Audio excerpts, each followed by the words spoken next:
Hello guys, welcome back. How's your day going? I hope it's great. Today we continue playing Hollow Knight, and hopefully, as the title says, I'm gonna beat Phantom 5 today. I am almost sure I can do that.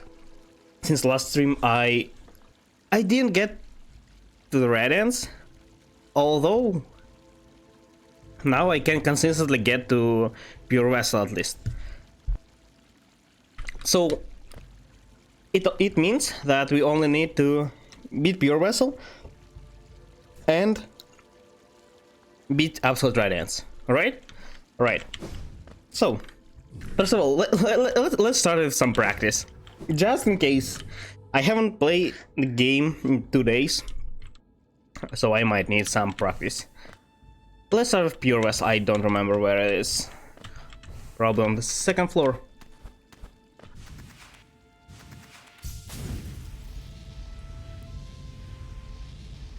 It would be a shame if I somehow will lose several times, but I'll do my best.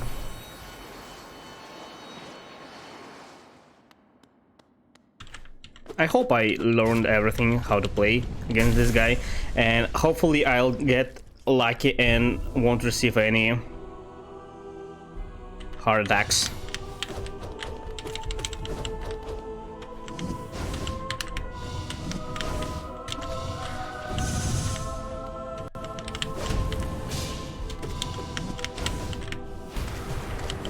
Yeah, that's why we do the dark now. I don't have soul to do the dark after... oh great. After each dash. Ew.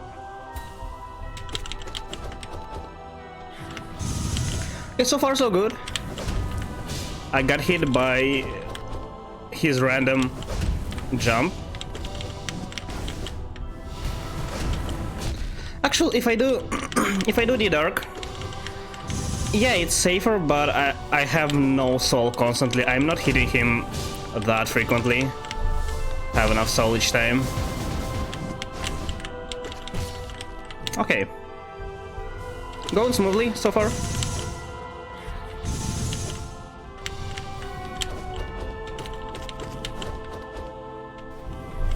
I can't believe how I have any problems with this guy. Didn't I...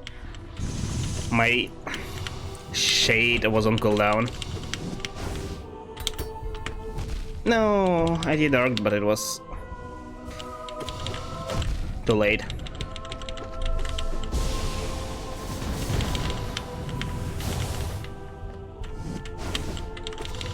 Remember, it's the first fight of the day, so that means the actual run should be better. Or maybe not. You never know.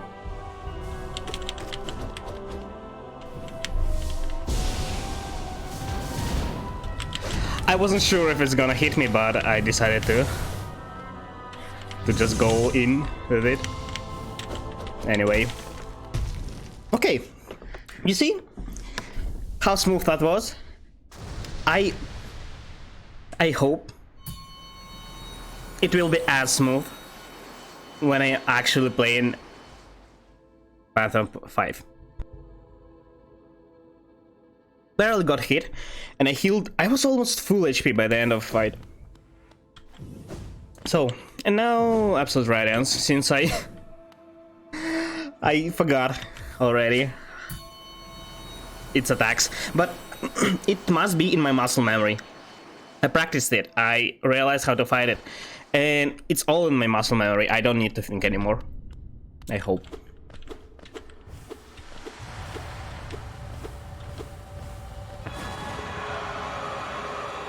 Okay, great. Let's go.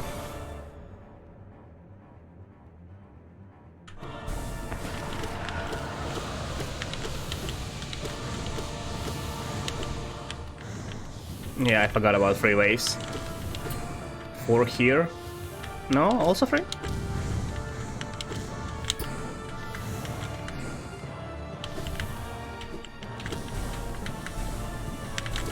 I'm playing safe, because, well, again, it's just the first attempt.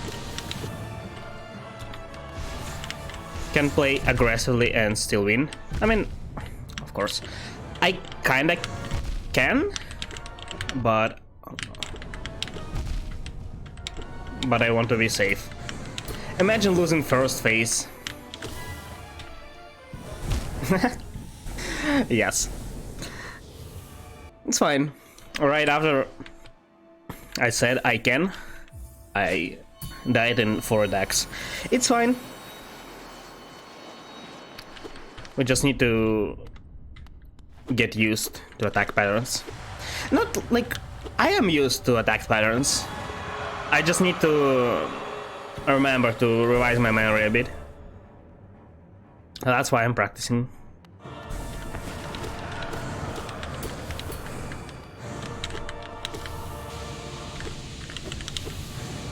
It's teleporting so much. Why? Stop. You don't need to teleport, you know? It's fine. Great.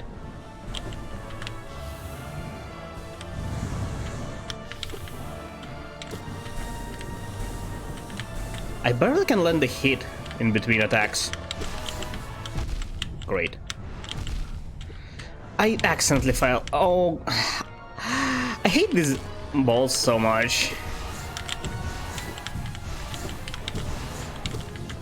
It's not really hard to dodge them, but when you don't, it's a disaster. Wow, I am actually losing.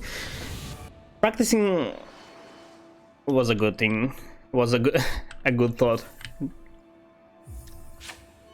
It's fine. We beat it like 2 times in a row, or maybe even 3. We can beat it again. Also good thing, because I don't struggle with other bosses anymore. Mostly I don't struggle. That means I won't be in a lot of pressure when I'm facing Radiance or Pure Vessel.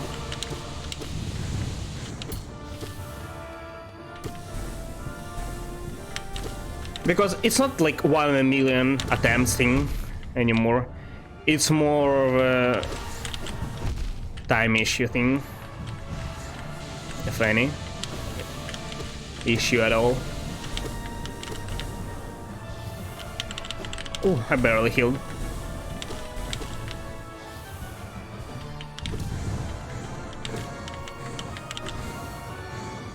It should have hit me, to be honest. Okay, you see, first phase is so quick actually, if I don't misplay.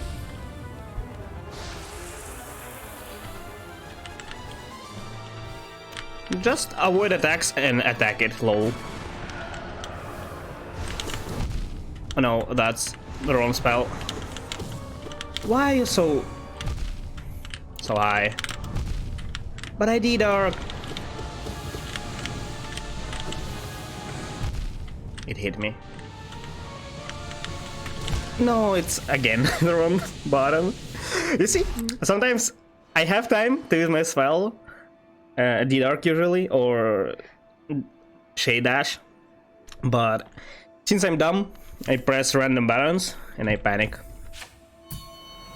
But we made some progress. We remember now how to defeat the first phase.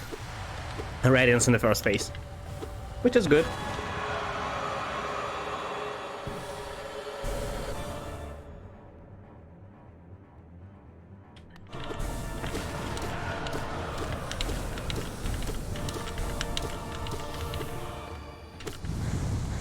I really think if get rid of effects, oh god, of all effects, it would be so much easier fight.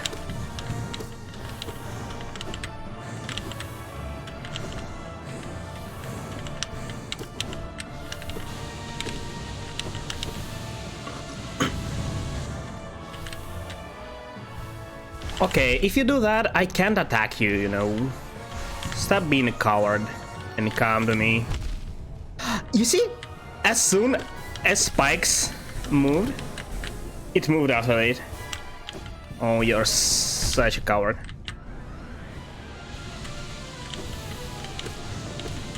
We are taunting it, so it fights us.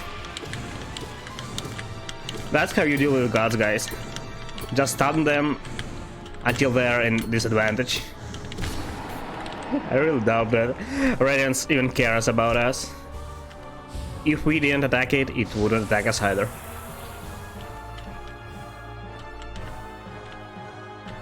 I mean, unless it's like an infection, right? So it might have actually attacked anyway.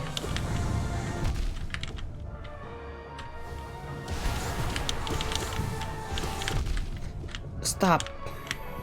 What? I just fell without double jump. It's fine. We can just... I dashed! You just can take it easy, slow, or maybe not.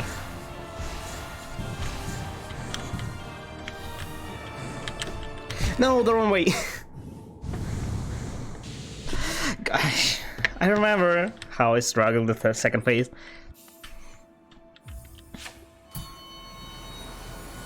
So what was my strategy? Just to avoid attacks and try to build up some soul, or have some soul, since the first phase. And what? Wait for it to come near me?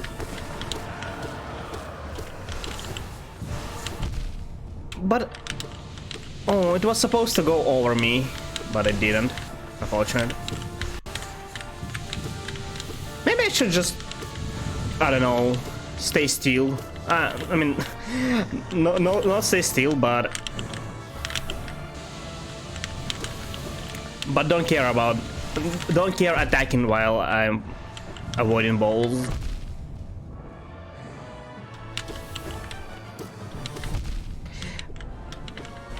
No idea why it recoiled me to the right, but it did. I thought I attacked up, but I guess I didn't.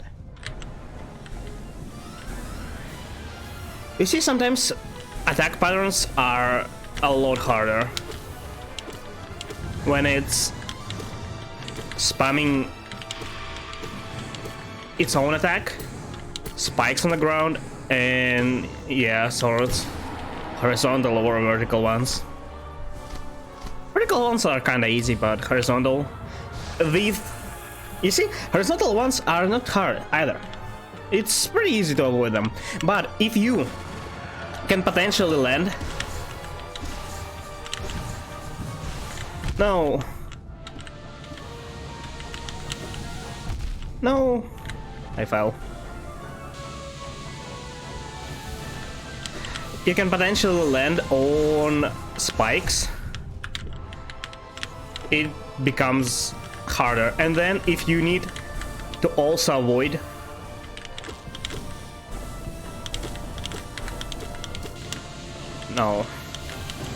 random stuff in the air. No, double jump doesn't work, okay?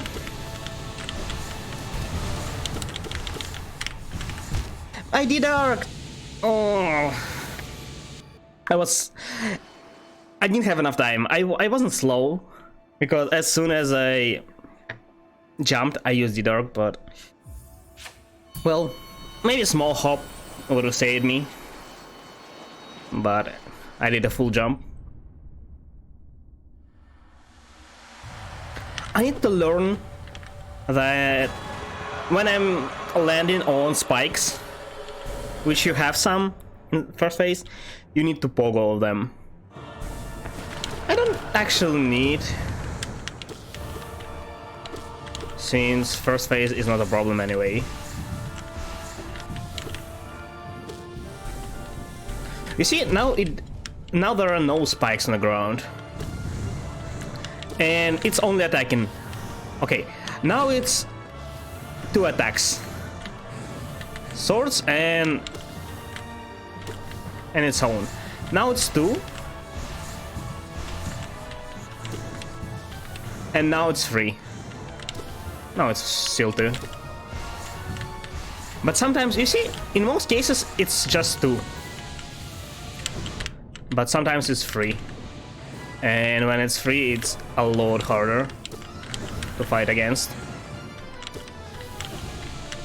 No, I don't have shade. I'm actually so glad that you can get hit by touching red ants. It doesn't have like a hitbox. It's really cool. Because it would have made it so much harder.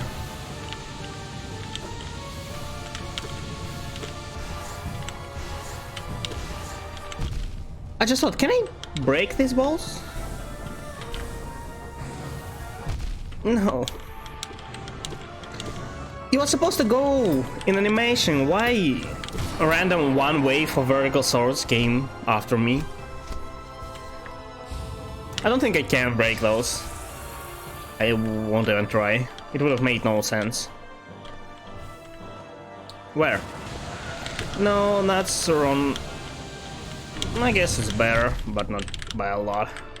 Where are you? Okay, heal for heal. I take it.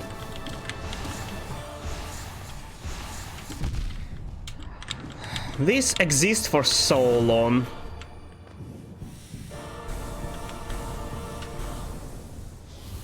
I'm taking it safe.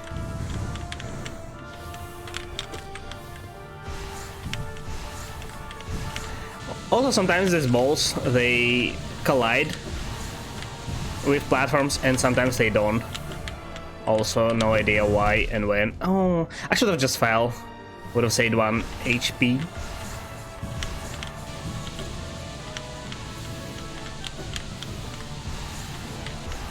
I need a better spawn, not this.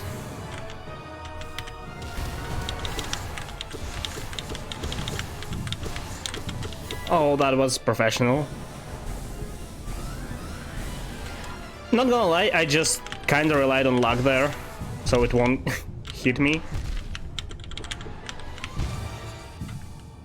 I didn't even see half of this ball. I saw 2, and I saw 1 completely went off screen, and another curved around me to the left, and both that hit me, I had no idea they exist.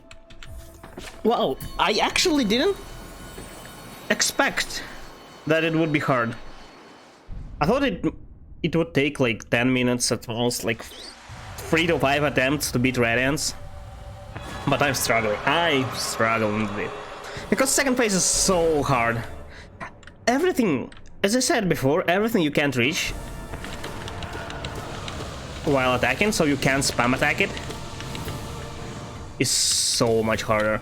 Because you need to move, and because boss forces you to move where you don't want to be, to the place you don't want to be, it makes even avoiding damage a lot harder.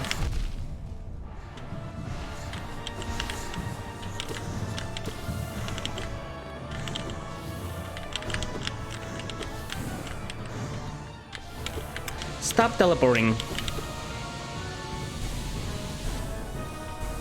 It's fine. I probably shouldn't rely on luck when I'm actually in a run. That's not a good practice by any means.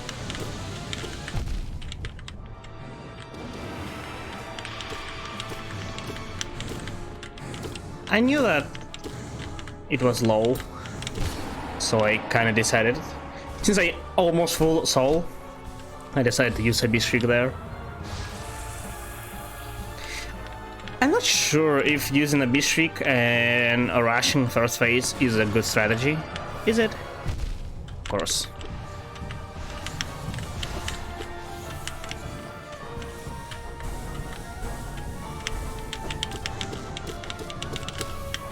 Okay, I landed like 6-7 hits.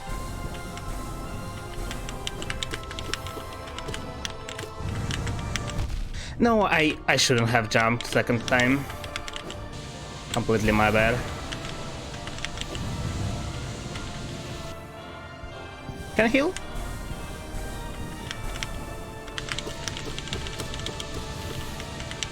Landed some more hits. Okay, I think this is the run. Unless it does something stupid.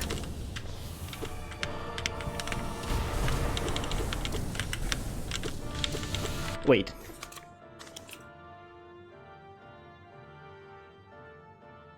Need to fix something on my desk.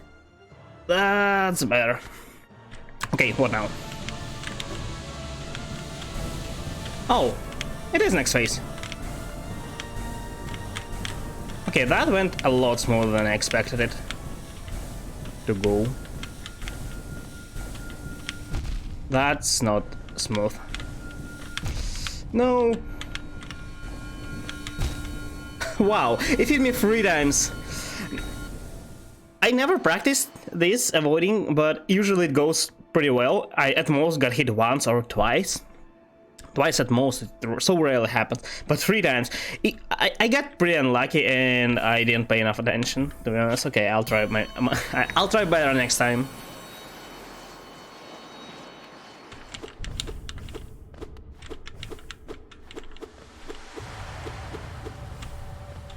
It also makes me so mad that it's just above my nail range.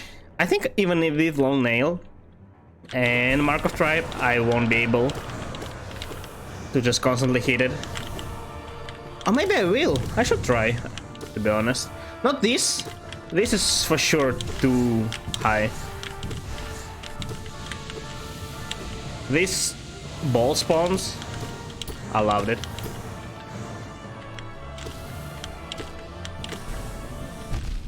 Of course.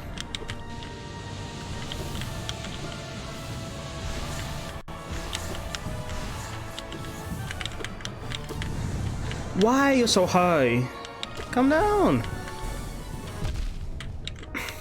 Screen moved and I got distracted by that. It should not have hit me. Okay. I'm almost full, but lacking soul. That's fine. My goal is to be full at every time I'm going to the second phase, to this one. But I see... You know what? Never mind.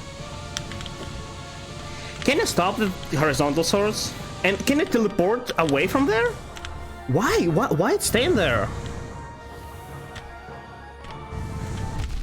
Okay, I'm talking about this. Would it be high enough? Why you went for platform? Okay, I'm relying on luck. Kinda have to there. Okay, it's end. Yeah. Because 2 full attacks while... God, I fell. No! Oh, it doesn't kill you. I thought it ends your life like fully, but now it teleports you high and you take like 1 damage, I think? Oh. It's not that bad then. Yeah, 1 damage. I literally can't. Why? Why all of a sudden it's so hard? Why?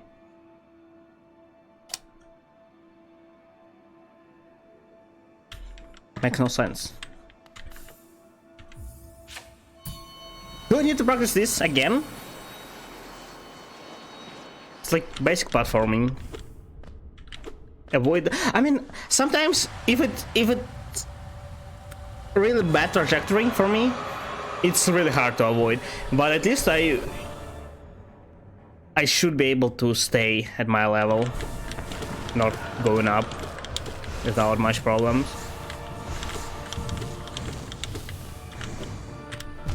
No, why I jumped?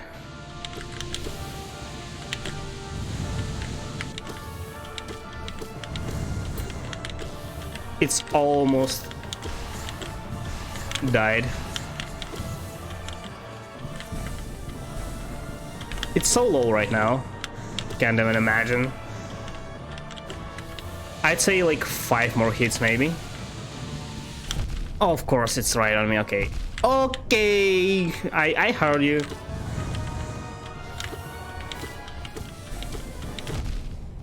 Yeah, you see? Why?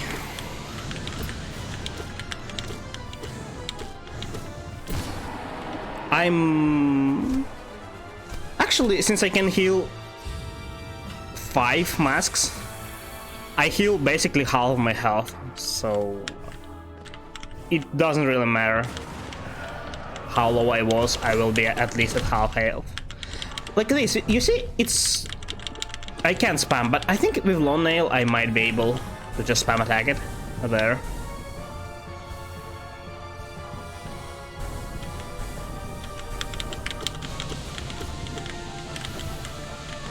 Where? This attack is the best because it has some downtime after it attacked. I mean, swords have to, but the sword attack is a bit harder.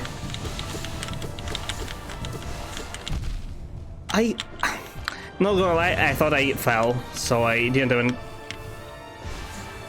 care about avoiding attacks. I probably can kill it. Did I? I did. Okay, let's try. I need to...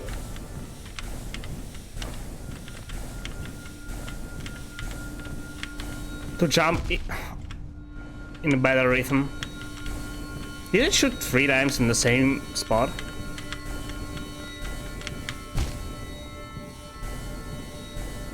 I already saw you. Why you didn't stop? You see, if I jump on the platform where I almost landed, it stops shooting. I thought it might also stop if I'm there, but no, apparently I wasn't high enough. It's fine. It's fine. Imagine losing in the easiest stage 3 times in a row now. At least I'm completing the second one pretty easily. I need better rhythm there, because if I'm in the air when it shoots and I get a bad pattern, it becomes pretty hard to avoid. No, my brain lagged. I dashed. Game doesn't respond. No, no, no, no, no. Woo. That was incredible. Can screen stop shaking? Oh, I pogoed of spikes. I dashed and then I did arc. It was not my decisions. My body decided for me, which I'm extremely glad about. Oh, this is so good. Can I cycle it? No, but I literally can't do it here. It's dead. It's dead. No, no, it's dead. It's dead. It's dead. I dashed. Oh, imagine getting this in an actual run.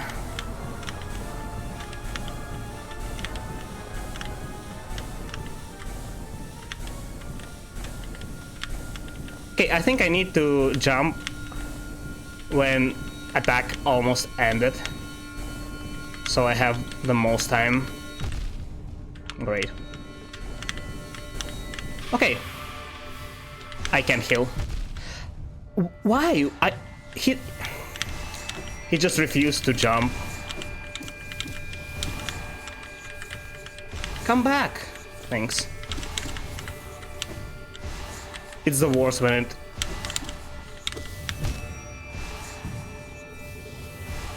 Wait, didn't I have 4 health? Did I got hit and then fall first time? Or now I got hit and fall? What? I was so sure I have at least 2 more hits. And I died from 1 falling. Okay.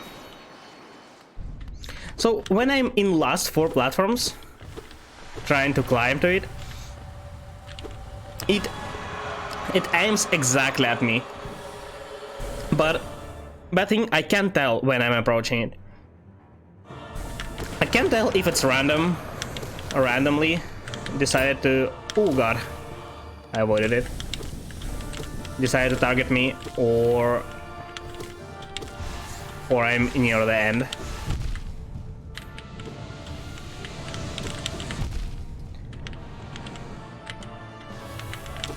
The only problem with vertical swords, oh god, is that you can't really dash. I'm trying new strats here, just to see if something can be done, something cool, but I don't think it can do anything. Whew. That's what happens when you almost got it to second phase, but it's still attacking, like it was shooting beams. That's not a good spot. That's a good attack though. No, I was so sure I can... Where? No, of course, the last one, the very last one. Oh yes, and while I was healing. Not while I was healing, so I have enough time to react. Okay, to react and go away. No, it's right after I healed. Because I can't move. I can't react fast enough to stop healing. And I can move few milliseconds after I healed. The exact time.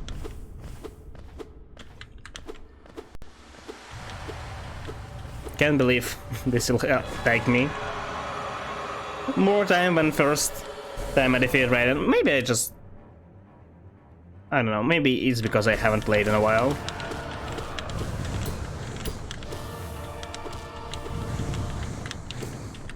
Why are you so high? Sometimes it's higher, so I can... Instead of 3 attacks per teleport, I can do like barely 1. Because small hops don't... I was in the middle of dash, that should not have counted. I boggled, it just didn't attack in the bottom. It's dead.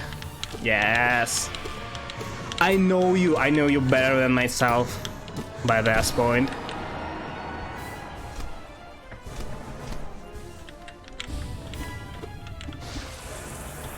I wonder how hard is it to just face tank it? Is it possible? It should be possible. Oh, the best spot. Together is not the worst attack. When it's there, the attack is terrible by itself. No, that's the worst spot. That's okay-ish. Why? Why it pushes me back? Okay. You're dead.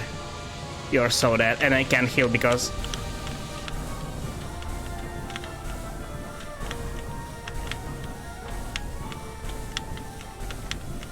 Sometimes it's so off.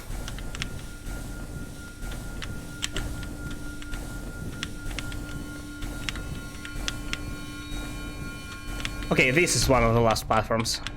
Yeah, you see? Now it targets me. No, I can't heal. It was for science!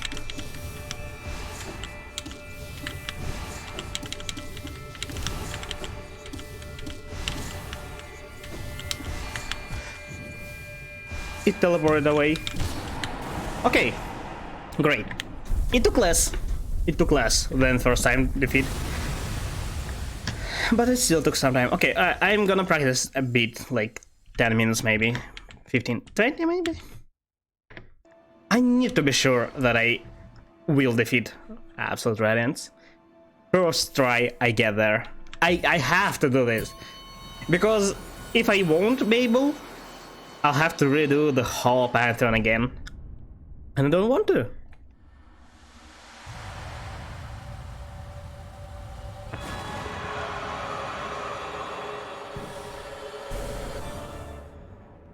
I don't know why, but I'm not mad anymore because of long cutscene.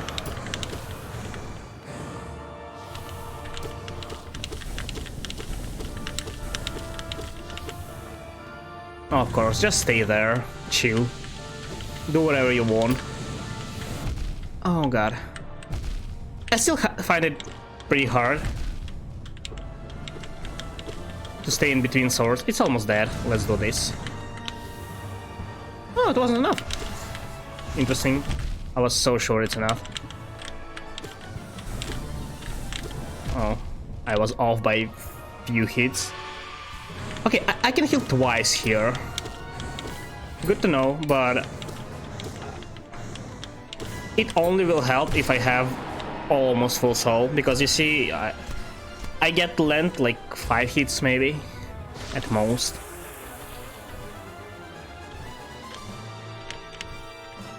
Where are you? Over here.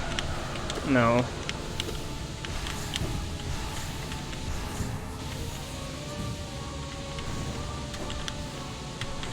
Why are you there? Come to the middle.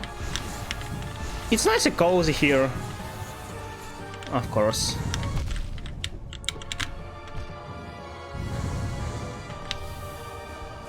I mean, this works, but I unfortunately not on that platform,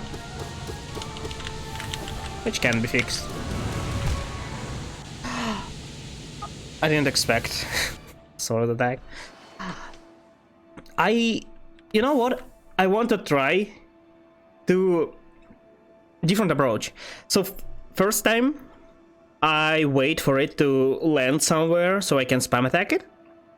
But second time, since I already have soul after spam attacking, I want to try to just be shrieking it to the death. Will it work?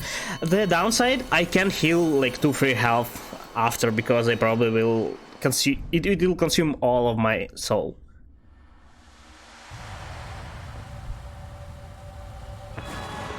I'll try this though, maybe it's safer. And if it's safer, it might save me more than one attack, you know. At least 2 health that I can heal. I jumped right into the beam. Completely my bad. Why so high though?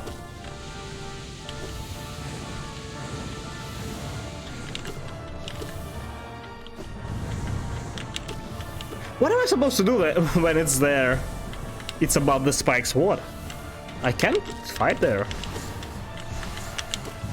You see, the very good thing about this attack with balls, it stays stationary when it's using balls, but it's so hard, at least for me, to avoid an attack at the same time. Sometimes you see me doing this, like pogo and avoid, but I really need good spawn patterns, because if it spawns like under me and then to the left and then above, I will be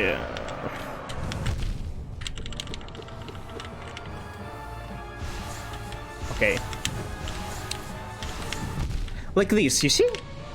I jumped to avoid first attack, but then it... Oh, such a good place, but I can't reach there in time.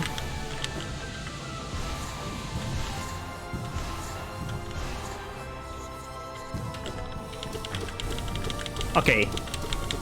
It will be dead. Almost. Next time. I need it to be near me. Okay, that works. Is that enough? That's not enough. This is enough. This is enough. This is enough for sure. Okay, so what was that? Like 5 abyss streaks? Oh, of course it hit me. I'm falling. I'm low HP. I'm low AF. Stop.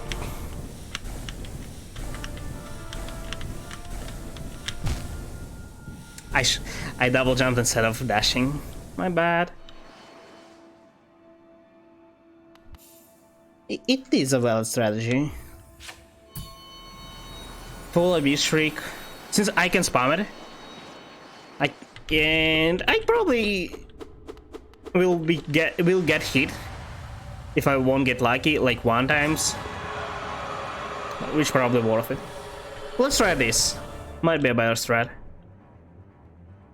But to use it, I need to be almost full health to start it.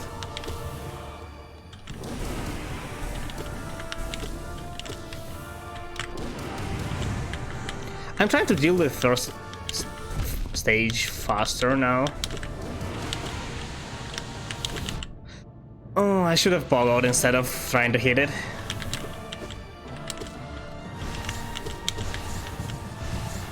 Okay, oh no! I thought it's over. So free. 3 balls, but no! That was a trick, it was 4 of them. But okay, that's really fast. If I just attack and then use a Beast Shriek, it's pretty fast, but I'm full health, but I don't have any soul left. Okay, it's fine. I'll heal here. This is good. Oh, this is so good. You are so dead. You don't even know that, but you are so dead. Oh, you know that.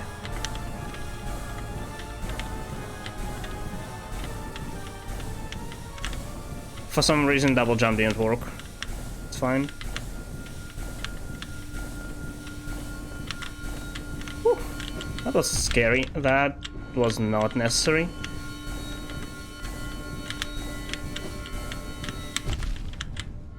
It pushed me. Okay, it's fine.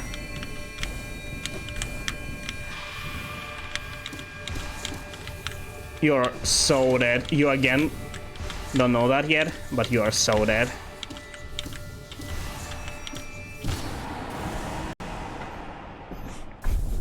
Okay.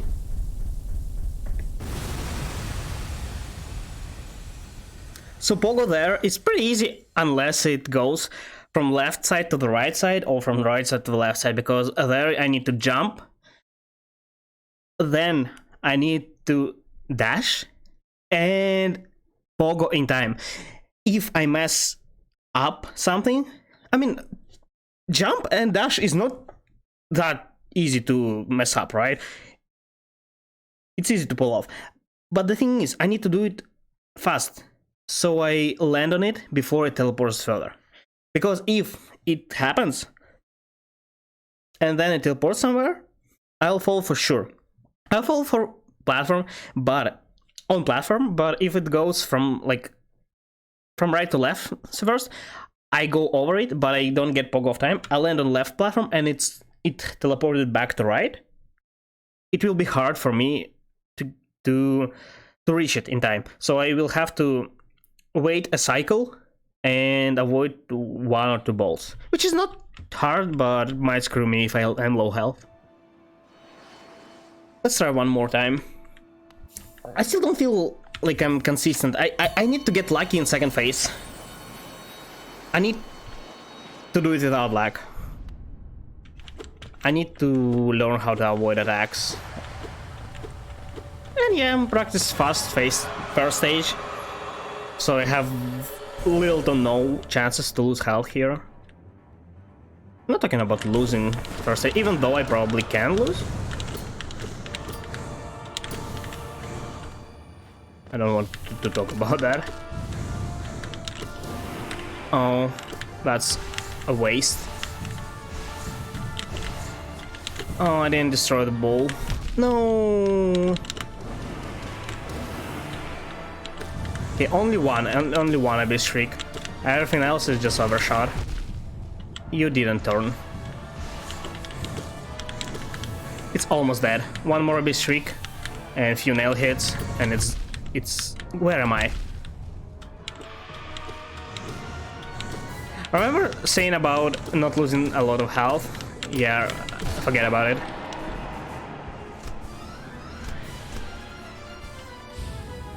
I don't know. Maybe I should just stick to all strategy. Maybe it works better. I was in the middle of the dash. It didn't count. I pressed down.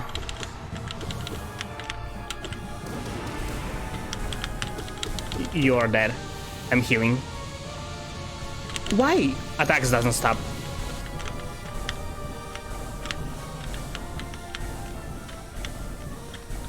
Okay, now it targets me.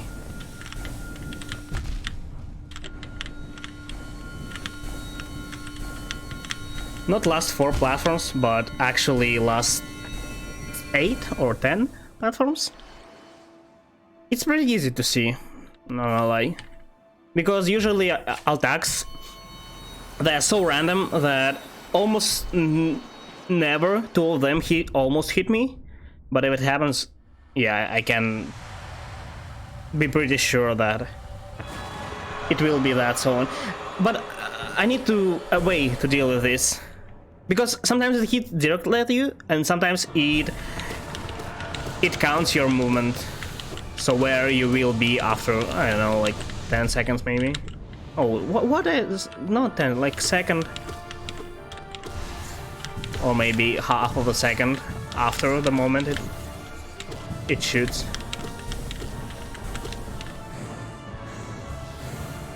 Okay. I would have stopped healing if it almost hit me. Okay. I'm actually throwing. No, I'm not. I'm just 3 health down. Okay, I'm 5 health down now. I'm 7 health down, but it's dead. And I'm 2. Can restart. It's fine. You saw tasks? It does it with 1 health. I can do it with 4.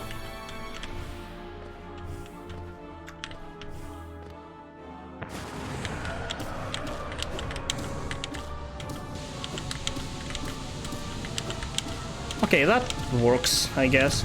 No, that's not what I wanted. I thought I have enough invisibility frames. Oh, my bad.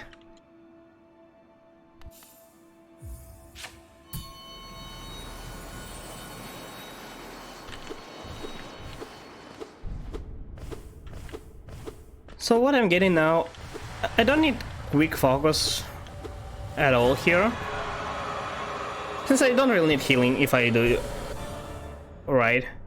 And if I'm not doing right, I just don't have time to heal, nor soul to heal. Okay. It's all falling apart.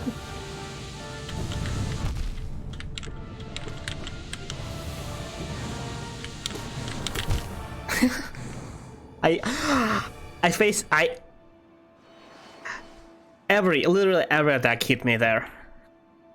I don't know what happened.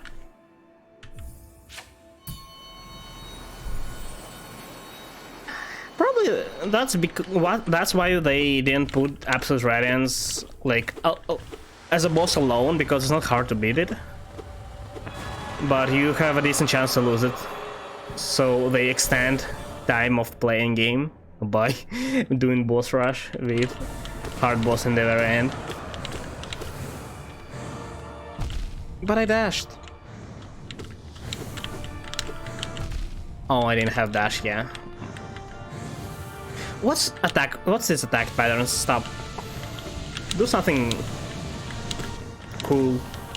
Start shooting, I don't know, lasers, yes. This is cool. Not your bullshit attacks.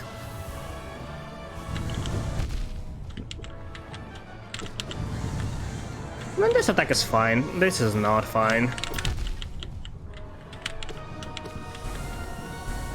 It seems that I get hit so many times, but I'm just 4 health lost. I lost just 4 health, so 3 attacks and 2 of them I healed. To be honest, I don't even look at my character at all. I just kind of guess where he is. I mean, I see him, but I'm not directly looking at him, so I'm not sure if it's not gonna hit him. I try to guess, but it works usually. I didn't have.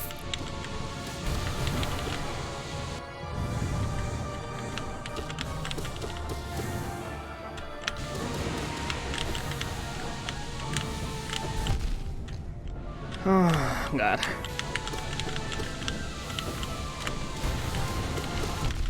Why it went for platform? It should not have. Okay, it's dead. I heal.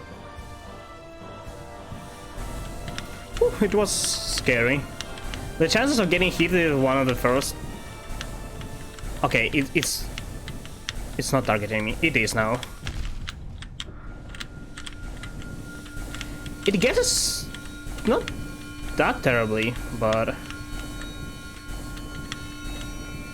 sometimes it's so off. Somebody wrote a great AI for this. Okay, I fell. It's almost dead. One more? Yes. Okay, so as long as I get to this phase, I don't have... There isn't... I need to just really ban the fuck up to lose there. But up until the last phase... Okay, one more win and I'm going in. I don't care. If I lose, it's fine, we'll go again. I spent 60 hours in this game.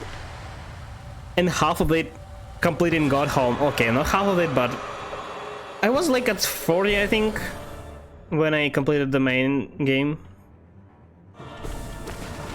Maybe 40 and something.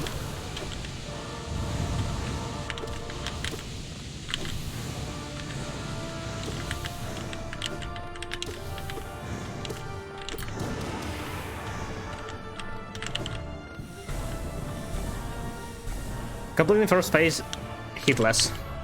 It's impossible. Okay, it literally is impossible.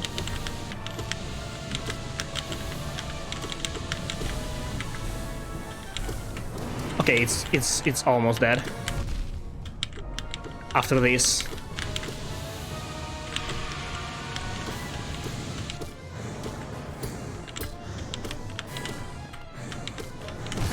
Okay, I'm full health and I have a bit soul left. That's good. So unless I get extremely unlucky, I should get past second phase pretty easily. This is pretty unlucky, but you see why having soul helps really. I didn't have enough invincibility frames. No, stop, stop, stop, no, it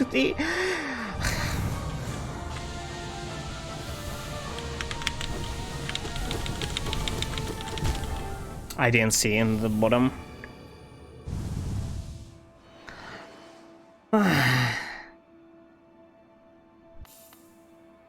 Not only it pushes me to the right or to the left, when it hits me there, it also cancels my dash. No, I mean, not dash. It cancels my second jump. It also kind of stops me, because after dash, it can hit me while I'm dashing. Except if I'm not shade dashing. If I am, it stops it. But even after shade dash, I have some momentum after shade dash. But if it hits me immediately after it, I lose all momentum and get hit. And you see why it's so bad. I don't... Oh, no, no, no, no, no. Okay, it's fine. It's fine. I saved 1 health. I don't look at my character. And when I accidentally got hit, I'm so lost. I try to find it with my eyes, but I can't.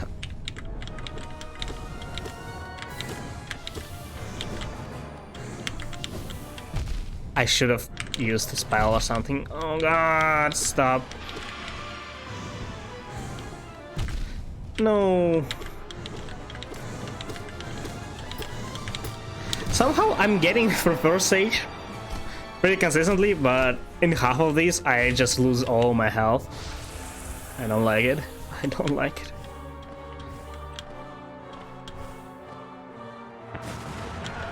Of course, do whatever, you know? Really, just do whatever. But okay, I moved a bit, but it wasn't enough, apparently.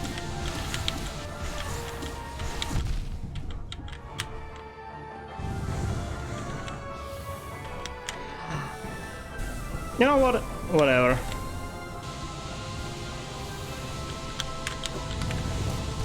I missed the platform. It's fine, I probably will get through the second phase, but that's what I call getting extremely unlucky. It just, you see, it's always in the air. It's literally impossible to get it to it without getting hit several times. I didn't see it. Turn on effect, turn off effects. Okay, it's dead.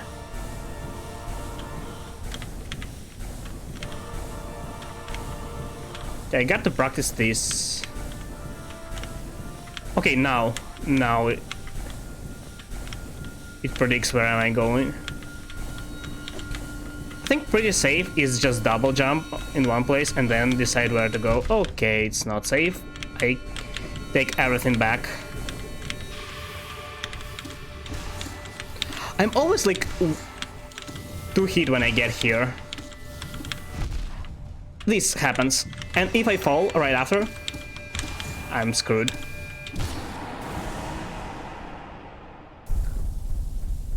Okay, as I said, once more, 1 more win, and we're going P5. I'm so screwed, I'm so screwed. It's fine. We defeated it like we have 50-50 chances, right? So on average we need to do 2 successful runs, and after that I'll defeat it. Maybe not.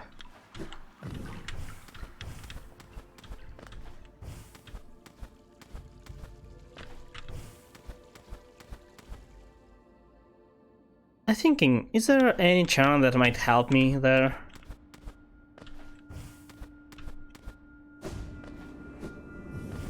I really need max damage there.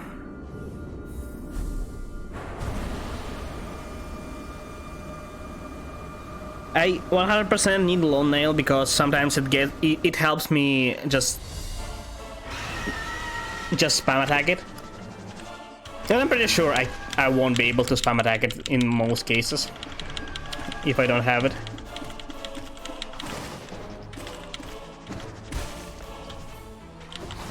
Where am I? Okay.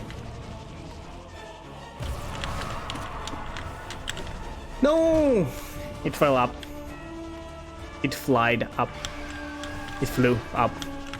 My English. Great.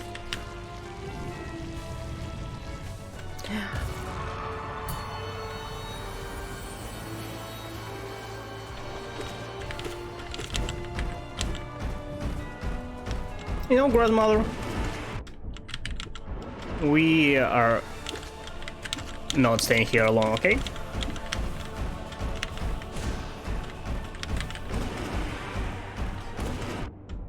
You are still not dead.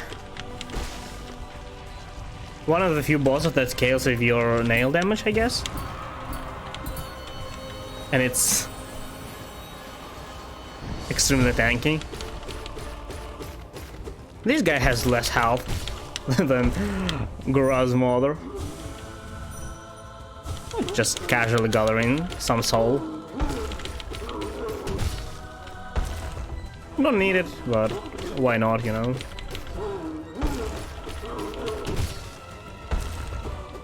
I also watched my stream last time, and usually can't hear my keyboard that loudly, but because I'm aggressively smashing every key, you can hear it clearly. I hope it's not that bad.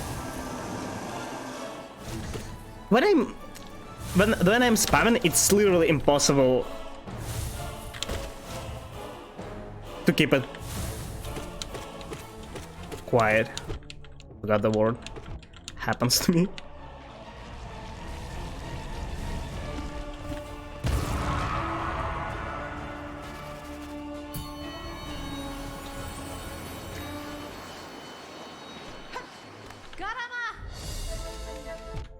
I'm sorry, I was checking if my stream working.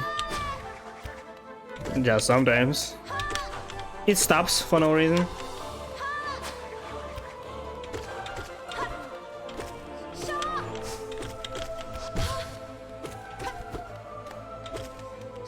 Yeah, Hornet, stop.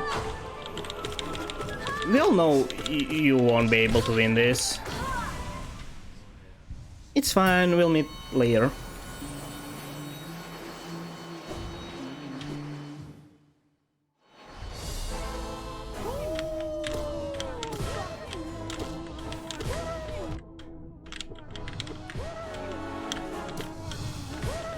I'm trying to attack, okay, up now, because it doesn't pushes me.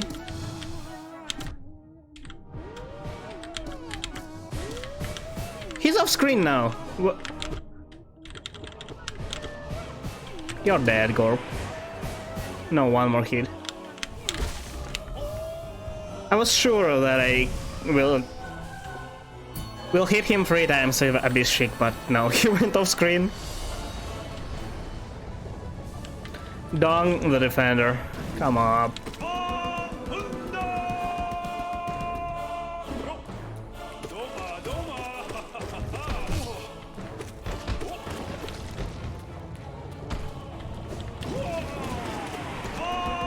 No, he's just 3 hits away from stagger.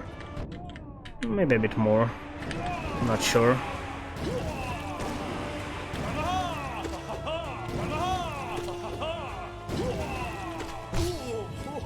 This is worse than you cannot attack. You're wasting my time, man. You just get over this. You saw him? He flew on a background. I didn't think that works like this. Didn't know. I mean,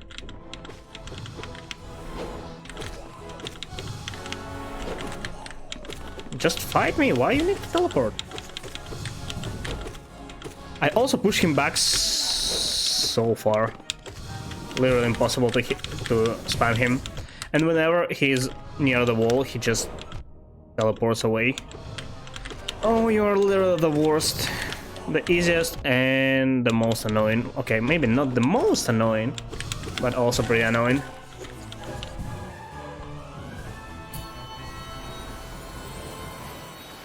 I didn't heal 3 times. That's fine.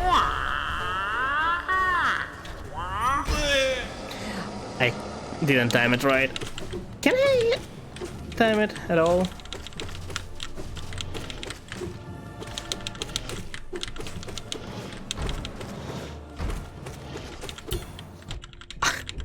I turned and somehow parried it from another side. And it makes sense, I was right under its nail, arm, claw, whatever it is.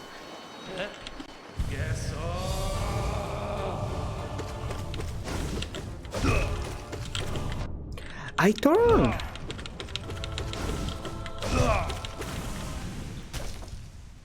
I need 3 attacks to finish it.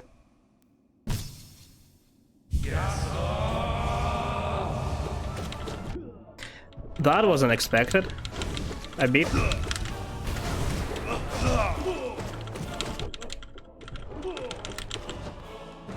No, why you did that? No, what's going on? I don't care, you know, I'm just face tanking you because I can. Who's gonna stop me? You?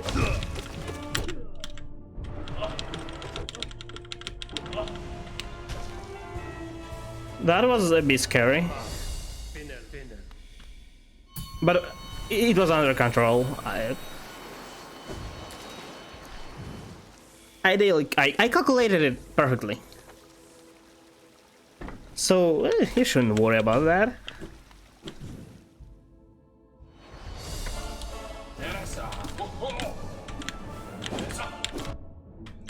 I don't care, I'm fighting this guy like this.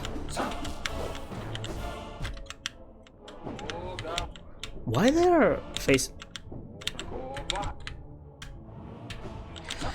Oh, I hate you. It's impossible to fight you efficiently. It's impossible. Just... Why do you need more swords if you are not attacking with all of them? You're still using Y1 at the time. What's the point of summoning more swords? I don't get it.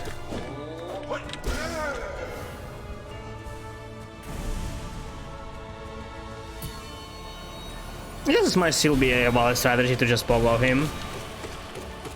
Few first attacks.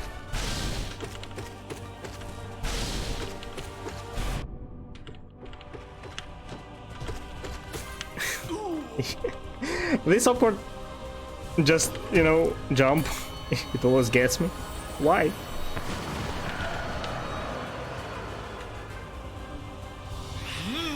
No!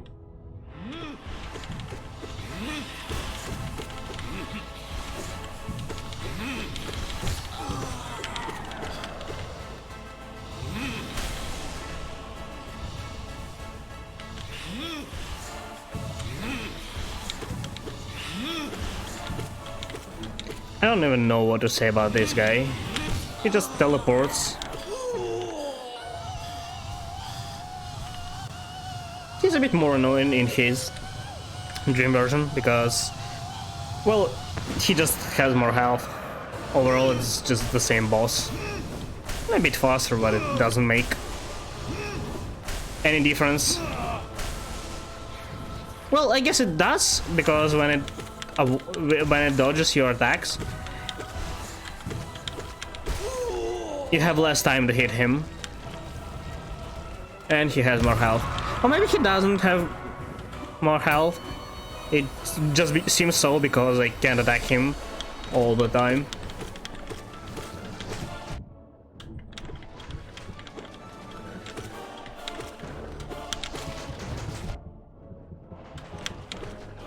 I'm attacking you now. I'm counting hits. It's 6, 7, 8, 9, 10, 11. I'm just curious how many you need. 12, 13, 14, 15 hits. So 5 more here.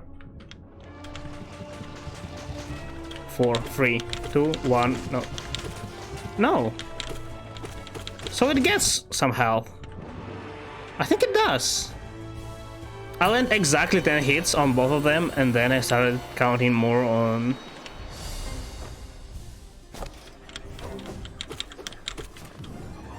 on the second one, which I killed after 15 hits. So it does get some extra health.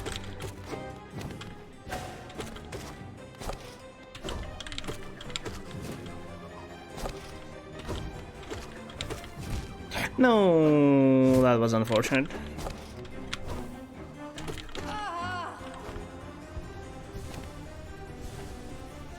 Okay, let's go.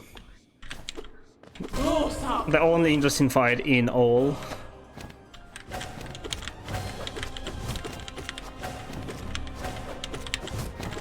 More avoiding more attacking, less chasing. That's how it's supposed to be. You see why this is how all the fights should be. It's them attacking me, not me. I'm avoiding them and trying to attack them at the same time because I still need to defeat them, but it's them who attack me, not me. I mean, in God Home it makes sense. Why? Because actually I come here trying to defeat gods, right? But outside of God Home, I have no reason to fight with most of the bosses. They just came and... well, I guess I have reason to fight with the Red Ants. But like, I don't know, random Markov, I don't care about you. I mean, I need your Dream Essence, but you also want to fight. It's not me, only me, and you just flying, literally, as you don't care about my existence, except for sending a sword once in a few years. This I need to avoid. I need to stay here, not chase them. No, try to find. I mean, also, let's say Grim, right? His attacks are... why he is not... even though he, let's say, kinda alone, he's attacking me constantly and I need to avoid attacks, and he's not escaping from me, right? Unlike, let's say, Soul Tyrant, or what's his dream name, or is it his dream name, Soul Master or something like this. You get the boss. He's on our hand. He also attacks us, but he teleports away. He doesn't stay attacking in most. He teleports and like an attack from the other world. So that's why he's a lot more boring than Green, that works somewhat the same.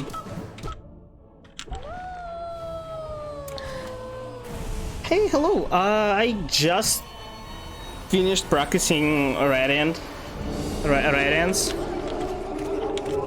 and this is first attempt.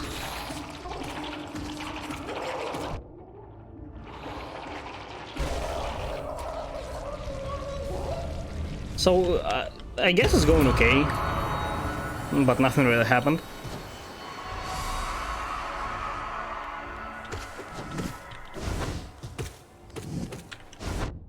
Oh. Its attack's so slow that I think just a small hope would be enough, but it's not enough.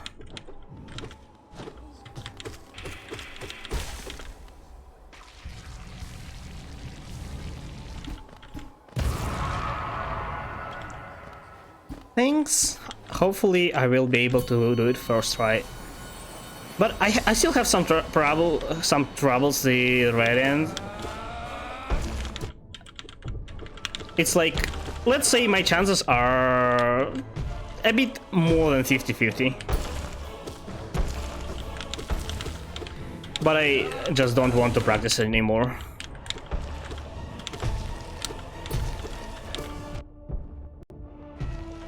Why are you running away? Stop. Usually he's near me so I can just stun him. Now he flies away. By the way, what is he drawing? What is that?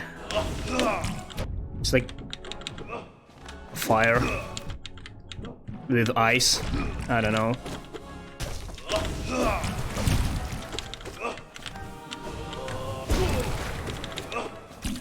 No.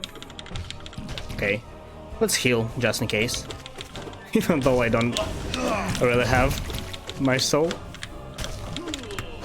Oh, I should have done a hop.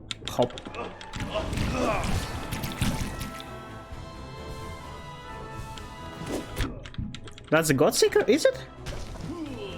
Oh, I see it now. Yeah, the crown or whatever it is on his head. You know, looks okay. I'll give it a like.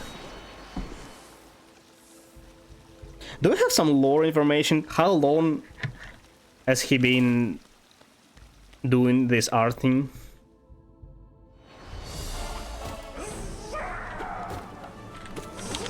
Just to, I don't know, rate his improvement. No, you are not supposed to do 2 melee attacks in a row.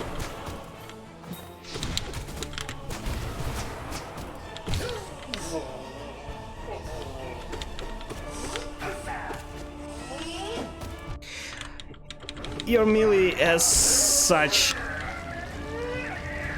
What's going on? I don't see anything. Such small range. It's pathetic. No, I couldn't dash. Spam.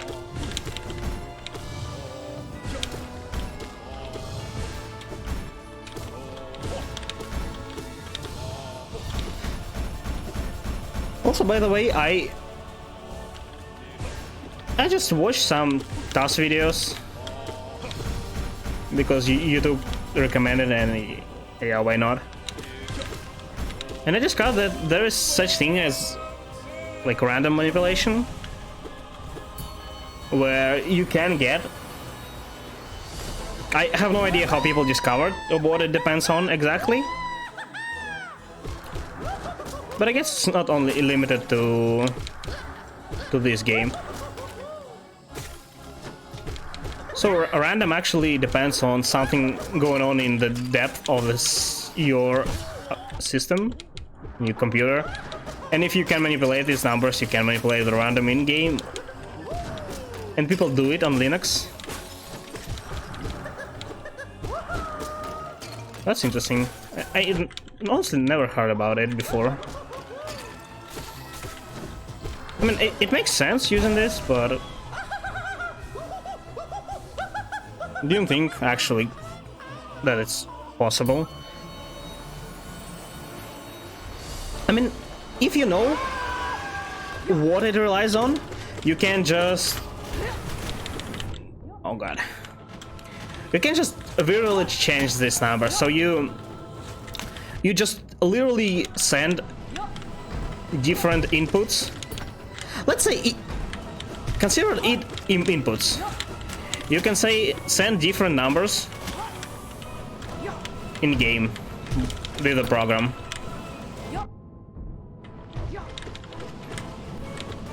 And it will think that it's something they get themselves from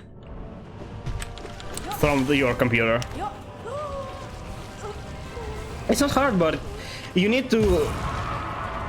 it's not hard theoretically, but you need to understand what it depends on, what numbers it's looking for, and how to emulate this.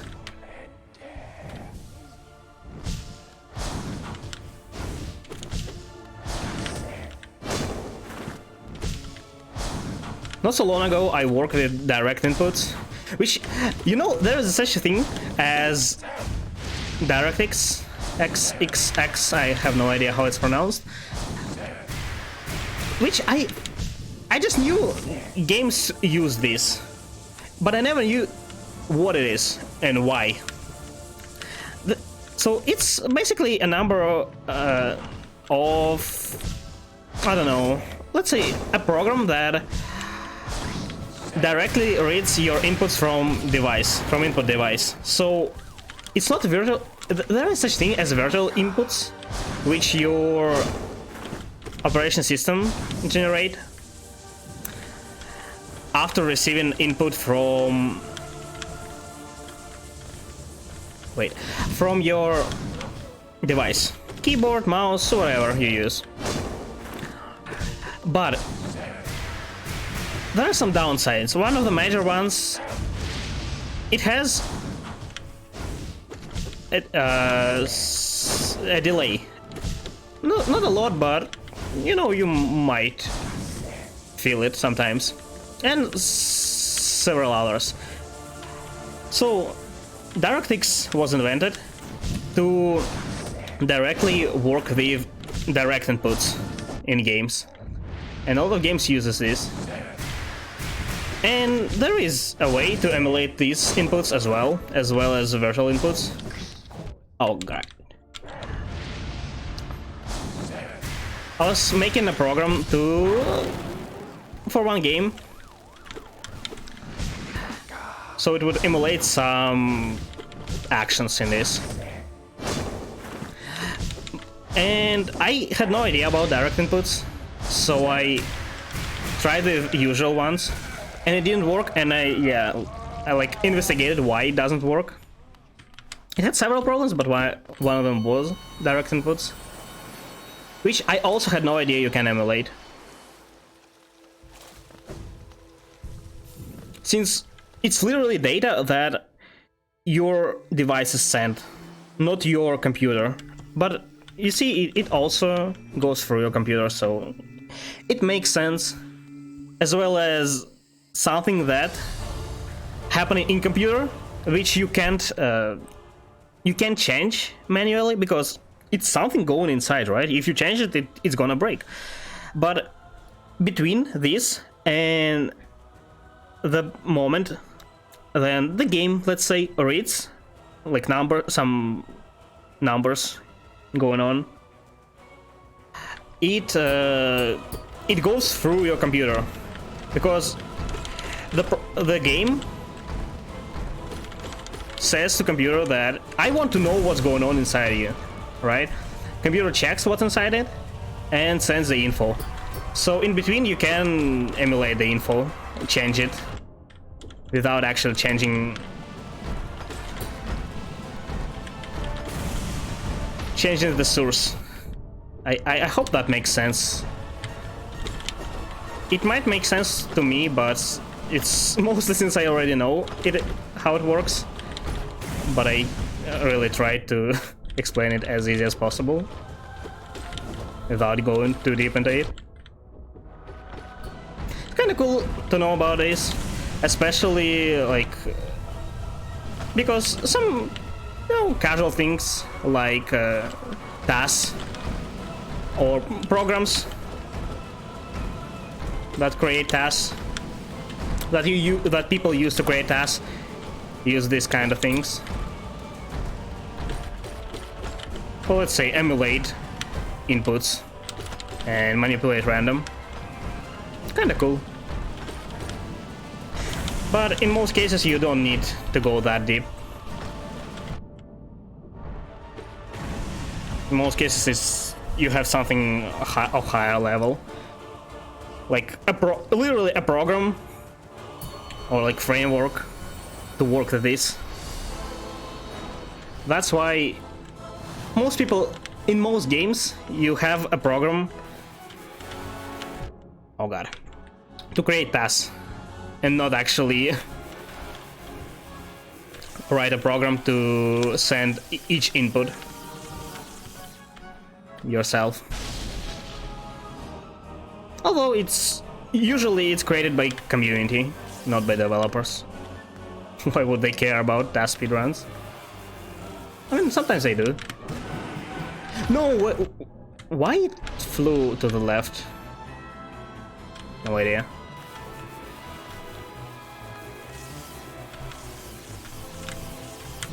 Oh no, I thought it's over.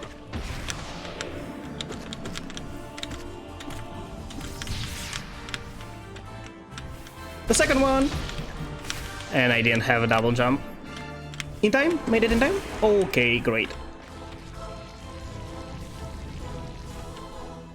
It's understandable. Okay, good. Just nerd things, you know?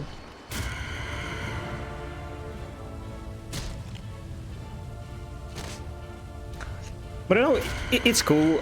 Like, it's the thing I learned in university, but sometimes I use it in my life, not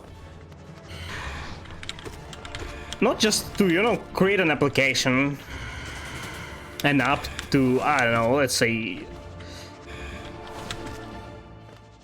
I don't know, to play music on my phone, right? But to something more casual. Really cool.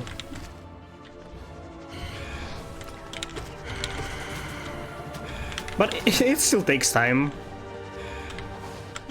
So, one time I'm playing one... Oh god. One MMO RPG. Black Desert. I like sometimes return there once in, I don't know, once or twice per year and play for 1 month when I have a lot of free time. And I mostly like to do PvE things and not farm mob. I like to do alchemy there, to buy some ingredients on auction and craft potions out of this and then sell it. But I need to know what is the best and what I should and what I should not craft by comparing prices. Previously I did it with like manually. I created a I created a Google sheet where I put in prices, put in average output per certain amount of ingredients, and put some equations in, and it gave me information. But the thing is, since you have so many ingredients that you need to think, it's kind of tiring to put it in every time. Stop, Sly. Okay, I'll be careful.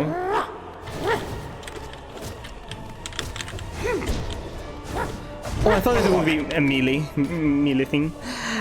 And so, it's a problem. And since there is information about prices, because like the game receives this information, it shows you the prices. That means you can get these prices by certain way. I unfortunately have no idea how it's called in English, but so I decided to write an app. It basically works with web with HTTP, but since I have literally no idea how HTTP works, I found a program that one guy made, and it makes it easy. You don't need to directly send things to Black Desert side. You can just send it to his side and it will return your information in better form. So I wrote a program that does that and puts gotten information in the Google Sheet. Unfortunately, I realized that only after. It worked with 2 servers, Europe and North America, and I had no idea what servers, so I kind of assumed I'm playing on Europe. But there is a little Russian server, and I got around prices. It's not a big difference, but sometimes the quantity is different in auction, and yeah, I couldn't use it properly. It still shows okay average price, but I can't rely on that fully. It's not like it doesn't go all to just abyss all my work. I can still use it, but I can't use that guy's website anymore. I need to make... I don't know the word. So I need to send like a message to the Black Desert's website directly, and oh god, if you'd see how it replies, it's so hard to work with that. One day maybe I'll do it.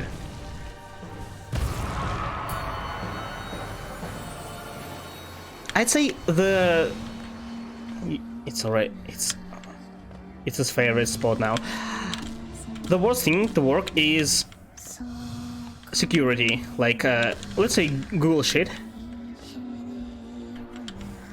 It doesn't give permission for every user, right? Only for those who are allowed to see this shit. Shit. I'm sorry. Don't know how to talk. So, it needs to know that you are the user who have permission, which is not that easy to do. But just I needed like 1 hour maybe of learning how to do that. Fortunately, Google has all the documentation you need as a developer, as I say.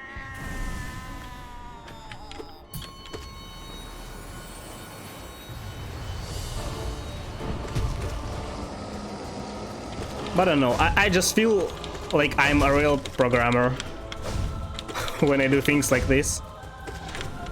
You know, just casually make a program that does something for me. I'm pretty sure I can write an app for something if I need it, but for now, I don't really need anything. There are a lot of smart people creating apps for whatever you need.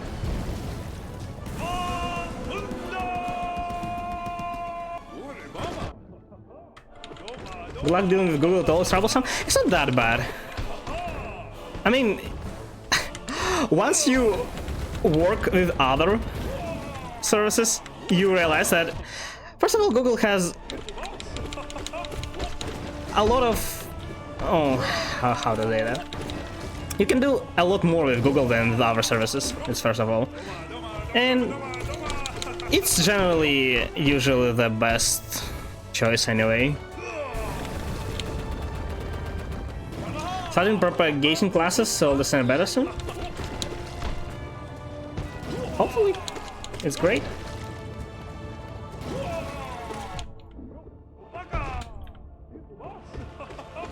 So the other app I did just not so long ago. I'm familiar. You probably know there is a game called Genshin Impact. And I played like a lot, I'd say. I took a break from a game not so long ago, but got back not recently. So there is such thing as lyre in the game, musical instrument, and you can play it, but it works, let's say, similar with piano. You need to press certain buttons, certain keys on your keyboard to play the note. But since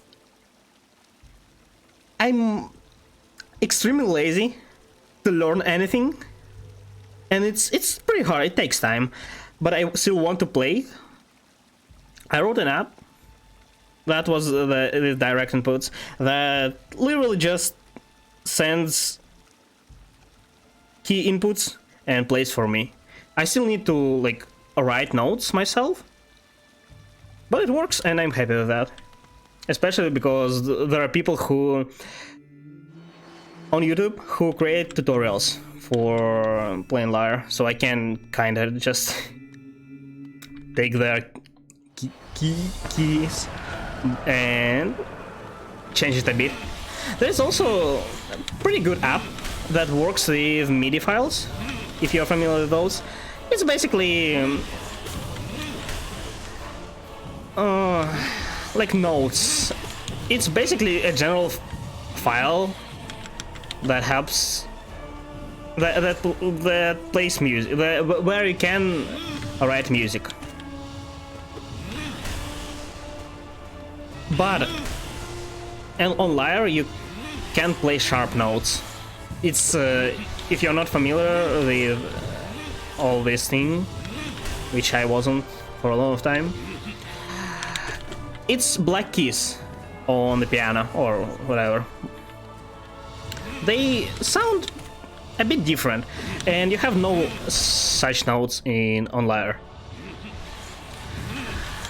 So the app that plays with MIDI file just ignores these keys, and because of that a lot of songs sound really off from where they need to be. That's why. And it's also not the best to use. It's not hard, but it's not a usual app. It's more like a script that runs on the background. There you need to press certain keys and it starts doing that. Mine is pretty much the same for now, but it at least deals with one problem. I might one day turn it to proper app, but don't really know why would I do that.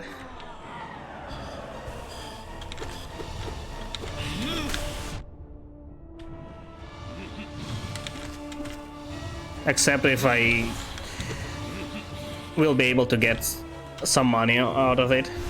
Because I'm fine with the current one. I don't need it to look better or easier to use for a usual user.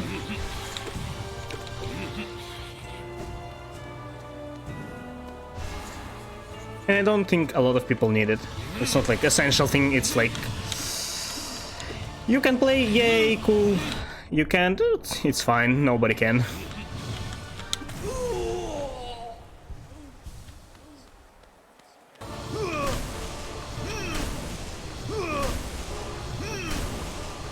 But I think if there was a good app, a lot of people would start using it.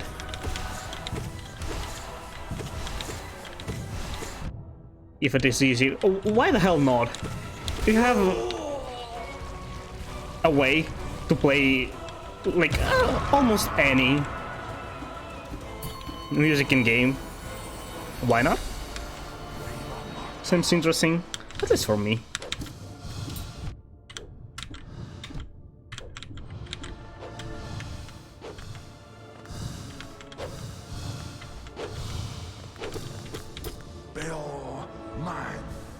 But it takes time, the main problem.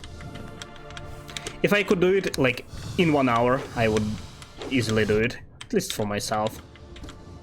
But it would take, I don't know, like 20 hours maybe more.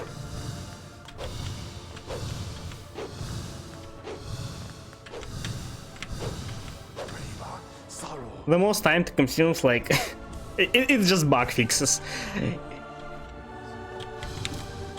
Something doesn't work as it's supposed to, and you are trying to fix it. It takes the most time.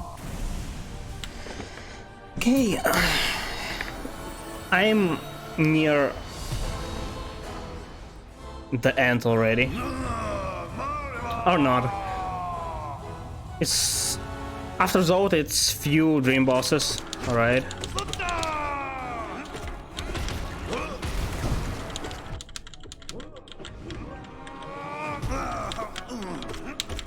This jumping thing really stresses me out. Stop! I can't hit it! I literally cannot hit it. Okay, I did it there. I thought...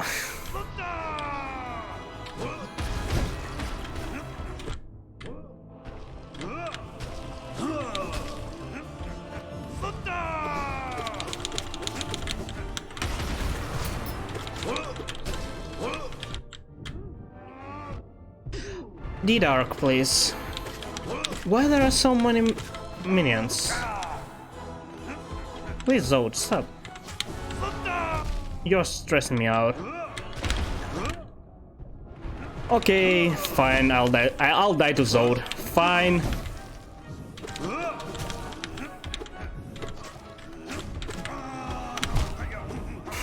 Of course. The Zod! Strongest enemy. But why? No bindings.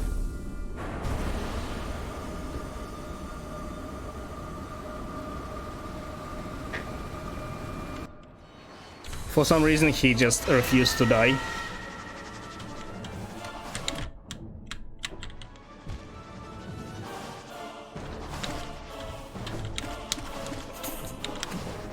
It felt like first stagger came so fast, but the second one took ages.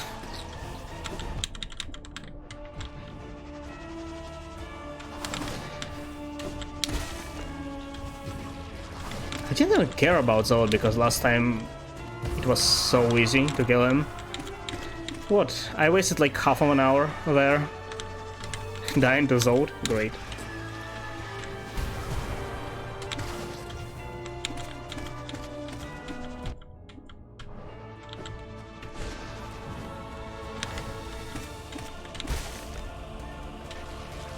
Great. That's why I should have skipped Zod. Because it might happen. It's not the first time he screwed me up. Probably not the last either.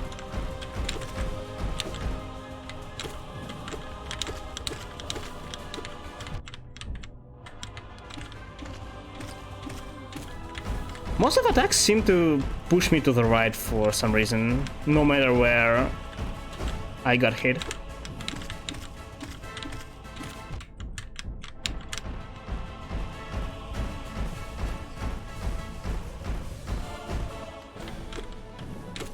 This boss has more health than any of the later bosses. Except for Dream.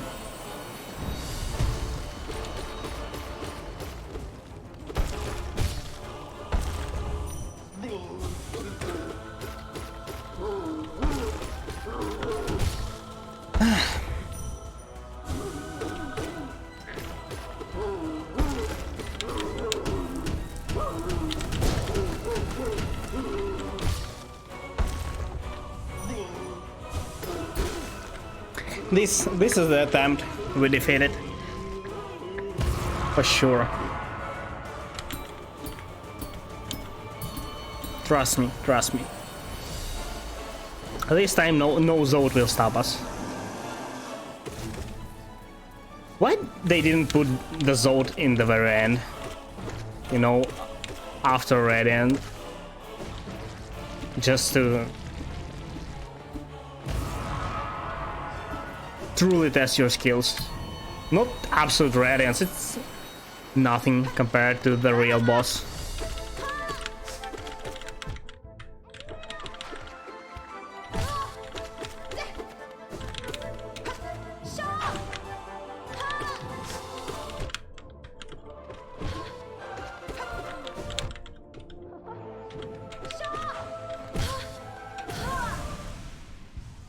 I like how most of the bosses, they enter last stagger and they need like one more hit to die. Why?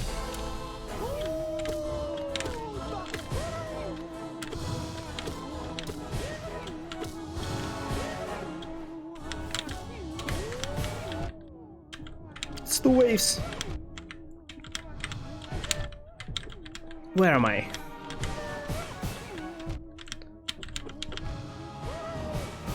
Stop, Gorp. Why?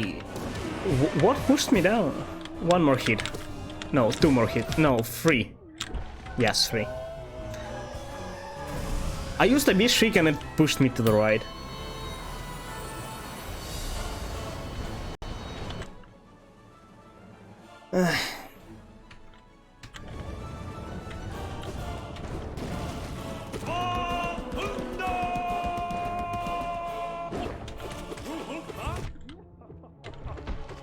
Oh, I forgot I'm not full health. Let's heal.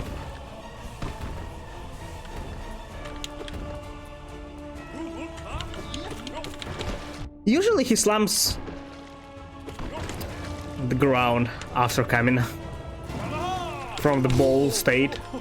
That's why I ran away.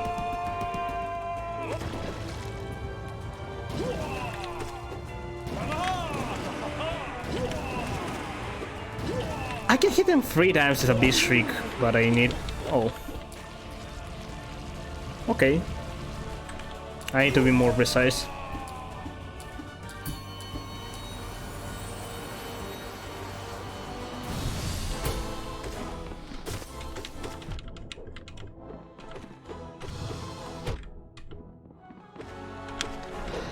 Oh, I see why this guy is always out of range. He steps back.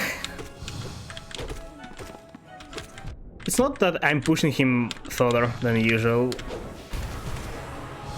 It's because he steps back. Why?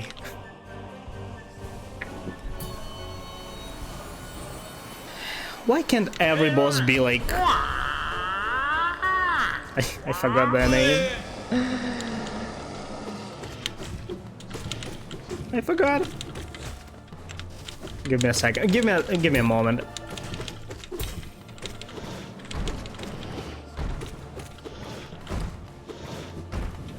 How? How I forgot them? Okay. I'll see it when they come.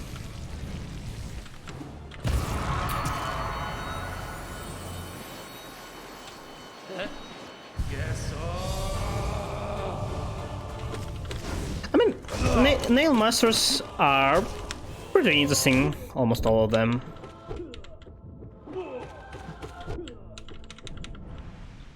These guys are pretty basic. Each one of them, these two, they have like their unique attack, right? But it's only one attack, and besides that, it's pretty much the same. I would like them to have more attacks. Like, you know, Sly has all their attacks. That makes it a lot interesting to fight.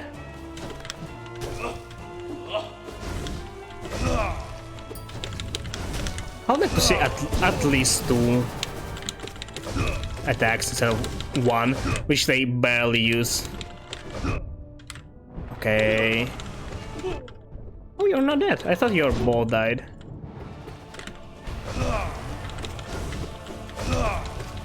You're tanky.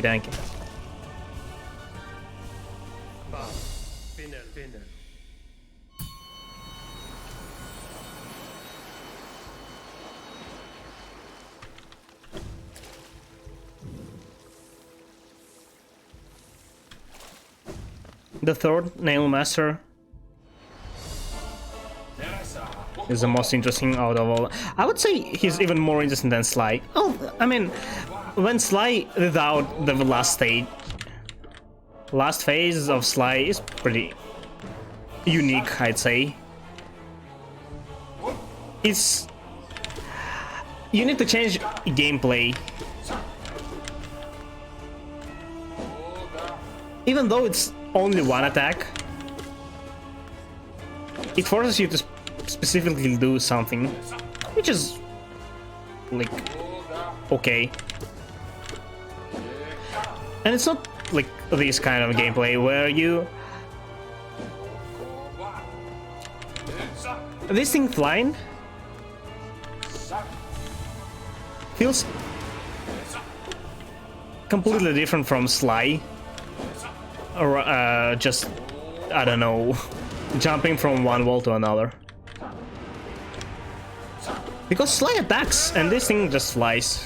It irritates me.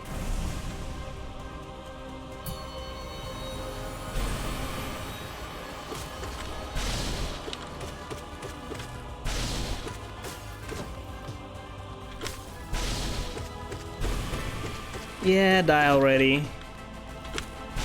2 hits. No, 1. I really don't like the fact that I played this so much that I almost remember each one of their health. It's not that I count the number of attacks, it just, you know, I feel it.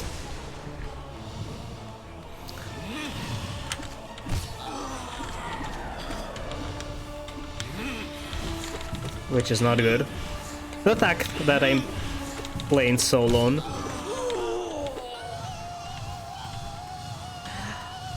I saw the thing that they say that first dive attack has no hitbox. Is it true? It's true. Wow.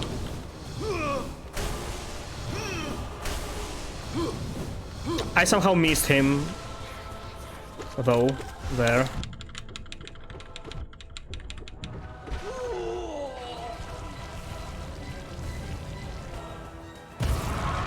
There were 6 bosses that didn't get kickstarted?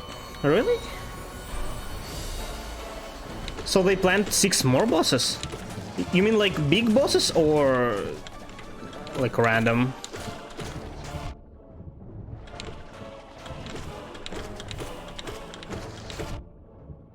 There's 6 more areas or something.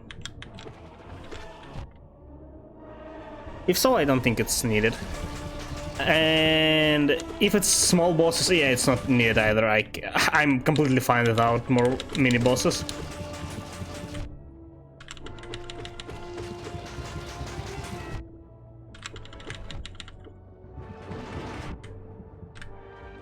Oh, it's not dead.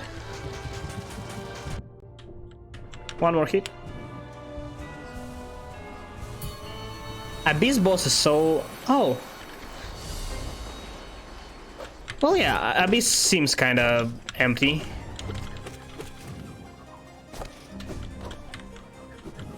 Would it make sense? By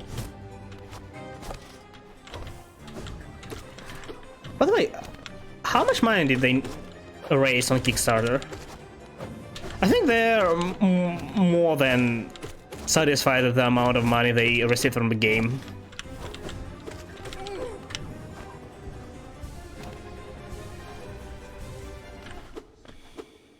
So they don't even... They would be fine. Oh, Sisters of Battle, that's her name. So they wouldn't even need a Kickstarter, but it's like insurance that you won't lose much money.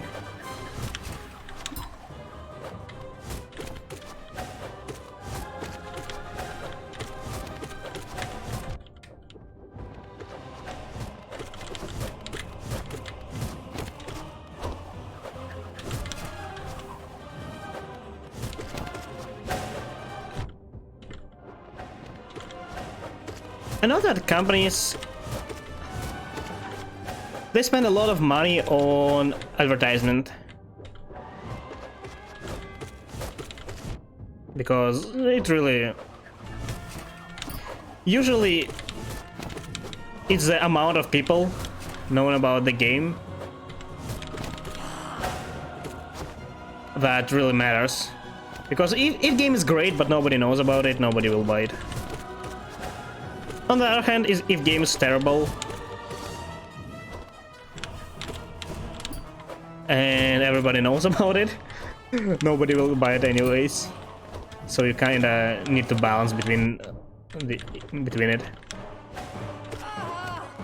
But that means it's equally important, both advertisement and development, which means usually they spend around the same amount of money on both.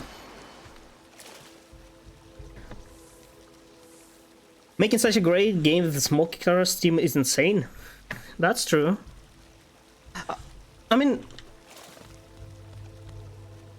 I wouldn't say it's extremely hard, but okay, you see, most indie games that are really successful, it's not that they're something incredibly good by, I don't know, graphics or gameplay. It's something unique, a bit of everything that makes it so special. Something that makes people want to play it. I have no idea what exactly does that. I mean, let's say Hollow Knight would be the same, but erase the plot from here. So you get rid of a community that really likes the plot. Probably it wouldn't get as much, it would get a lot less sales because it won't get so popular.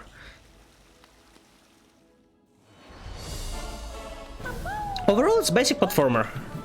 It's really not hard to make platformer. Yeah, if you implement a lot of attacks, mechanics, it may become hard.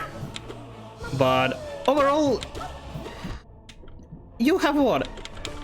Skills that move you and deal damage in different pattern, in different area, which really doesn't matter.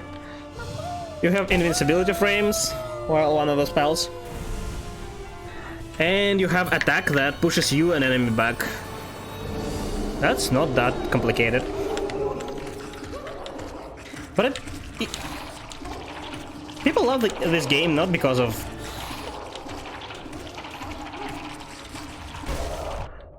Not because of the gameplay. I mean, partially, but not fully.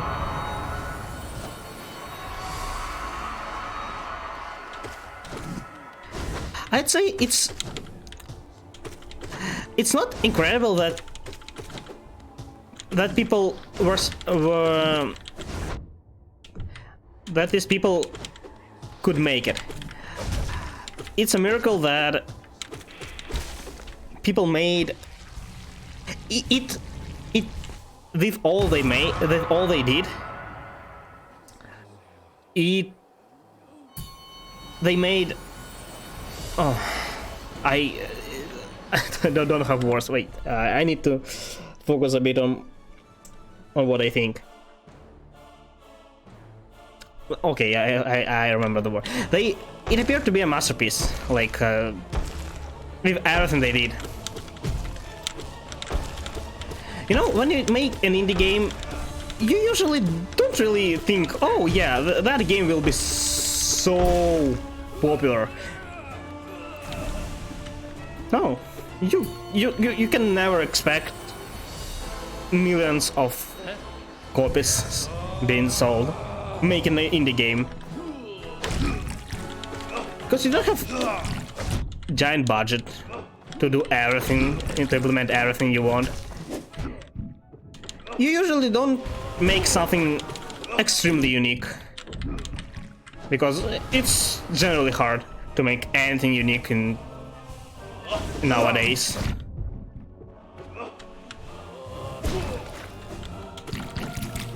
Even though if you make something unique, it doesn't mean it's gonna be good.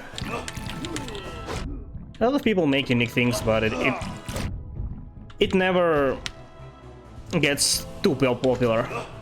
Let's say I know one game.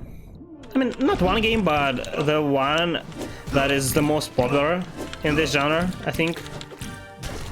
It's generally... Okay, it's not the most popular, but it's first I met in genre. It's a game that requires several people to complete. You probably know about the game It Takes Two. You can only play it with two people. It's really interesting, and the game It Takes Two get extremely popular. It's a unique idea, but not a lot of games are like this, because this gameplay is not for everybody. The first game I encountered this kind of gameplay was We Were Here. It's a puzzle game where one person sees the puzzle itself and the other sees like tips on how to solve it. And you need to communicate, which is a neat idea. I love it. I played all parts. There are 3 of them. I can't say it's not popular. It is. It's probably a great. They made a lot of money on this as from indie game because it's extremely simple, but it's so interesting, especially to play with friends, which you're supposed to. Even though there is a multiplayer in the game which nobody uses. But yes, back to what I talked about.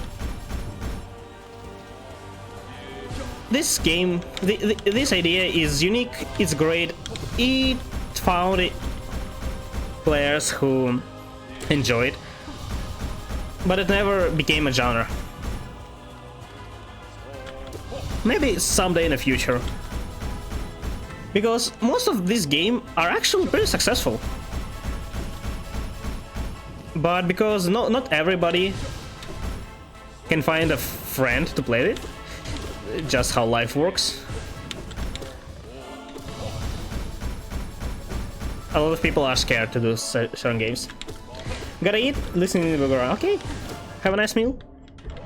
Have I played Talking Nobody? Yes, I did. How to... Okay. It feels like bragging. No, I'm not bragging about it, but I and the friends I played with are generally pretty coordinated and generally good at speaking, explaining things, and not panicking. So I didn't get this experience from Keep Talking. It's a great game, don't get me wrong, but I don't know, I don't think we lost any bomb.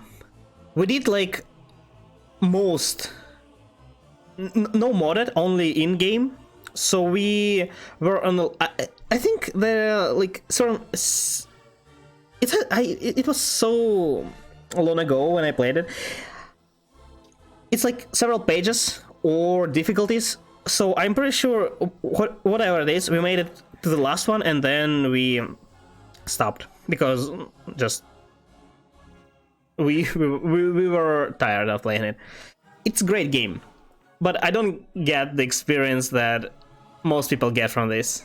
Like panicking, not succeeding, we barely make any mistakes there. But great game. Also have a VR headset, and from what I know, you can play there.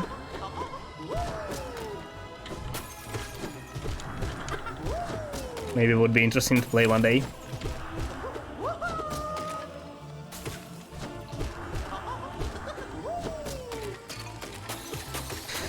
But yeah, then again, I don't see it would be really interesting to watch me playing it.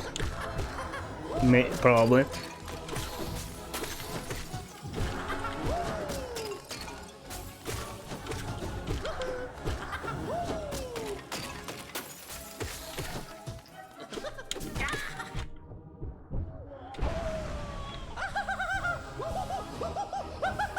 I don't know. I don't see this as a good trait exactly, because I can't, because of this, I can't really play rage games. Because, first of all, I usually don't rage. Except for Hollow Knight, of course. I mean, but yeah, in general, I don't rage. Because I don't get to the point where it becomes really hard.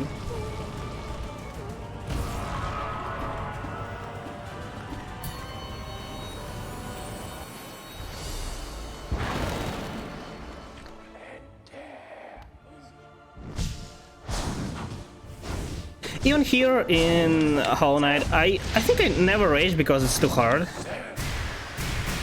I rage because okay, it wasn't like a rage. I was just extremely upset, but it was more because, like here, I'm losing. If I'm losing, I need to do this all over again. It's not because I can't win. It's because I'm losing time.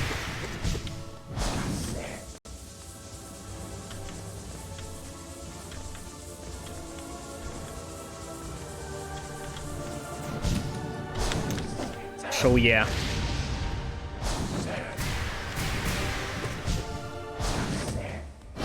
And it also generally takes me less time to do that, something some people struggle with. I believe I talked about this before on stream. I played Getting Over It. I streamed it in the past. And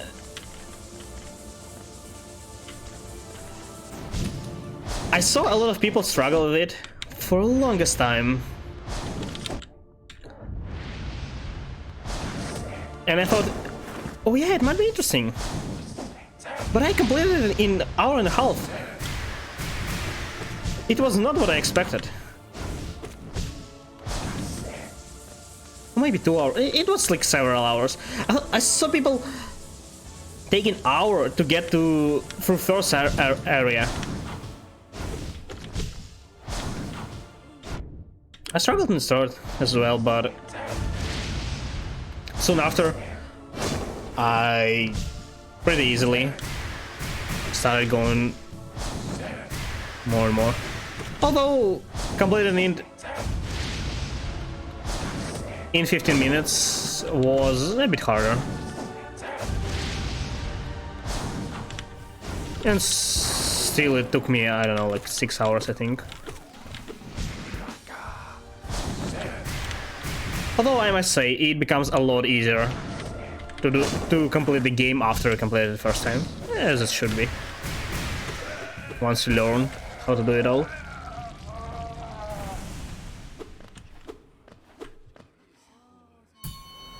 That's also the reason why I'm so excited about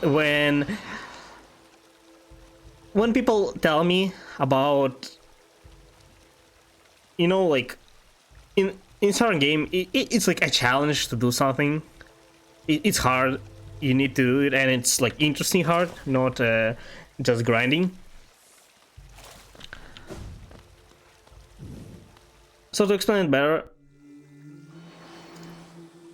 we can say P5 is pretty hard, but it's a grinding challenge. More grinding challenge. Whereas beating a certain boss in Hollow Knight is more of the challenge I like to see. So I'm pretty excited about something that people say me, oh, it's so hard. At the same time, I sometimes get extremely disappointed in my friends' skills when they say it's extremely hard and I complete it in first 10 minutes.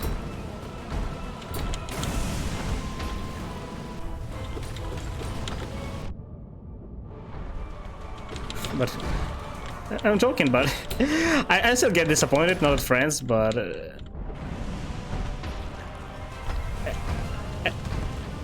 at the challenge. I anticipated so much from it.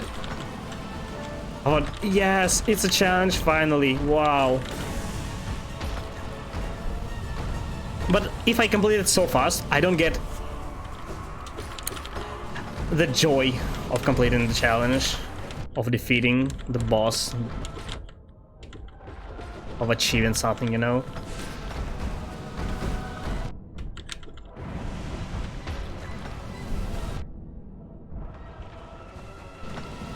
Wait, who am I fighting after this? Is it Zod?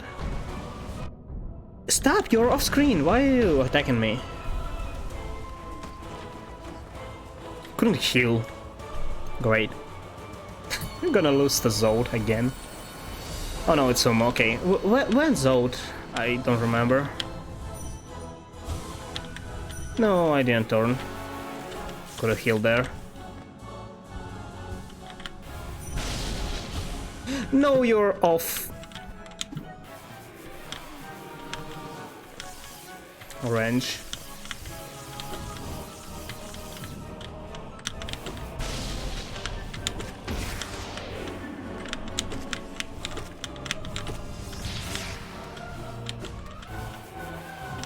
I fell. It's fine. Not a big deal.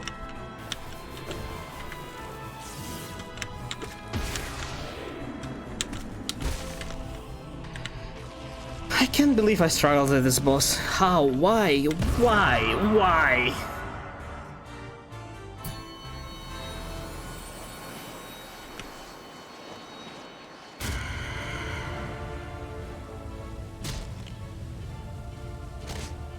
Also about the games, about It Takes Two. I really wanted to buy it, but it costs a lot.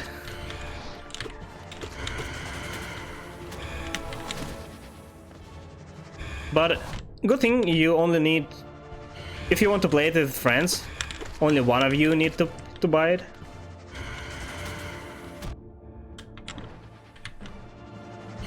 But I still struggle with it.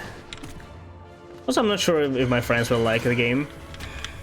One of my friends bought the game from the same developers, A Way Out. Heard about it. And I probably am gonna play with them eventually. We'll see. I'm not even sure if I will like it, but seems like fun. I like co- I love co-op games so much, you can't even imagine. Great thing, I have people to play it with. Most of my friends are gamers. Not all of them have free time though.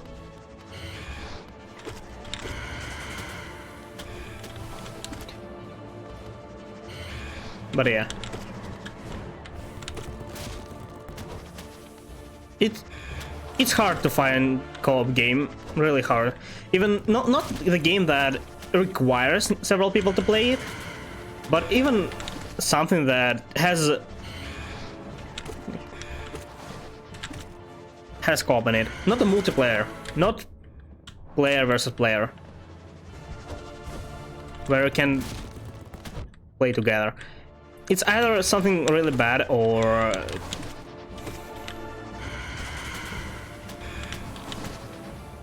something not interesting. I mean, don't get me wrong, there are a lot of games, great games. I just played all of them. I remember playing, there is a game called Overcooked. That's a great game. I'd say it's one of the best to play with your friends. It's... Again, I played with the same friend. I played I keep talking and nobody explodes. So we did pretty good. Okay, Sly, chill.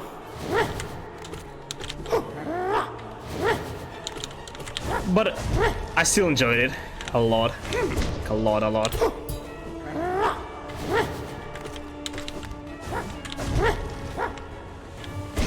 Also, we went for a high score on every level we played. So we had to restart a few times.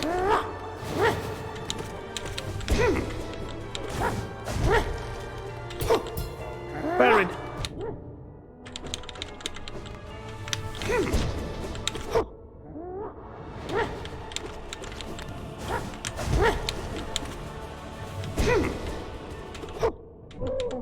Okay. Probably need to be a bit more careful. To not lose to Zod.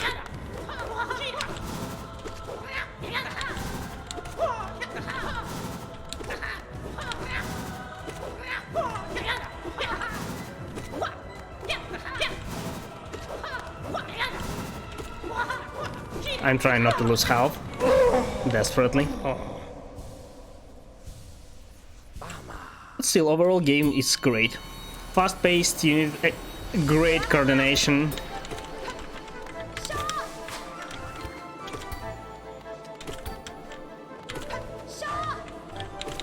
To play it perfectly.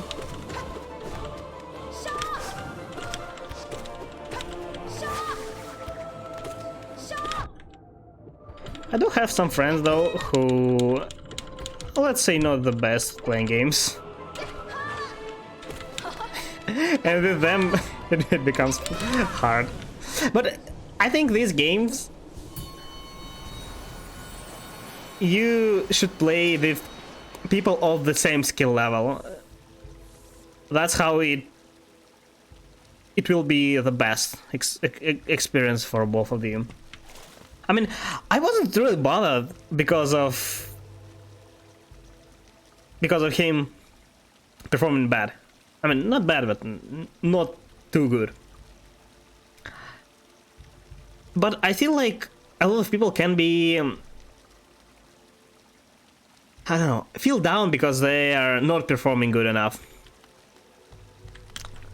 And that's why you should keep it in co-op. If it's multiplayer but in teams, it's eventually gonna ruin your friendship. Even if you are okay, your friends playing not good, they still will feel like a burden. I can guarantee that.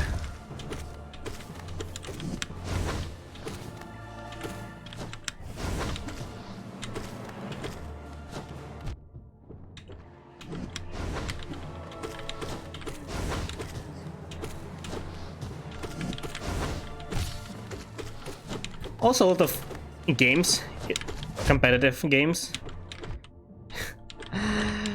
don't really allow you to play together if you have really different ranks. That's also the reason why in most games I played,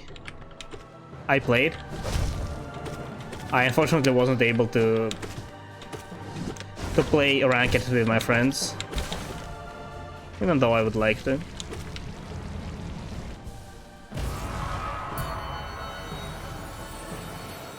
I have some friends who are playing better in certain games, though, which I can't play with them.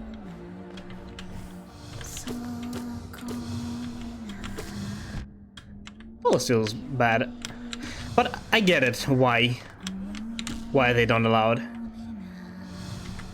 It's like boosting in teams, and it's hard to balance. Teams have different ranks to make it a good experience for every player, not only you and your friends.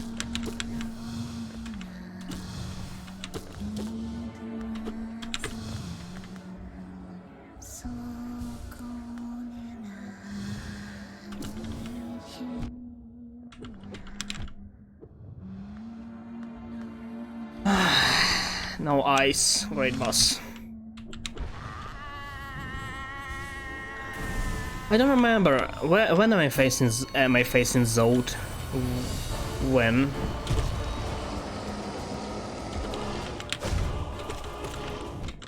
I wanted to jump, but I failed.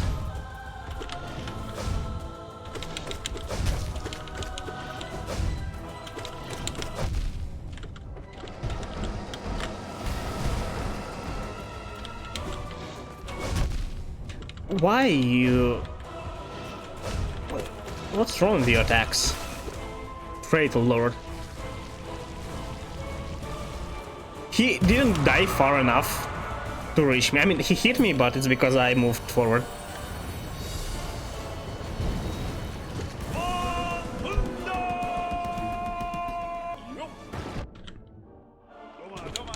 Hello, Arthur Markov. I see, but the thing is, I don't remember the order. That's what I meant. Like, order of upcoming bosses. So I can't really tell how close I am to the guy who destroyed my last run. Imagine losing to Zod. Okay, you're hitting me too much time. Stop.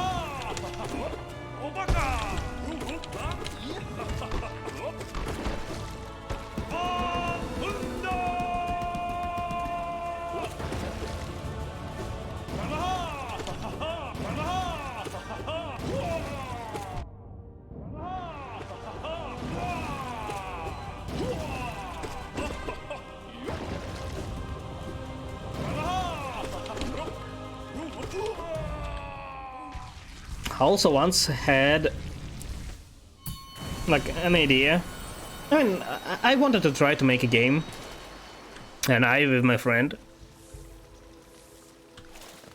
started making a game similar to We Were Here, a puzzle game, but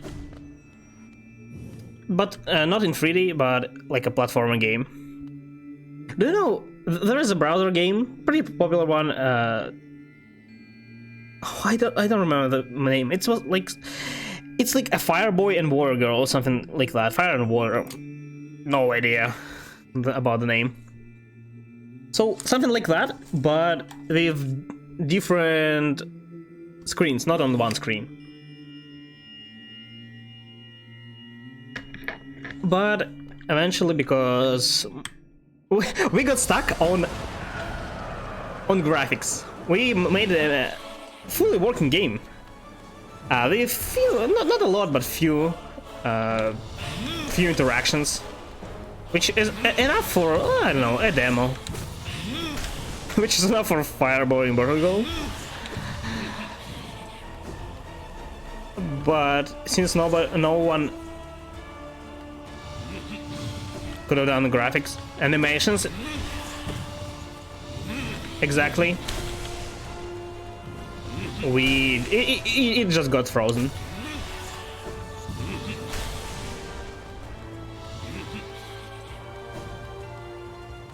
Very close to Zoto bosses after the bench. Oh, I see. So after this guy, now on PC, here's a good challenging game. Pokemon Radical Red, Nuzlocke. Nuzlocke is not a challenging game. It's challenge inside the game. You know, you can say, yeah, it's a good challenge if you complete Hollow Knight with a wheel, but it's not in game. I don't want to I can always place some handicaps and make the game more challenging. Play with one hand. Play, I don't know, blindfolded. I'm not gonna lie, I won't say I never tried it. Playing blindfolded. It seemed like a good idea, you know? But it didn't go so well. Should do it someday on stream. Fireborn Virgo is a pretty neat game. Yes, and imagine playing this like not in browser game, but as co-op and the improved version. That was my reasoning why I tried. I mean, I still can do it, but I need graphics, and I'm still not sure how. If I complete the game, I finish developing. Also, the friend who worked with me on it is in army right now. So I kinda can't do it without him. But yeah, I'm not sure about how successful it will be. Therefore, I don't really want to spend any money on it, or a lot of money.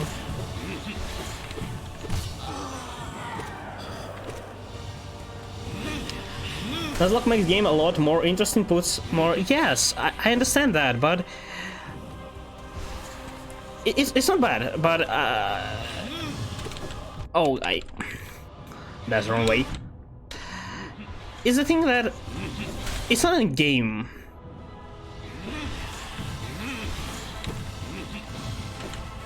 It makes it interesting. I don't say you should not do it, but for me it feels different from the usual challenge. It feels like I enjoy not playing the game itself, but like the mod, let's say, with the rules set by community. Don't say it's not interesting, it's just not the same experience as I enjoy the most. It also makes it feel that developers didn't put too much thought in the game. If game is not interesting enough without handicaps. I don't say it's bad, don't get me wrong, just not interesting enough for me.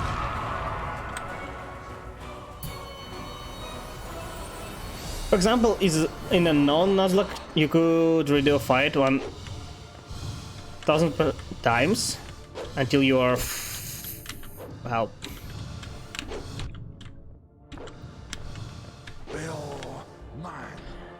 far over level until you win by RNG or just make a perfect team for a fight. Meanwhile, in Nuzlocke you got one chance.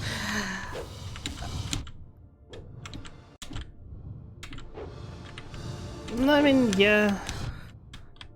Although Nuzlocke for me still seems like, you know, there are certain games where you don't have chances to load. Like you have one life per game. It's something like that. I mean, it's better, but it feels exactly like this.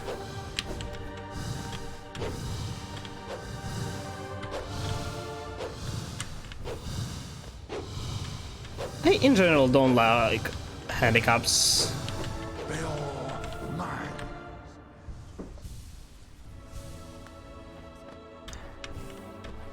Because you see,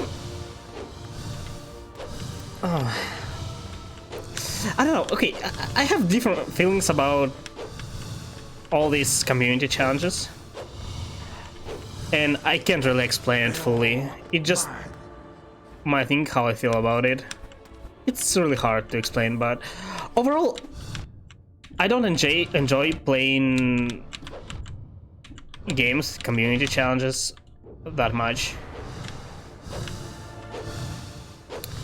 How do I get out of Markov at full health? It's impossible.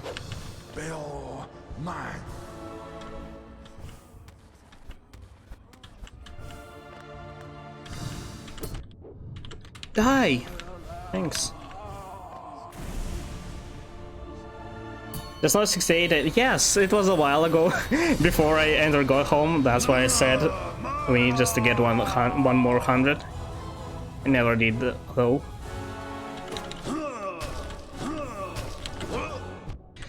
Stop it, Zod! He's gonna ruin my run again. Just saying. Why this fly is not that?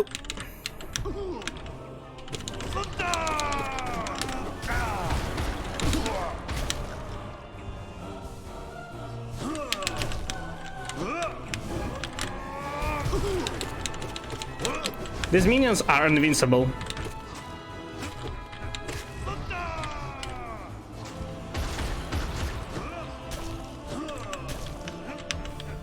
Where are you?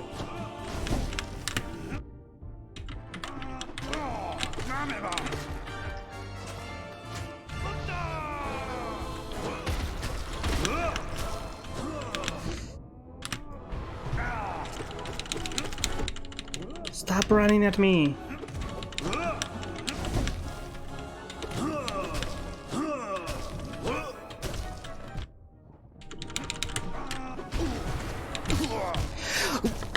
What's wrong with this? Oh, why? Why Fly is not dying by the dark? How many times it survived and why? I got hit at least 4 times with a minion that doesn't die to the dark. It always died. Why it's not dying now? Why? Why? What?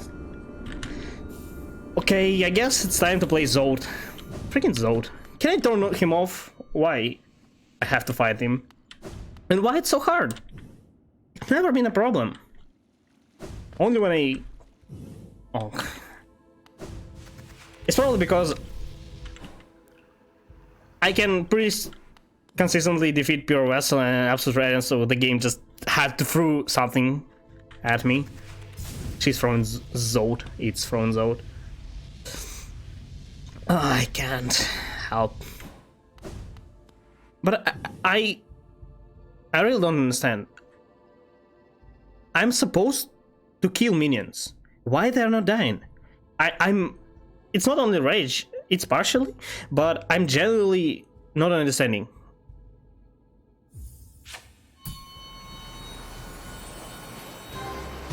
I literally died because minions doesn't die. None of them. Oh, and I also extremely disappointed because, like,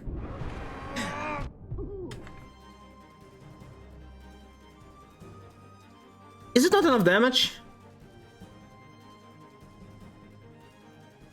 I saw this freaking fly getting hit and it didn't die.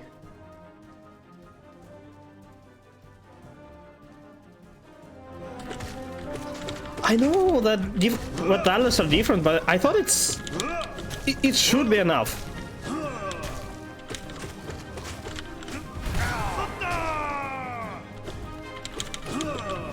How a spell has less damage than my nail?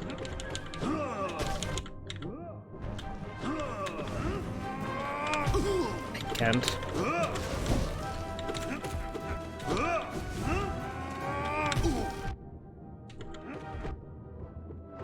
I'm so frustrated.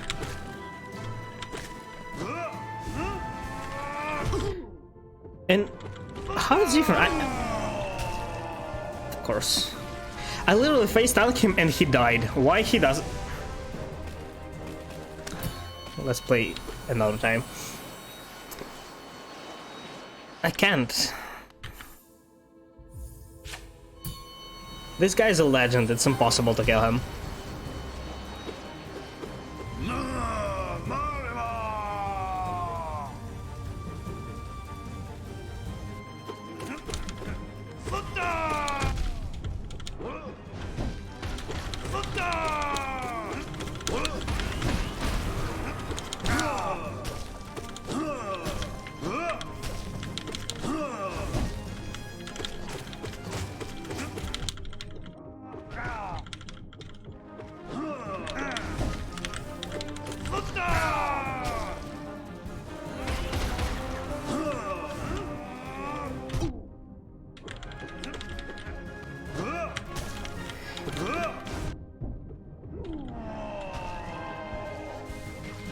I don't understand why.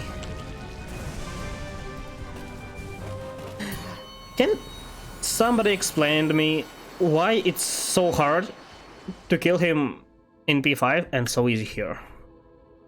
I barely lost half my health, and I was over half of my health when I entered his room. Even though I lost some in Narkov. So, maybe I panic more when I'm low than when I'm almost full.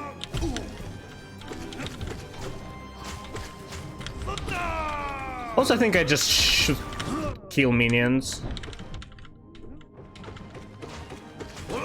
that he spawns.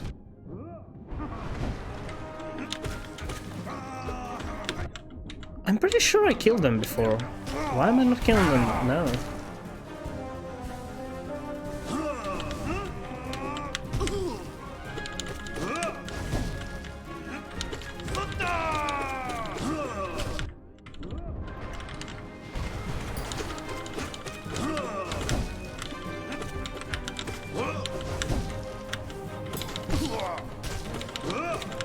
I cannot take it, this fight.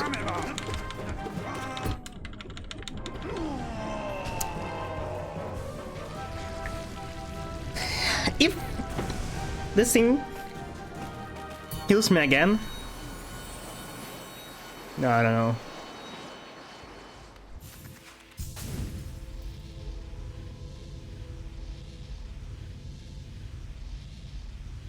I can defeat almost every boss here first try, and yet I'm losing P5. Can't be helped.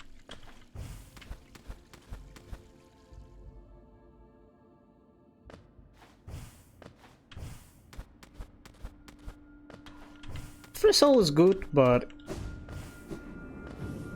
I mean, yeah. I'll try.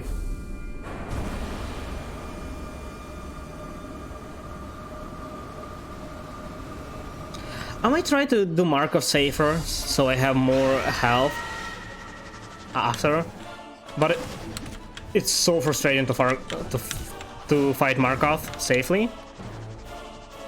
To the point I think I just will be more mad about Markov fight than to the point I won't be able to fight Zod anymore.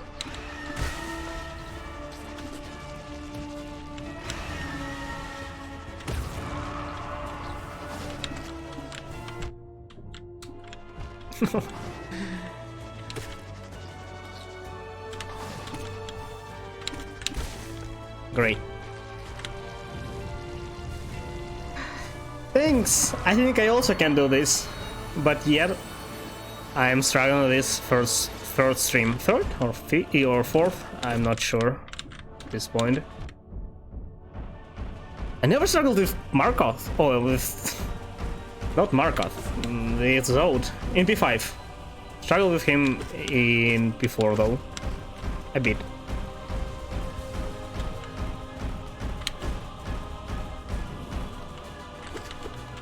Third? Yeah, I think third.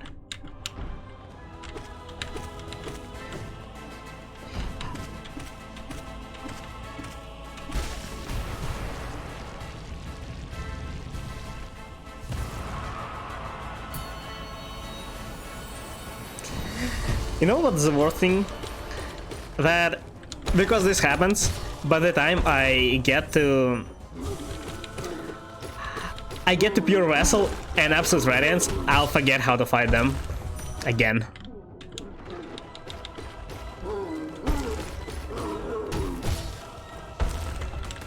No, not the stones.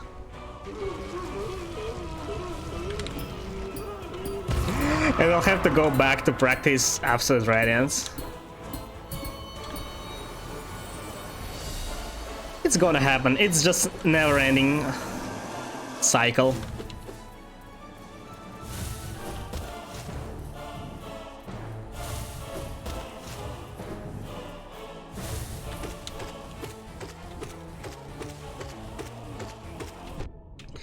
You know, if it goes really bad with Zod, I might just switch to safe build and have no troubles with him.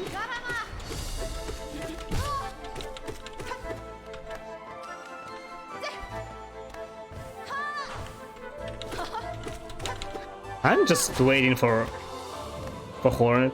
Come here! What? Did she just stick to the wall? I didn't know you can do that. Can it reach me? Oh, I already can it. My bad, I forgot. I actually can just stay on the wall. I need to see dash though. But I can.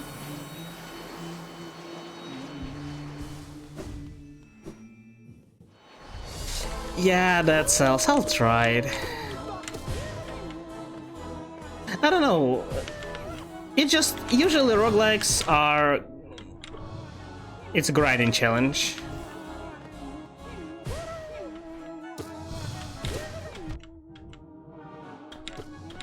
Oh, I'm kinda skeptical about that.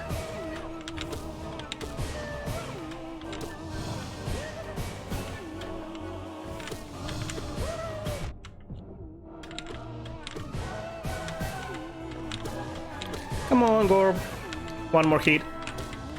2, 3, 3. Hello! Welcome to the stream. Never beaten Marathon 5. Well, as you can see, me too. Can relate to that.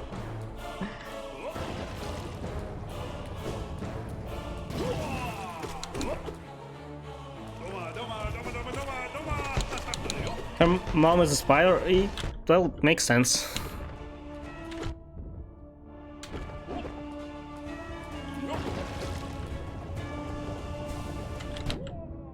But does it mean Hornet is actually half spider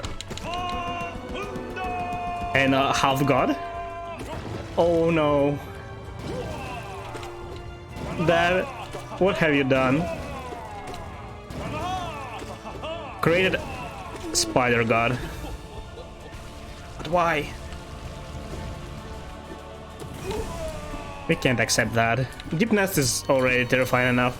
Imagine how will she look once she grows up. Or is she already adult? I have no idea. How old is Hornet? How old am I?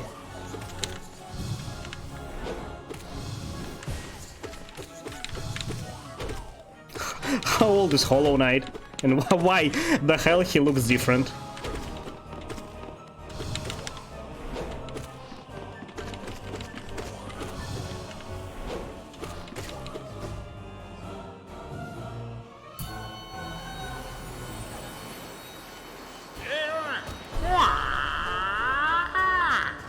I've beaten 1 through 4, but Phantom 5 is not harder, I think. It's more time consuming. It's the same bosses, apart from Absolute Radiance. Thank you for the follow, Leviathan. I really appreciate it. I think it's more, yeah, just time consuming, and because of that, it's more frustrating.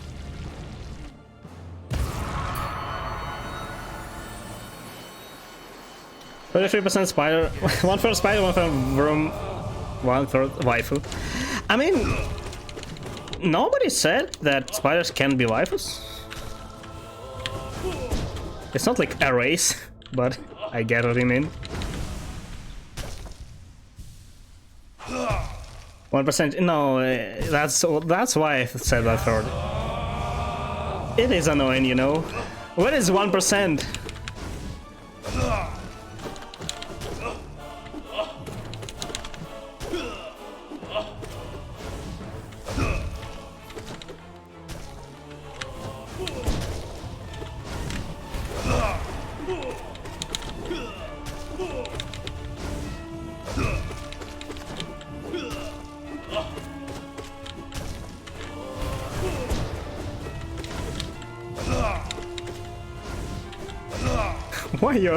Why are they taking turns to attack? It looks so weird. Oh. I thought it would take longer. I'm face tanking, I don't care. Well, you have a lot of more health than expected. Would rather fight Diesel than Brewing my... you know... to be honest, I kinda expected to fight him. I didn't even know that he's like kind of weak lore-wise and that he died somewhere. I thought I legitimately will have to fight him in arena, but well, never meant to happen. I didn't reach him.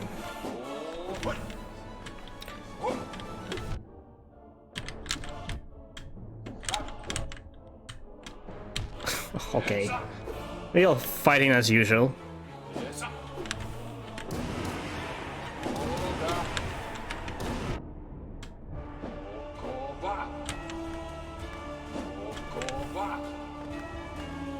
Okay, I should not die to this.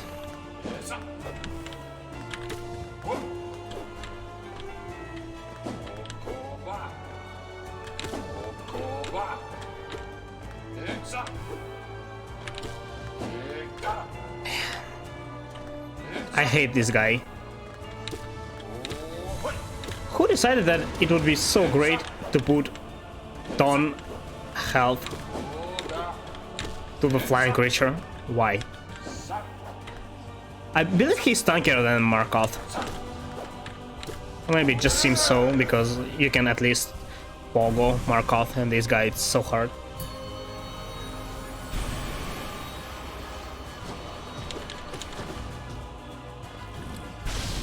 Top 3 worst bosses are Flukor, Bruin Malek, and Nosk. How? Worse by what exactly? That you don't like them? I'm okay with Nosk. It's looking kinda terrifying though.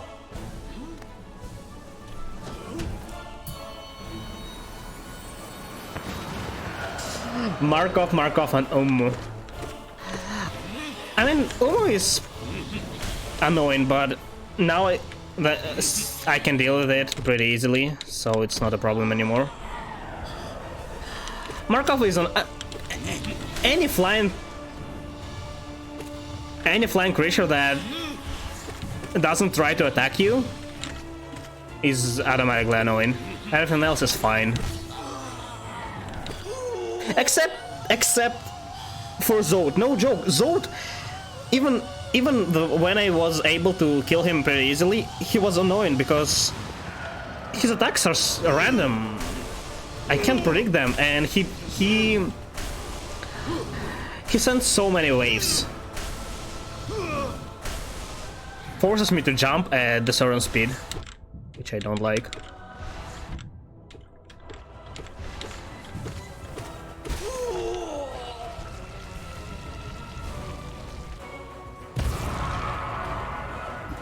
Just don't like them, plus I'm bad at them. Flukeworm? You have troubles with Flukeworm? Really? I think it's one of the easiest bosses in the game.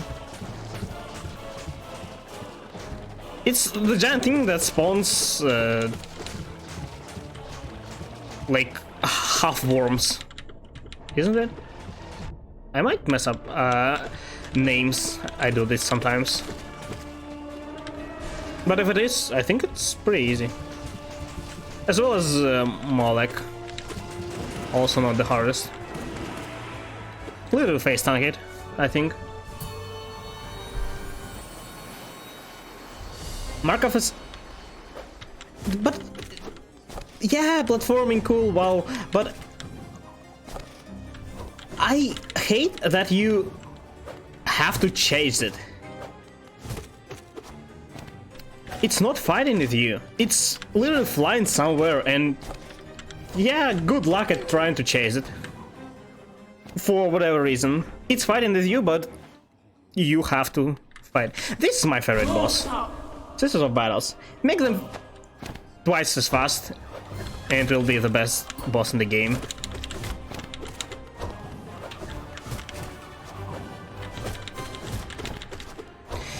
Do other attack. It's lame. Yeah, that's better.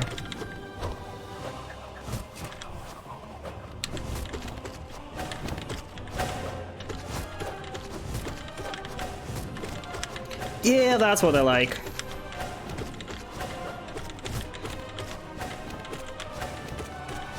Just look at it! Isn't it great? This boss is awesome. Or at least get rid of slow attacks when they're attacking at the same time. Kinda slow.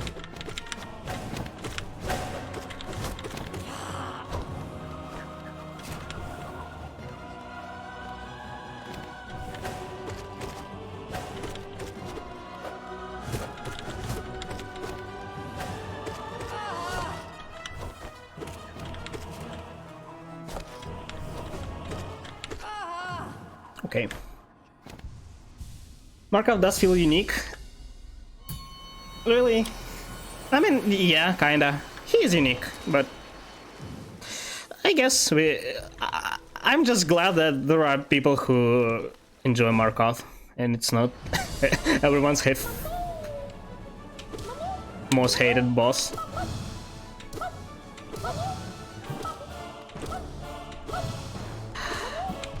Yeah, the Sisters of Battles are really fun to play, but I don't know, it looks hard, but it's actually not that hard. That's what makes my brain confused.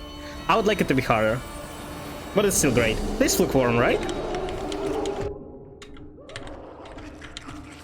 Isn't it the easiest boss in the game? Well, usually it goes smoother, but even though...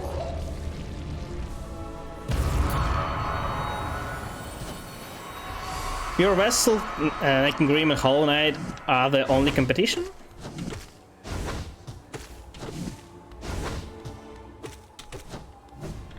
For best bosses? Well, I agree.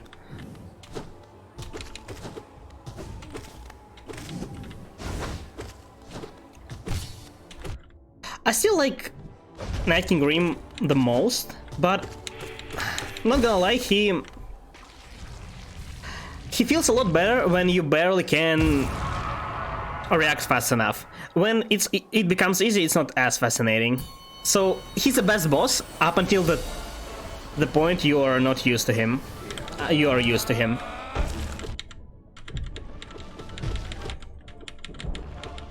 I don't care, I faced, thank you.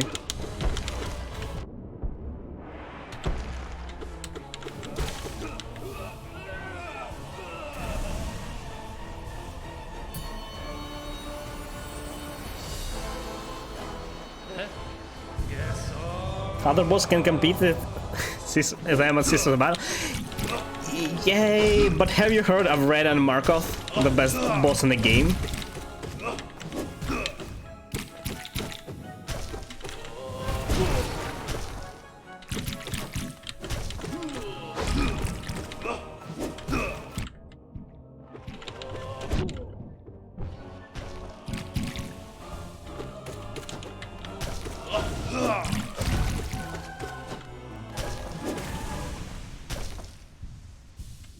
Where am I? I'm halfway through bosses. Even less a bit. Oh.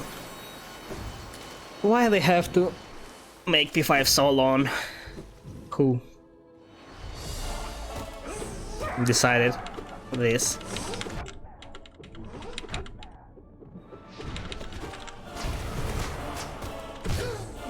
To be honest, I think a lot of people struggle with P5 to the point where they just don't complete it at all. And that's not that you aim for as a developer. Because if it would be just a random thing, like an Easter egg, right? It's fine, but because you need to complete it for 2 more endings, it's... I don't know. It's not good.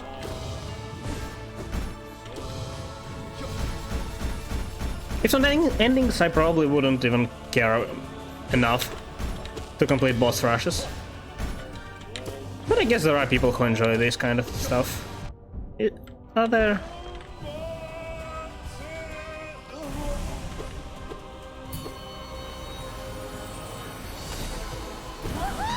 I mean, I guess if they didn't put all 50 plus bosses in P5, but let's say there will be top 10 or 5 strongest bosses without a bench. That would be interesting. That is interesting. But since you're fighting, I don't know, Collector and other stuff that you barely care about, that just make you spend more time on the game, it's not as exciting, you know? Like, literally, I don't even pay attention on what's happening on the screen. I mean, I do barely.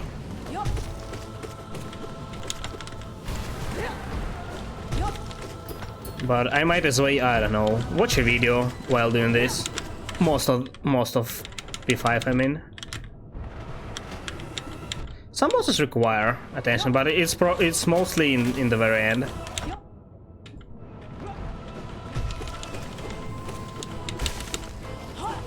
Good Tamer is okay, I guess.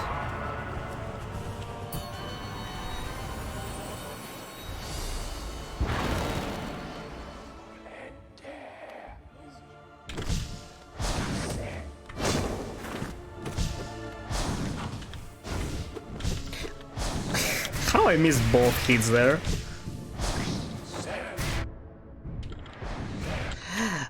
Once I pulled like 4 hits while he's sending bats. I'm trying to do it ever since and it never works.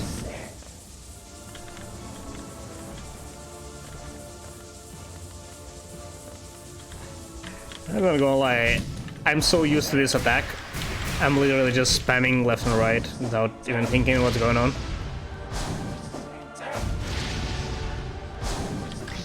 No! Okay. This step back, it's the scariest attack, scariest move.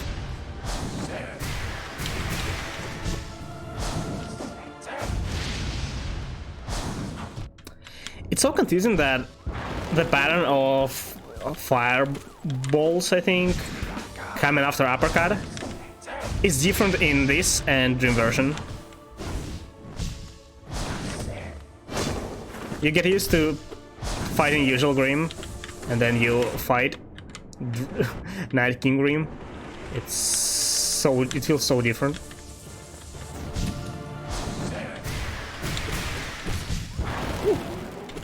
Three attacks.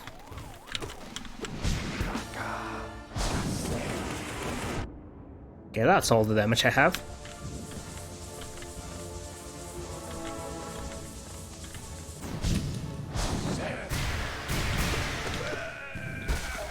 Bye.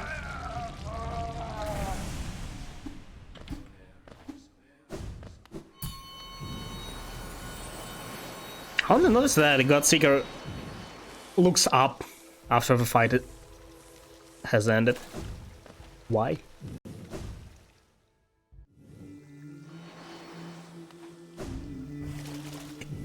Is Godseeker this guy's name, or it's like their race? Never thought about it. All this audience, are they also Godseekers? Or they are something else?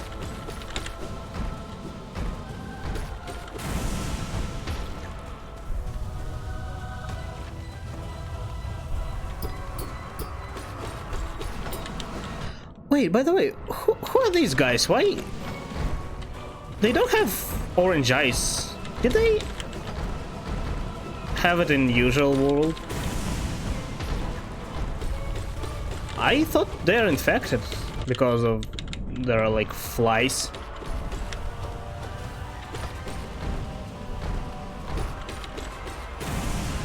But might not be the case.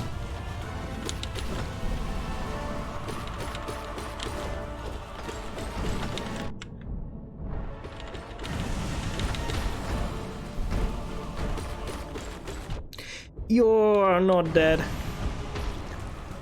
Miscounted the hits.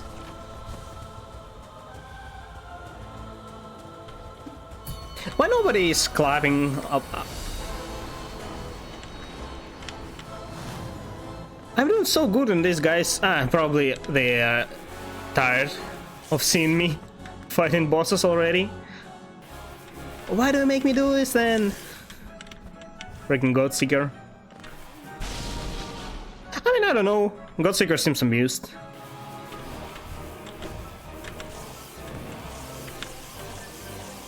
No, the jelly. Oh, okay, I can use this one. No. Okay. I missed. I fell. Where is the jelly? I see you. Can hide from me. It's literally inside.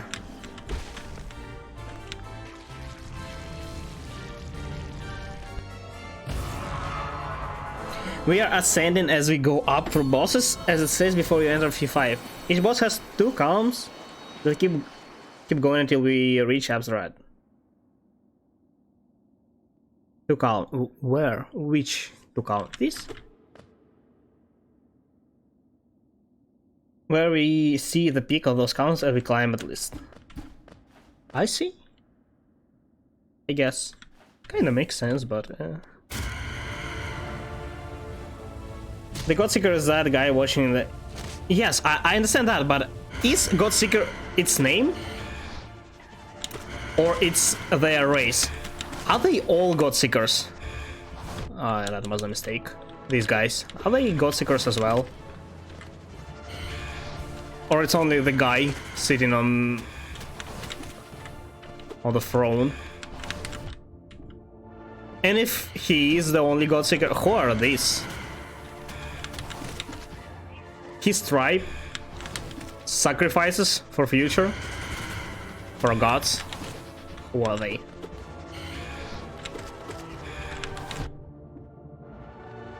Really seems that they don't even care about us.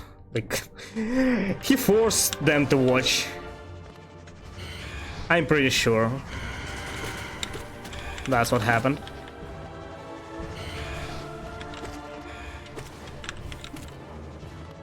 Is the guy sitting there? Wait, got hit. We don't know. This is the dream realm anyways. They're part of this dream realm. Well, yeah, I guess. Still would like to know who are they. I'm full. I think they are all Godseekers, but the big one is referred as the Godseeker.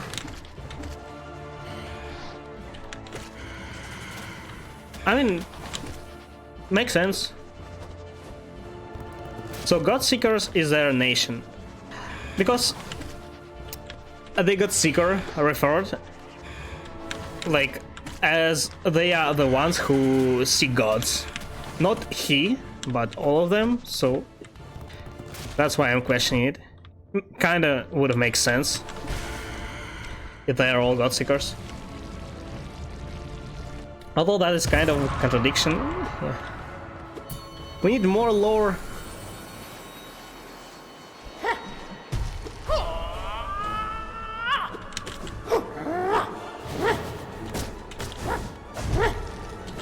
Where is our attack?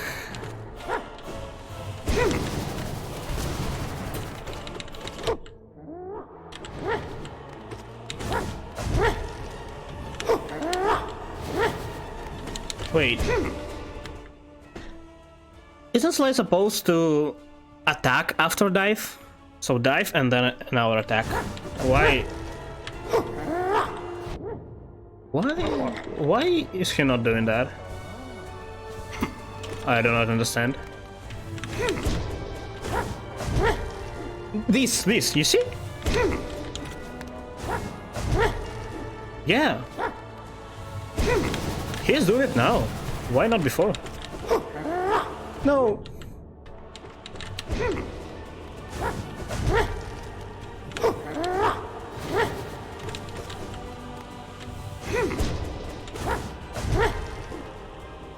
I'm really afraid of going to him after dive, because I have no idea what's about to happen. I remember when this stage was a problem. You literally barely need to move to avoid it. How that was a problem? I just don't understand. Sometimes I'm so bad at this game. I was losing to Zod. Toll up is based on distance. If you're far away, he doesn't do it. Really? Never noticed. I guess you played near him always.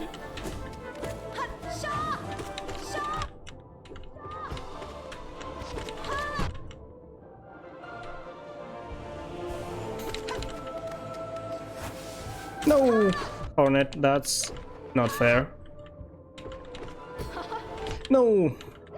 Okay. That was not intentional, but it worked.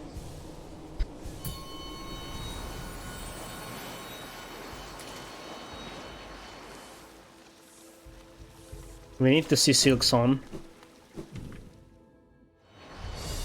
That glitch. It's really easy to pull that glitch off.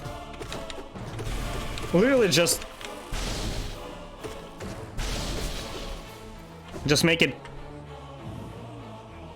dive, or rather dash to the wall.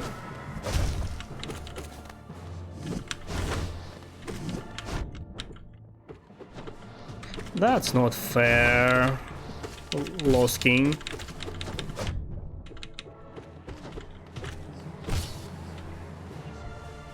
I'ma heal a bit. Why? Jump! I hate this.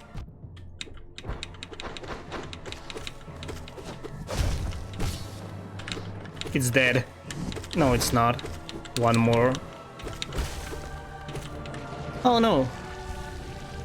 It's usually always, almost always dead after the second stagger. Should she cancel the dash? Yes. I mean, she should cancel the dash right when she hits the wall. It's a glitch. It's not even a question.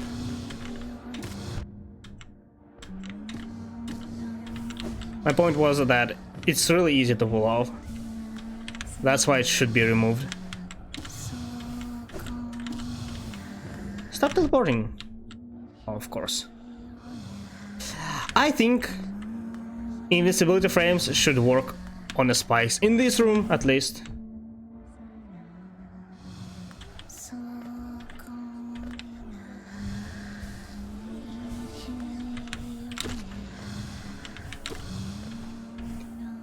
Imagine teleporting after one hit. No. No.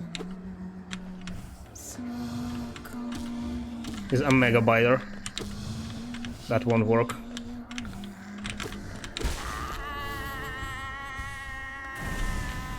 Yeah, she tried.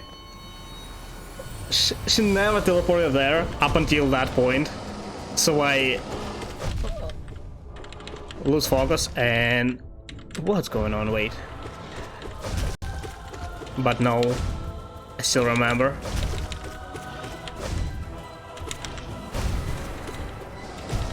Aren't you supposed to be dead already?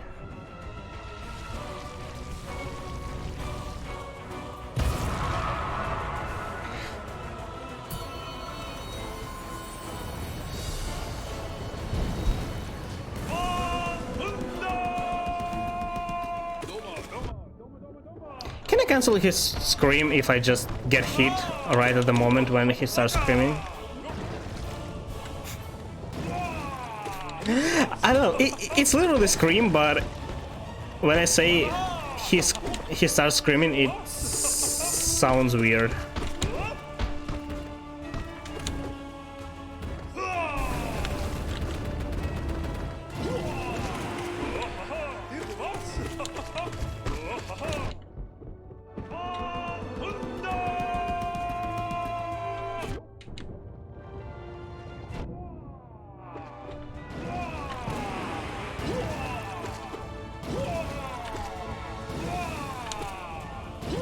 Yeah, man.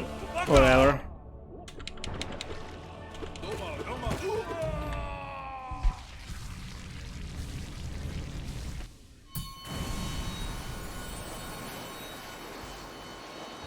Sometimes I drink water in between bosses.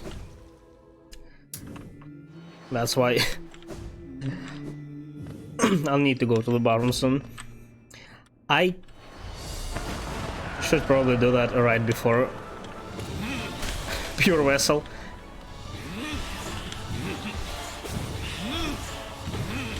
Or after Zod. If I lose to him. Again, there's no way I will lose.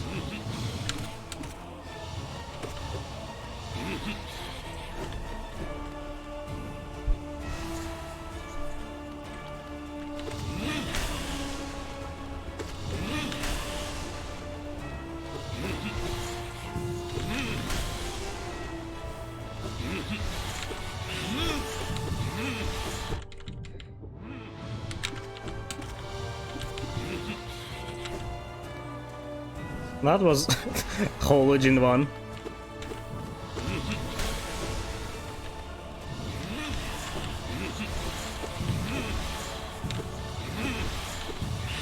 Stop! You see that? I barely don't make it in time.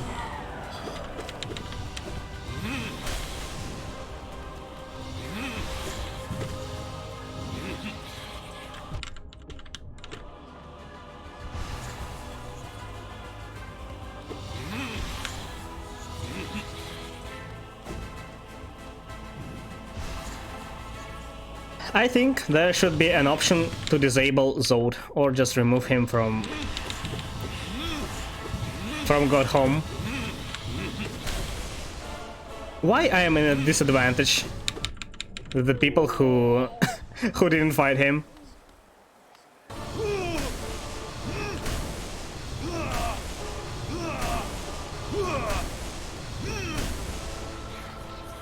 Oh, that's all?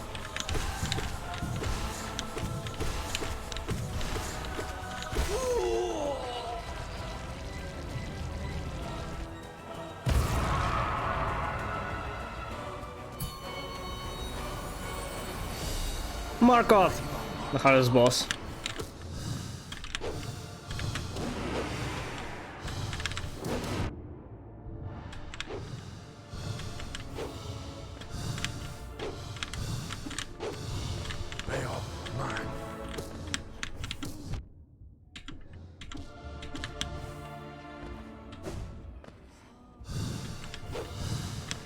My plan is to somehow save most of my health before Zod fight.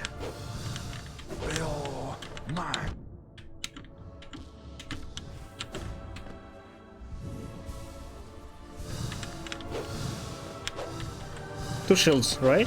No, it's still one.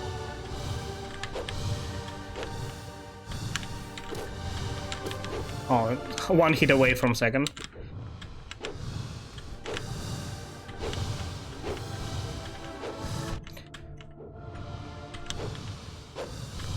Start spinning them!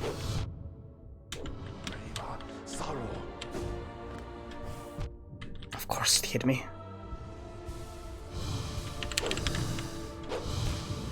And I fell. But I just don't want to grab the wall. Only the ones we don't need to grab.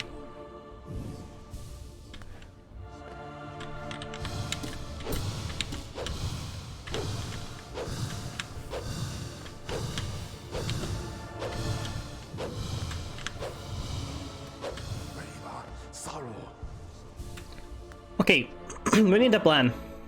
He's almost dead. Alright? We need a plan for Zod. What do I do with this thing?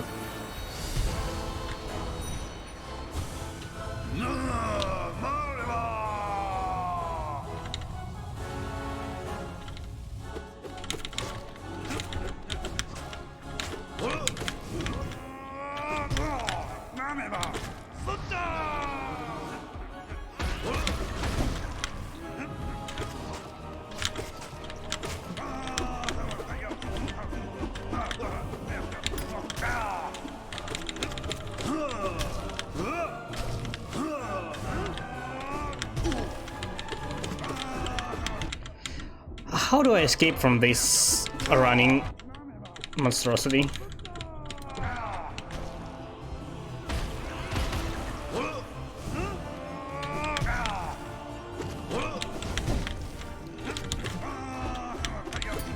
This time it wasn't up high. How?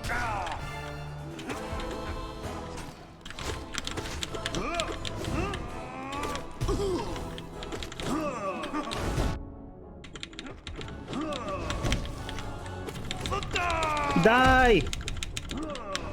Why it's so much harder?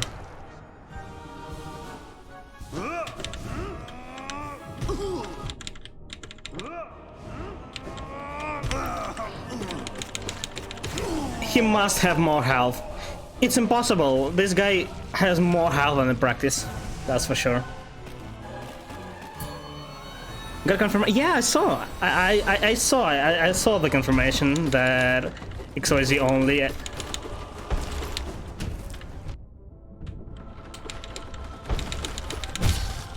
Oh wait, this guy got me worried. I for a second almost forgot how I lost to the failed champion. But I remembered in time and went to FaceTime him.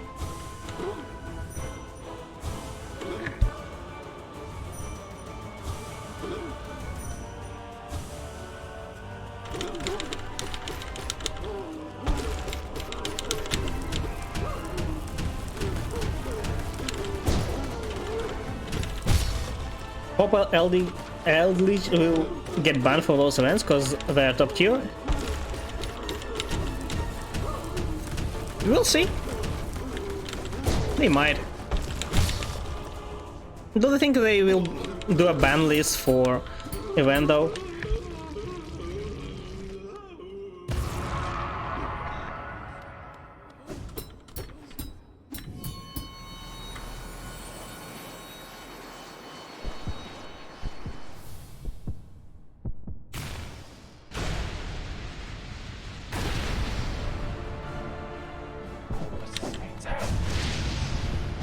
My brain just stopped working for a second. I forgot that I'm still fighting.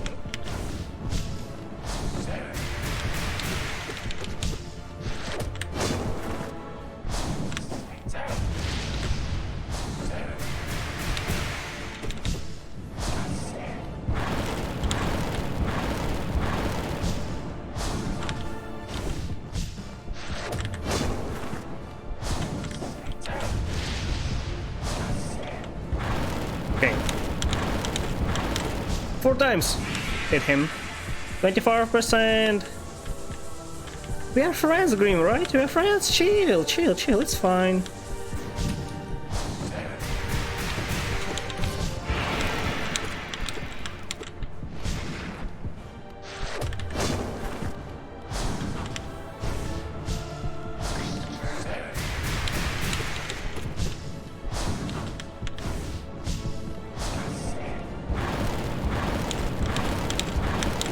Four times.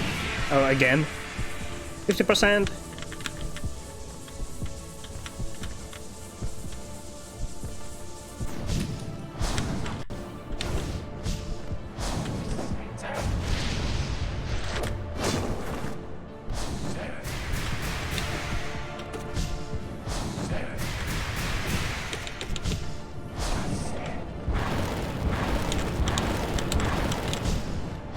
Yeah, this time only 3 attacks.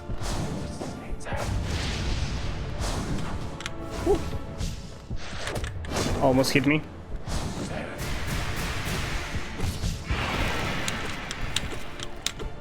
Almost hit 3 times. Is it even possible to hit 3 times?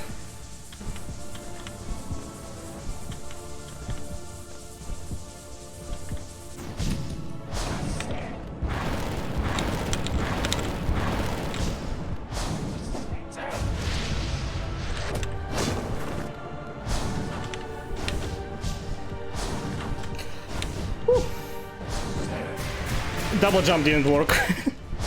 Got scared for a second.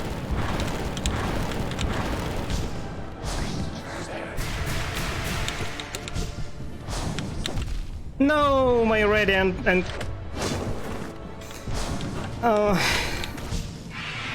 one hit away. I almost did it. Almost radiant, almost hitless.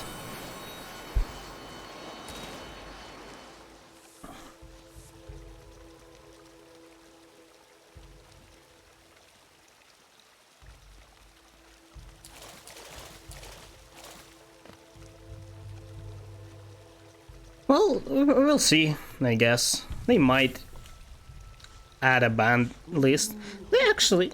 It makes sense. I read some information just about Ranked in-game, and it was stated there that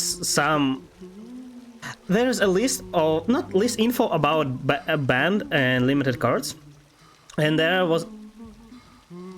It was stated there that they are either banned in Ranked/event, so they might, really might. Okay, give me a minute, I'll go to the bathroom, be right back.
Okay, here. You're back. So, it's all or nothing. Pure Vessel and Radiance. Absolute Radiance. Okay, Pure Vessel. Okay, no panic, it's fine. It's fine. My hands is rambling. Help. Please, no tricks. Listen, listen, listen. You're my bro. Just go easy on me, okay? Go easy on me, starts with jump attack, and proceeds to do it again.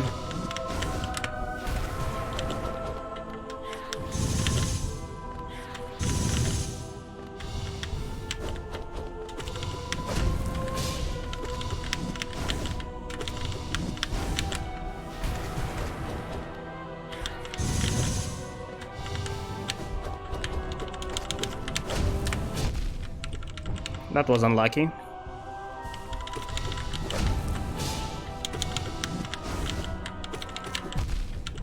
That was unlucky.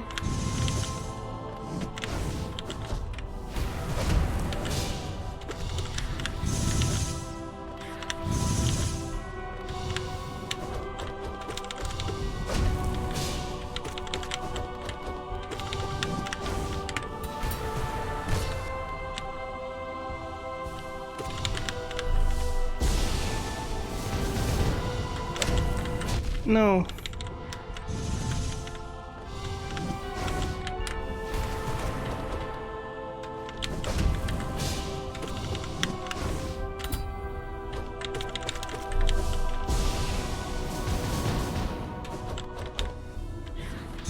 That was almost a mistake.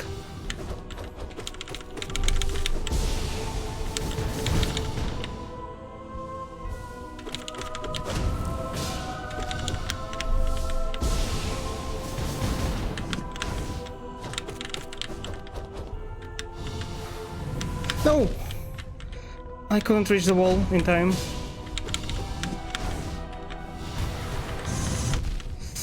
That's why I don't like the dark.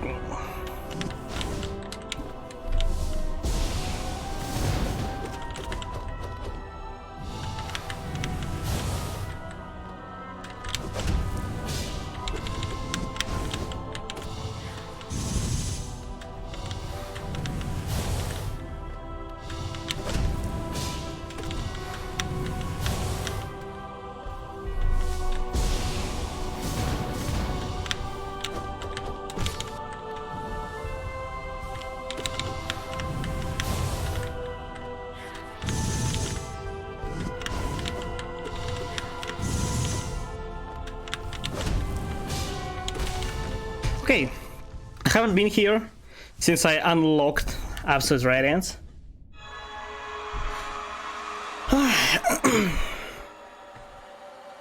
My hands are sweaty and cold and sweaty, I can't help. Okay, wait.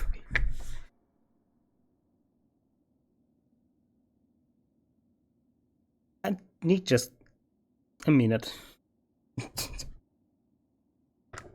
to calm down.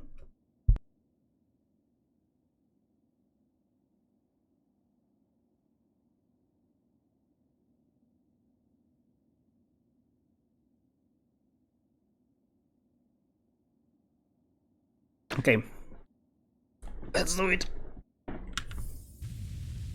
My hands are still cold, by the way. It always happens when I play. No idea how to fix it.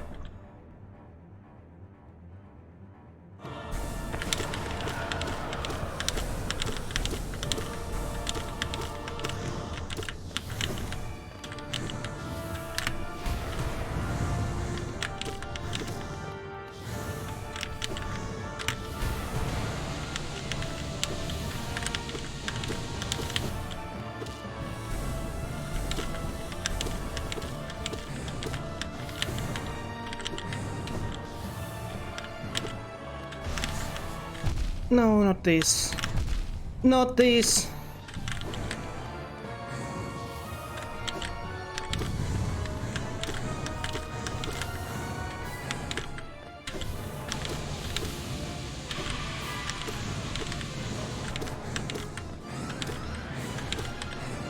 Stop. It makes me fit in between the swords. Stop.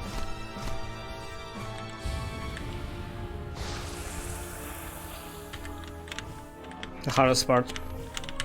I fell. It's fine. It's not fine.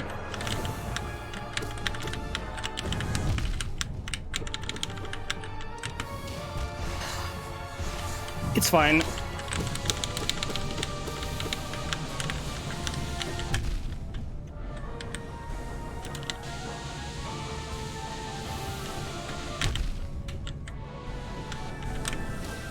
I fell again.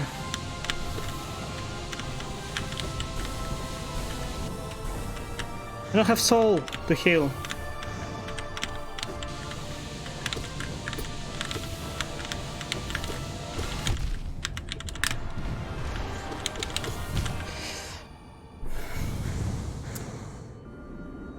I hate it.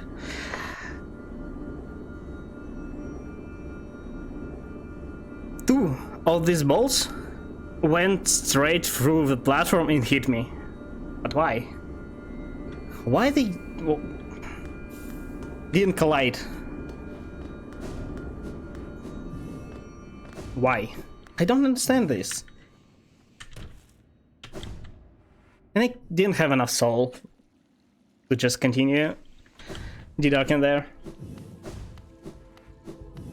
I'll do one more attempt today. And I'll go to practice. Watch me do the absolute radiance first try. I'll watch it. And hitless, of course.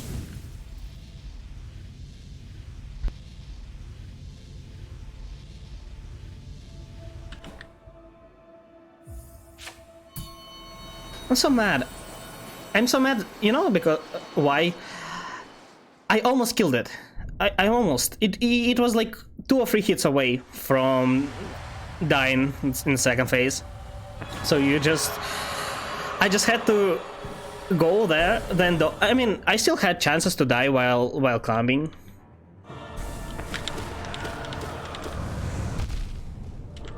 But had a lot of chances to win there. Just got a bit unlucky. Also, one of these balls just literally spawned in front of me, so I couldn't do anything about it.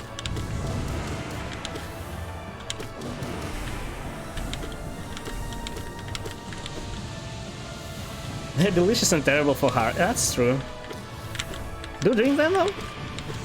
I usually do. But mostly because of taste. I rarely need to stay up at night.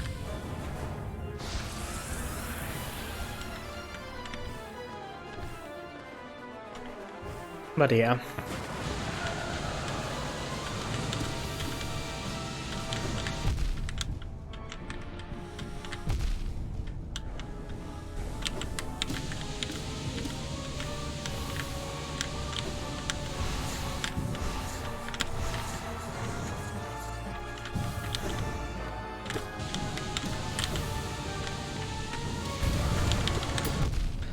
I also somehow missed literally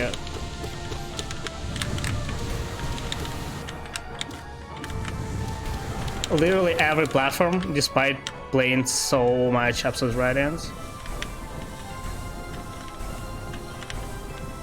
For whatever reason, few platforms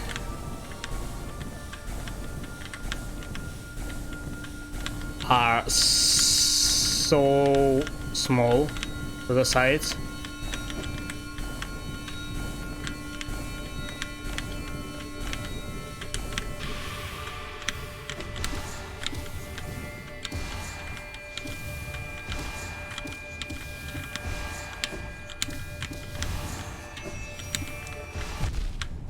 god. Remember what I said about doing it first try? Even though the second phase was so had so unlucky movement, and I still got it. It's too stressful doing it in P5. Okay, let's do another try. I'm hella consistent in being absolute radiance. It just... I forget everything after hour of getting there. One day, we'll do it.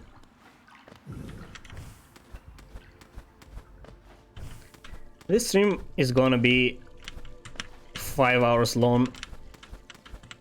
If I... unless I die before Absolute Radiance.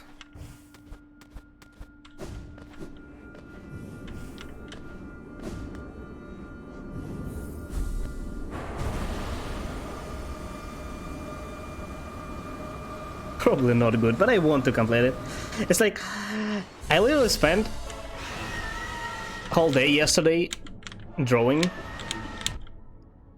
and at first I wanted to leave some for today to finish it today, but I wanted to finish so much that I ended up spending an hour, 3 hours on it. I was so tired. Probably the same will happen today. But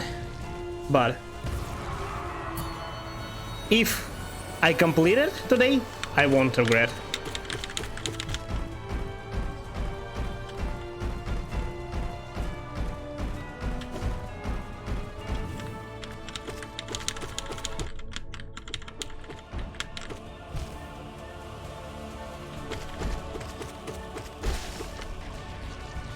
Good luck with throwing things. I'm slowly improving.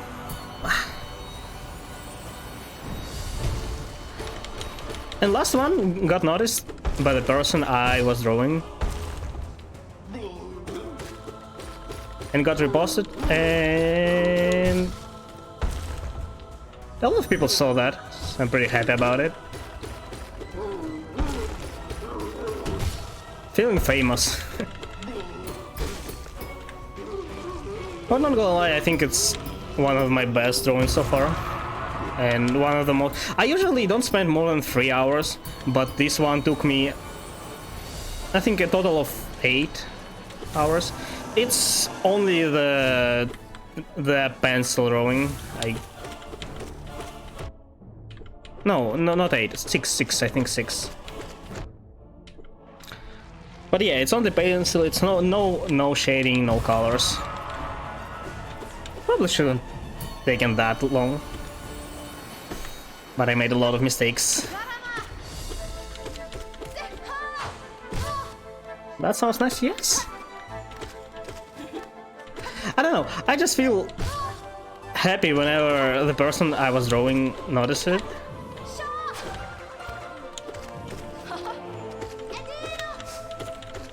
I don't know.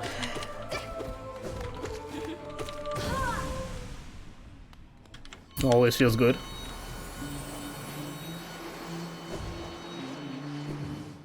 I mean, especially if they liked it. If they didn't like, there is no way for me to know. They noticed.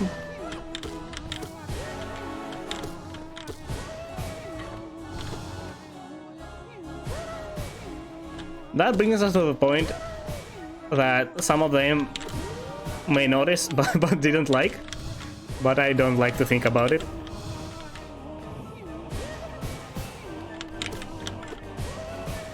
Come on, Gorp.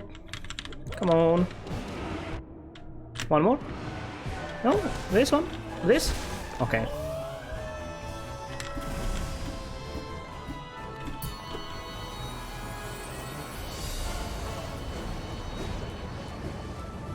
One day I will be able to go digital drawing. Although, I don't know, for whatever reason, it's so much harder for me. I guess I just need to spend some time trying it.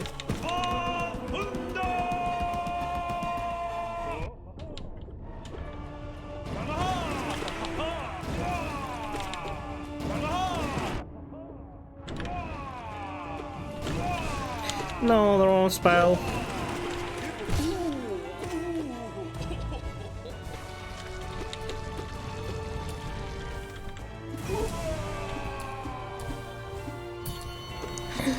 Place away on the background.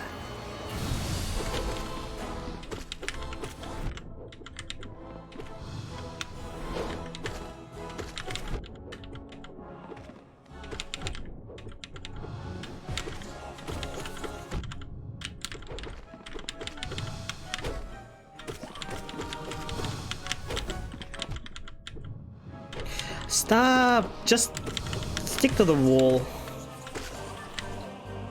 I got down to half, I didn't even realize. No problem.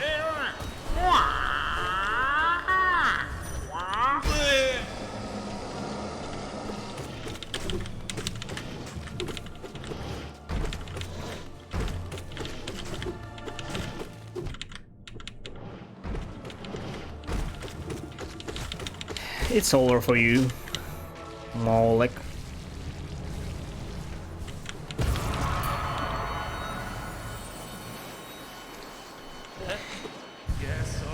This Godseeker just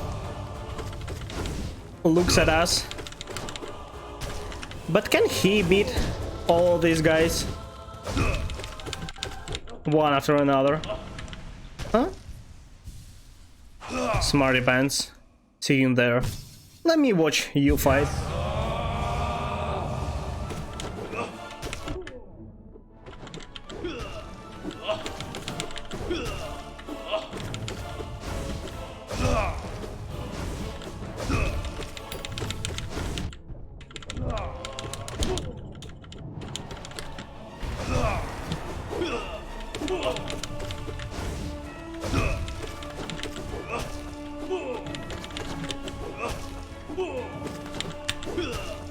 I can land only one hit. Please don't... Yeah.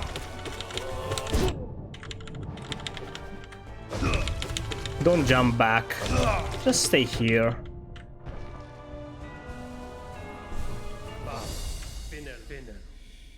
Probably consider he can drag and power up the actual radiance. You know, I can beat both of them first try. That's not a problem. But I still can't complete P5. I can probably beat Radiance 5 times in a row and drag it wherever. But I still can't complete P5. So the real question is, can he beat me? I don't think so. I have a plot armor, it's impossible to beat me.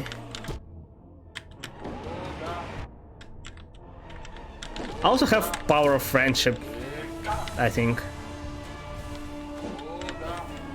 Do I have any friends? I mean, the Hornet is my friend, I think. The Stag guy. The Elder Grab, literally the strongest creature on this planet. He can generate Geo out of nothing. Why Grab would have Geo? Grabs don't have Geo. That's why we come to the conclusion he generates it. He's literally a god. Not a mere god. Like the king or our mother. It's literally the god who created everything.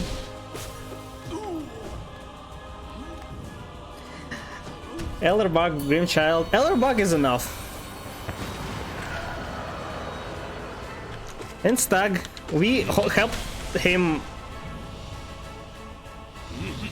unlock all Stag stations. Hornet. She's our sibling. And we have a good relationship.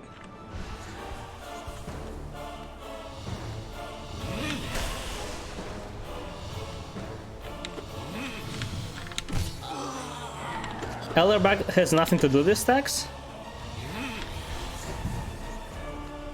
Wait, who is Elderbug?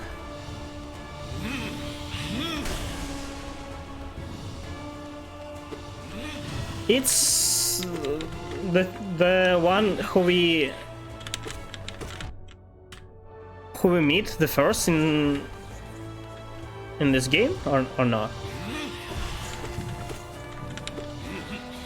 Even though I wasn't talking about him, but about the bug who was who were we traveling with.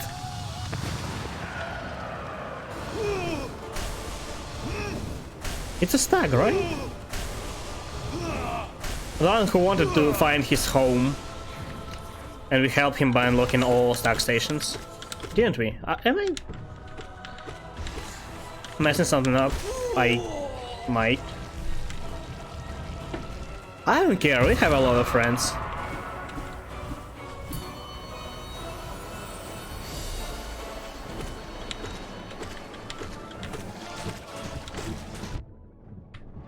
And as I said, the most important one is the Elder Grubby.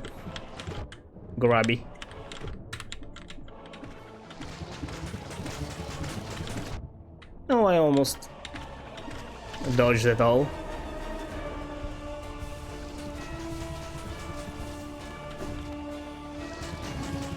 No.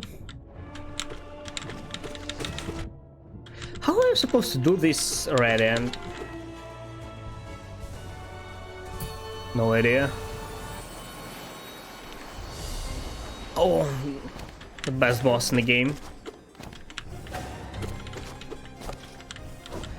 The only one who brings me joy whenever I see it. No, I won't probably even be mad if I lose to Sisters of Battle.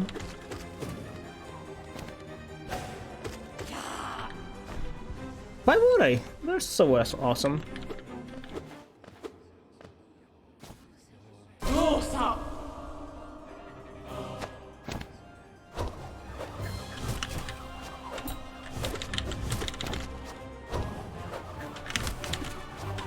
No, I double jump.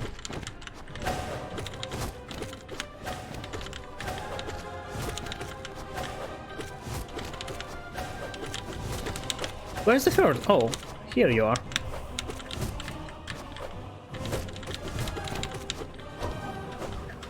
For some reason, I only see two of them at the time. Where is the third? Yeah, that. Keep it up, keep it up. Can I see three of them at a time? Oh god. Not like this, one by one attacking. Oh, okay. Can they dive to spikes? And what happens if they do?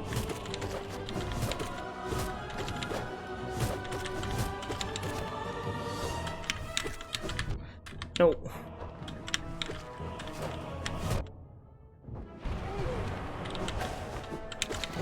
Okay, game, if I said I wouldn't be mad if I died to this, it doesn't mean I won't to die.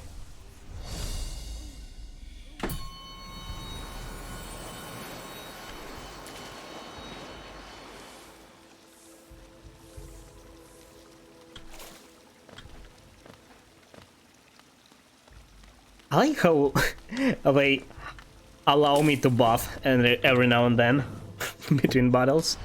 Lore-wise.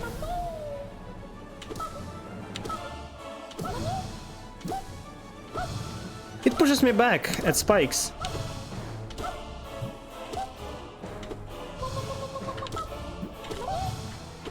No.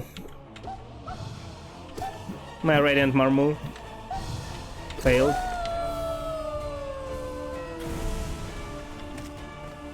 That's a play at Master Duel. Oh, sure. I mean, you can just make it public and I can watch it, I think, whenever. So you don't have to just show. But I would like if you explain what happened, what's happening there. Especially if you use a deck I'm not familiar with.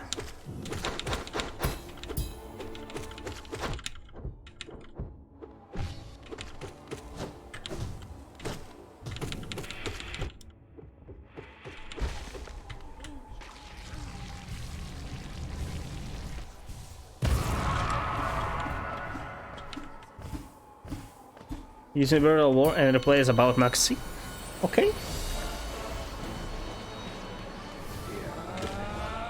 You have to watch my replay about winning with Natasha though.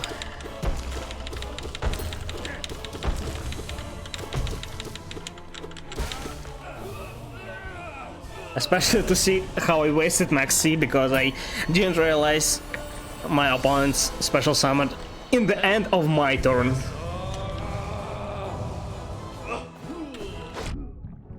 You can, it's public, I think.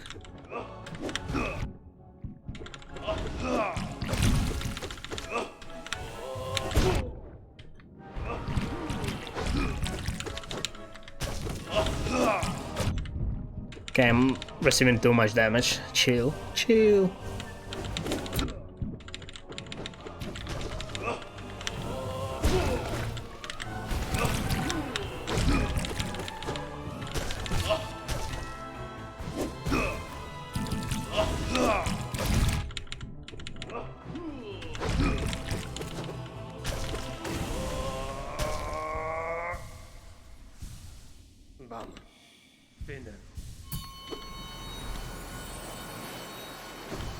It was... Oh, I forgot already the name of the deck. But it basically set up like 5 traps turn 1 and I couldn't do anything. But for some reason they weren't able to do anything when in the last turn. Or decided not to, I have no idea. So I won.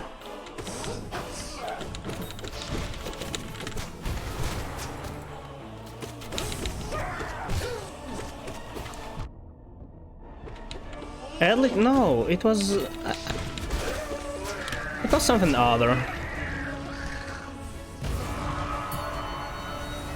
I also I got almost first turn killed by, so there's a trap that if I gain HP, it makes me lose it instead.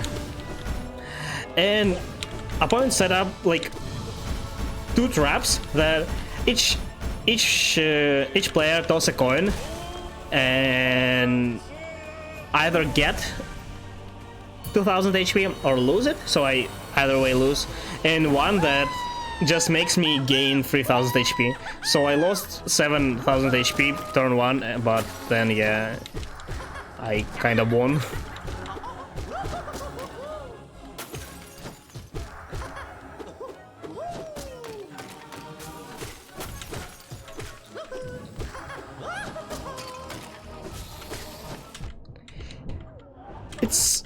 It was scary, I'd say. I thought, like, I first saw that trap and I like, but why? Why do you need me to gain HP? The chance. I thought maybe it's like some gimmicky thing that relies on luck entirely, but no. I still think it's hella inconsistent.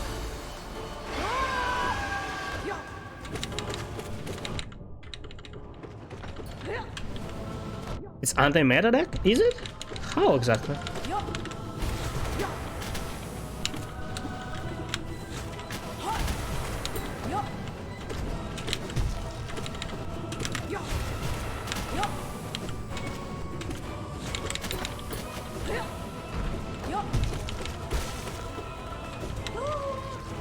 Seems like really inconsistent. Also about the second deck, I thought about it. I would like. I want to build a turn 2 deck. Oh, I missed. Something that negates a lot. Has a lot of hand traps. Just to screw Piggle's combo.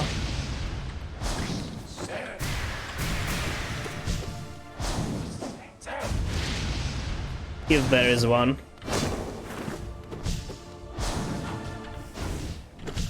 The meta decks right now are Tribberg. Oh, I actually saw some cards, but I have no idea what that deck does.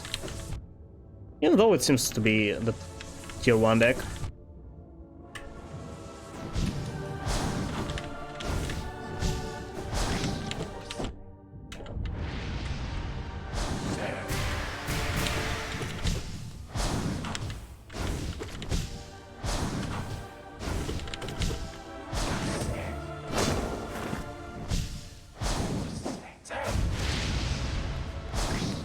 Eldritch runs based on Floodgates, which Nurse Burn doesn't care about.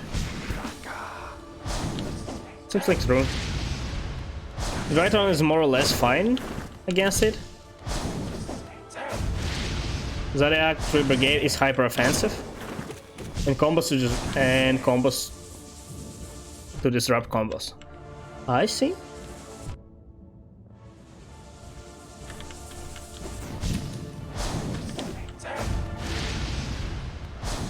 I mean, yeah, but consistency seems like an issue.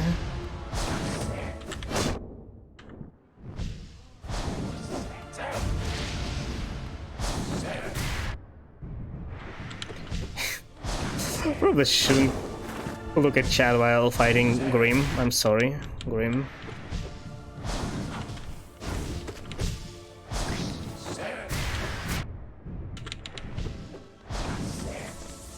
But that shows how pointless putting in all this boss. Even one of the hardest usual ones is just so easy that you don't even need to look at it. Floodgates are cards that limit what you can do, like Skill Drain, Imperial Order, where you can only use one Gozen Match, Necro Valerie. I got the point, although I have no idea about what half of these cards are.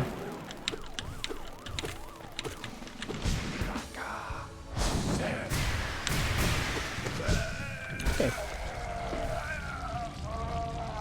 Firstborn is more of a fun deck rather than strong one. It's really gimmicky, and if you don't get bad reactions, you literally just lose to Vanilla Mossy. That's true. But it was Gold 1. How do you get to Gold 1 with this deck?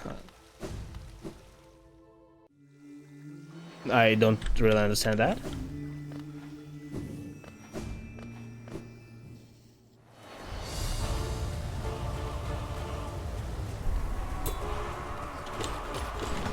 By the way, Yu-Gi-Oh! Seems so tiring.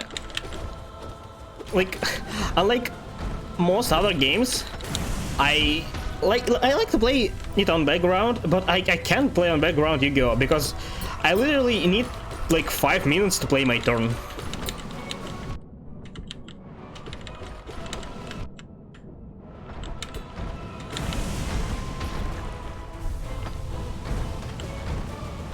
I don't know. A lot of actions need to be done per turn.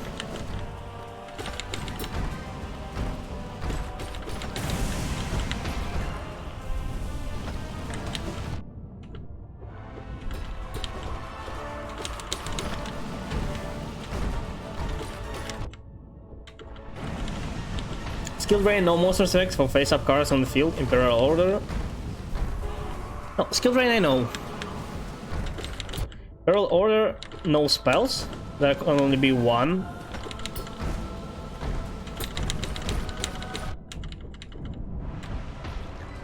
Only allows one attribute monsters. Gozen Match is the same thing, and the Cavalry blocks graveyard effect. Okay, makes sense. It's not about competitive, it's about how hard it is. It's more complex, I'd say, because you need to chain a lot of things. You can't just play whatever. You need to play like dozens of cards each turn, which is you can't just don't think about it. Also because there is so many effects, and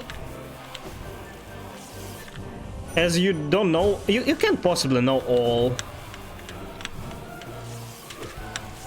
Oh god. All of the cards, so you need to read them as well. Why didn't explode the No idea.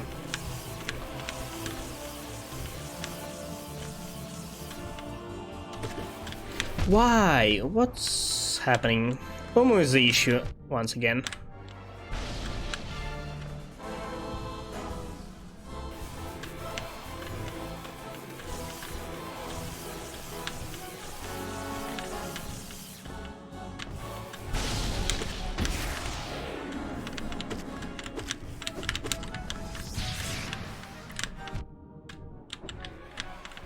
I was about to say catch another one, but I didn't make it in time. Catch another one!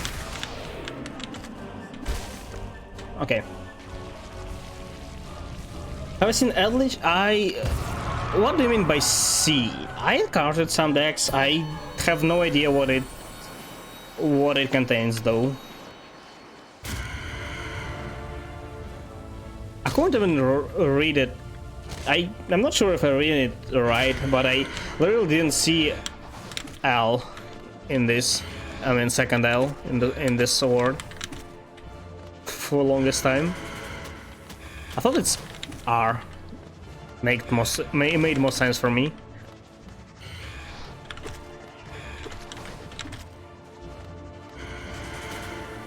Kind of brain dead, but you still need to play a lot of cards. Brandon, you just, I don't know. I have no idea about meta in Hearthstone now, but okay. So you know about general things like mana, that certain cards cost mana, certain cards, and there isn't such thing as you can't play certain card. You always can play it. So when I left, meta was really branded. It's so cards that you can play, they have green frame around them. Cards that can do something special, like you can play wherever, but they also do something special if condition is fulfilled. They have yellow frame. So meta was like top tier decks were like play every green card you see and you win. Basically, you don't need to think about what to attack, what not. You play every green deck, you attack only face, and that's all. It's really branded. You just compare who has a better luck, or who has a better deck. You didn't need to think almost at all. That's what brain dead. Not when you play a ton of cards in a row.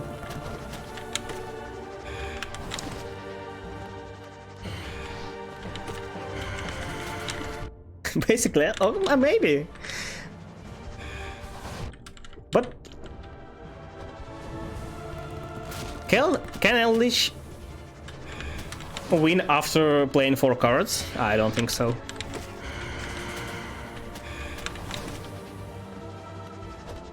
I mean, just play 4 cards and that's all. Not... It's enough to, I don't know, negate a combo or destroy something. Not interacting with the opponent, that's what I mean. With his cards.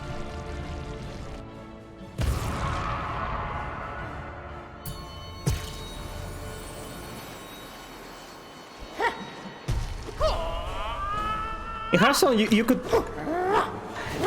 could literally lose turn 4, which is in time equivalent to I don't know, let's say half of first turn kill combos. Not half, 1/3 maybe.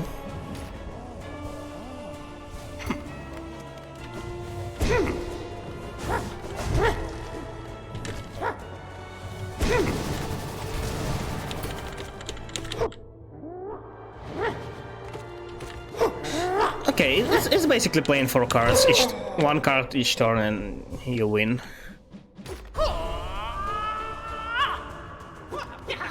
I missed meta of control decks, one-turn kill decks, where you needed to think, but for whatever reason Blizzard doesn't like one-turn kill decks.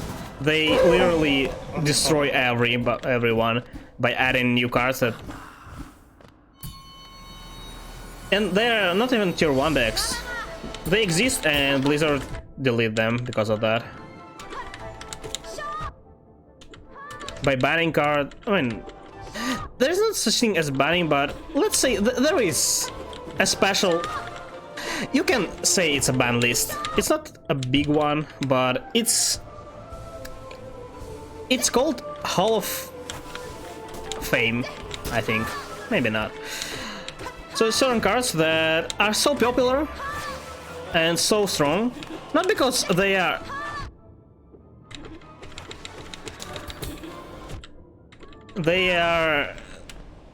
so strong that they make one deck really strong.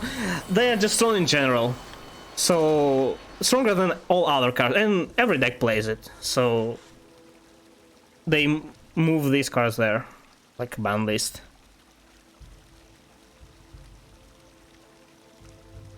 No, you haven't. Oh, maybe no. I don't think you barely played. I barely played with your Witchcrafter versus your Witchcrafter deck.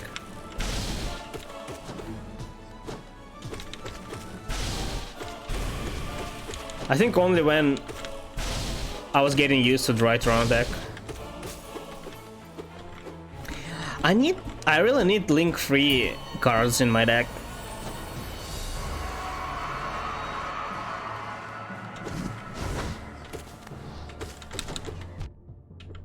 I can combo them so easily on turn 1 after pulling off full combo, but I can't because I don't have any.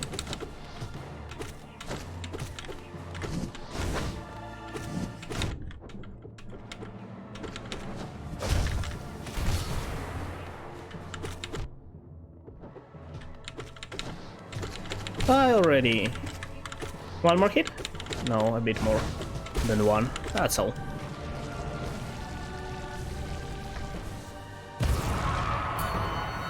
Hero of Millions has the following effects. You can't normal special summon it, except by its own effect. Which is to banish 5 cards from your hand, field, or extra deck face down, special summon it. Doesn't seem that hard to summon, I mean. Especially since you can do it from your special deck. Just throw random stuff there.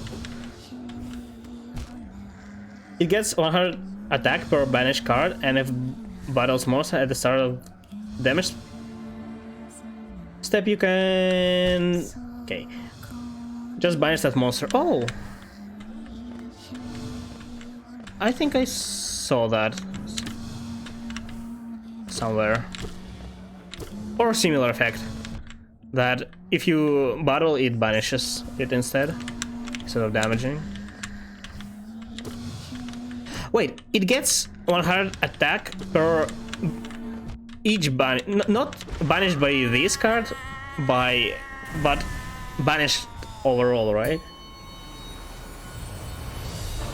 If you don't use the extra deck, you can just run 3 of them and always summon them using extra deck. Yeah, but I don't know. Not running extra deck at all seems not the best idea. But you can, I don't know, put 5 cards you would like to see there and run 2 of them by banishing 10 other.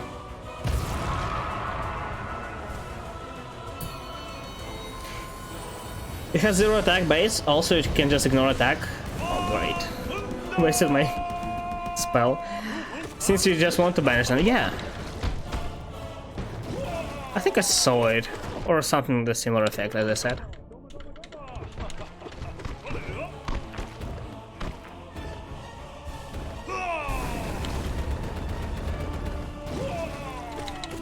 Pretty good, I think.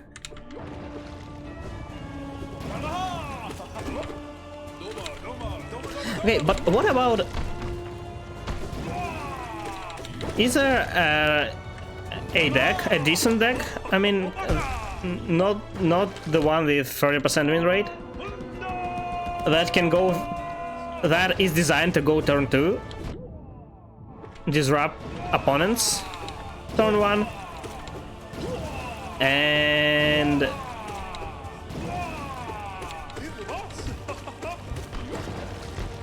win somehow.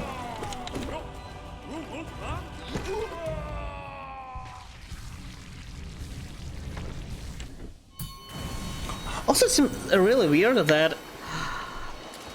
when it's not me choosing who to go first, in half of the times, my opponent chooses to go second for whatever reason, which gives me a really good head start. But the thing is, I don't think they have any hand traps. Why are they going second? Or, I don't know, they have like one random Ash of... what's Ash of Blossom? This card, you know. And that's all.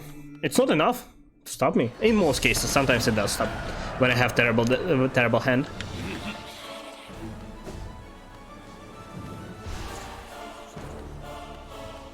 You can turn to any non-combat deck. Well, yes, but I don't want to think. Why building your own deck? Oh, I broke something in the background. When you can just copy somebody else's deck.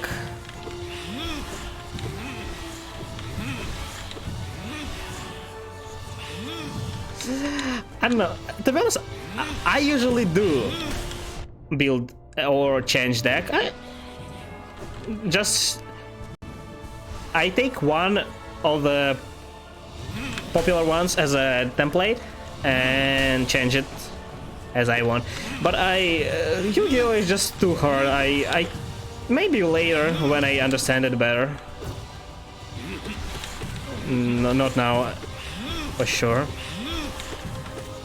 My changes are now limited to add any bureau to Drytron for whatever reason. I mean, I also added some, as I think, good cards. What wasn't there before? It's Nightmare Phoenix. I added Herald of Orange Light, Herald of Herald of Purple Light as a hand traps if I go second, and they are also light fairy monsters, which make them relevant in the deck.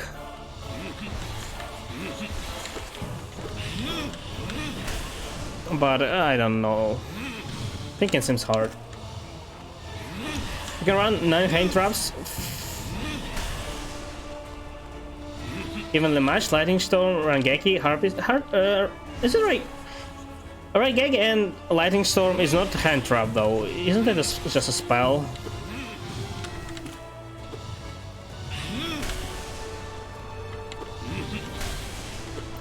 I mean, it's still relevant, I think, for going second.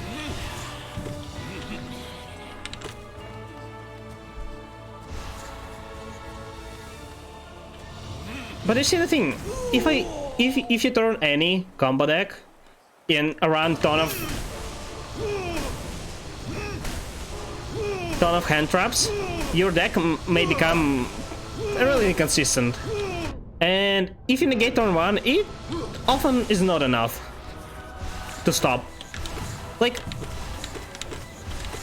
let's say I'm playing against Drytron, which I'm playing right now, right? With Drytron deck. If opponent stops me turn 1, I will do just the same combo from a graveyard next turn. I mean, not only stop, but either stop it completely, or like by banishing cards, even though it won't stop everything, or you need to win turn 2 or set up something really good. I mean, I can just put ton of things, ton of head traps to Drytron deck and trying to set up Herald turn 2, but I don't think it will be consistent enough to still be played.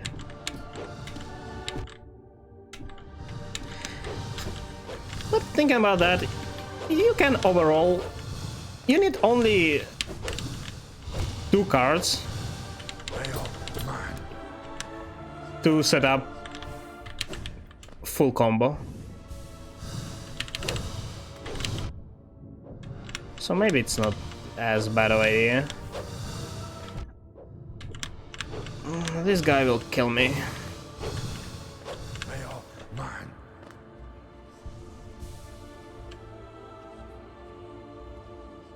That's why Metaside is amazing? Yes, I guess, but...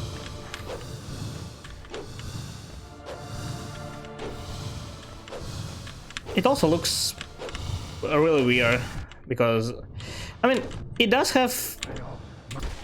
Okay, I almost died. Wait, okay. Wait a second, I need to focus. 4 health and go in Zode.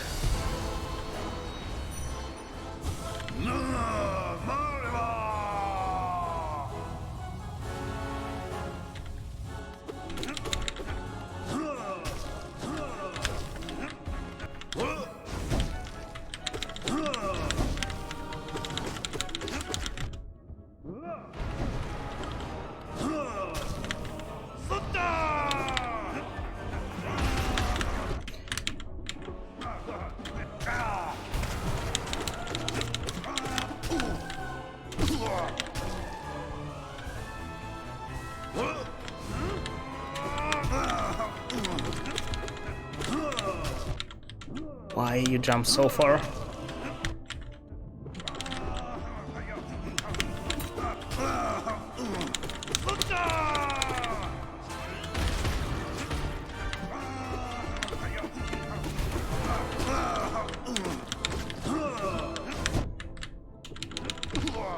This guy, he's so good at sniping me.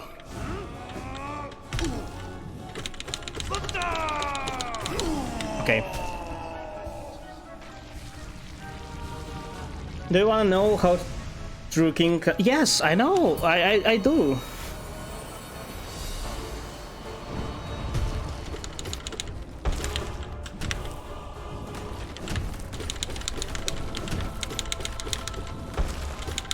No, it was not enough. I will still... Guys, thank you.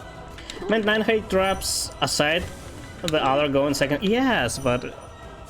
Oh, okay. Understand now. But it's too many cards, I think. Unless you're playing Blue Eyes, which are already extremely bricky, so you might as well get hand traps there. Blue Eyes. I think it's the deck I encountered the most. The Blue Eyes deck. I see it everywhere for no reason. No idea why. Doesn't seem to be that strong of a deck. Why people are using it?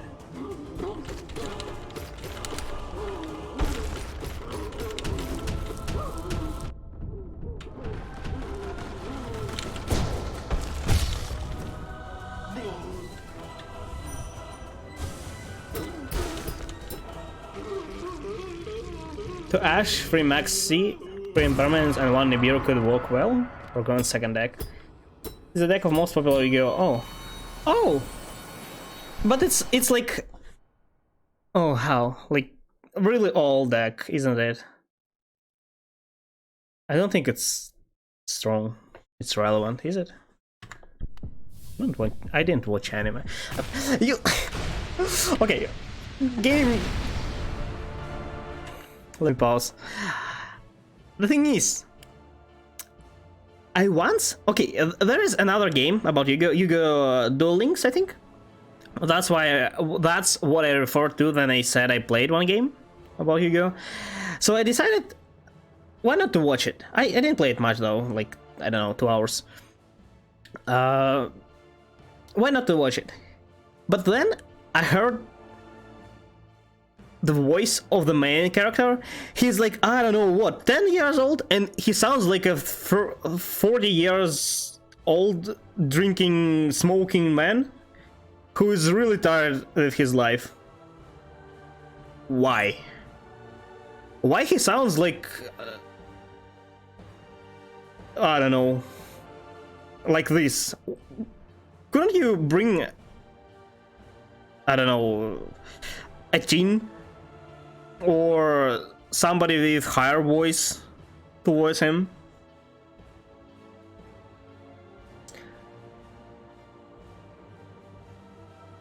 He's possessed, but okay, it's fine. But why he sounds like that? Is Egyptian god changes his voice? His body?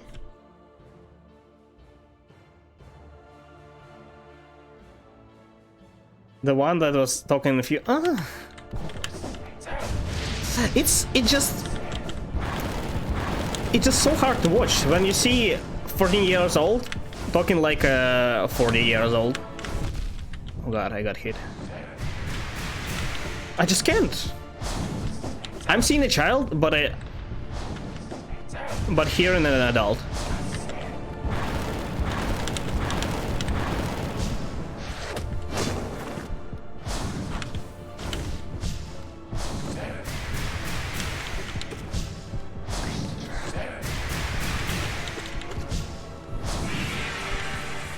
$25%.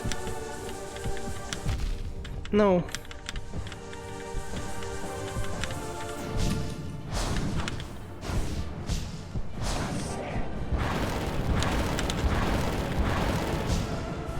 Okay, let me focus a bit.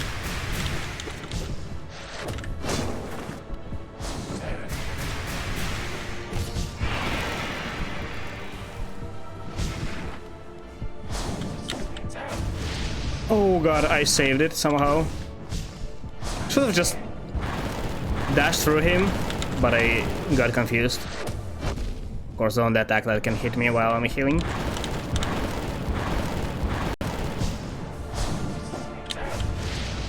I saved it again. What? It's like 50%? Is the second one? I think it's the second one.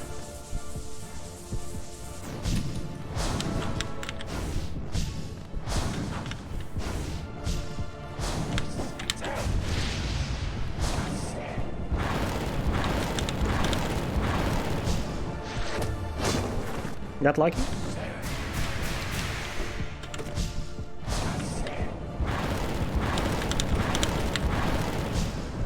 Okay, I'm full again.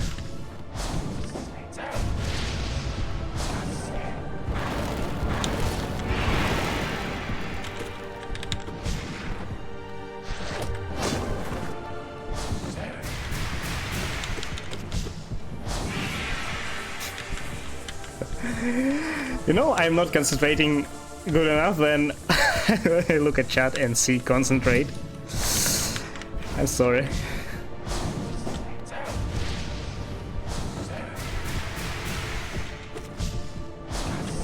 I just feel safe when I'm full HP. That's why I usually start losing very fast right after.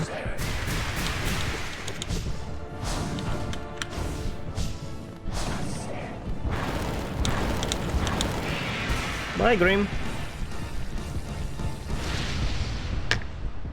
Do I feel safe against...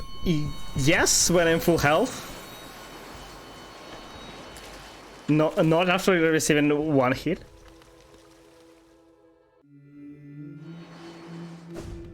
Abstract is not hard. Overall. I mean, it's not that hard. So I would be scared of it. I only...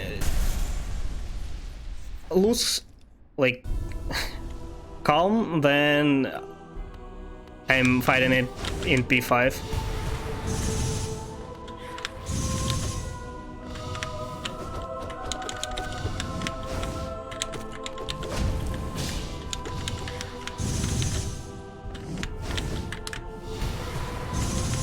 No.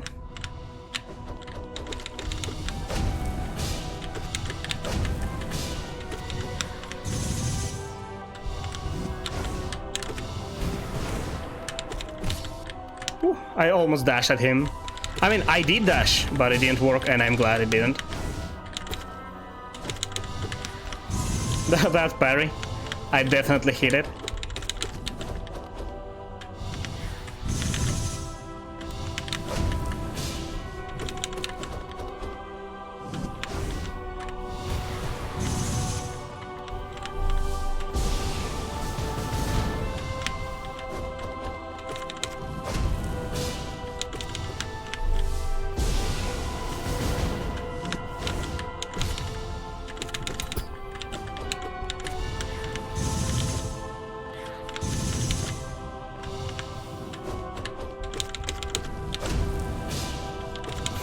I'm so afraid to turn there.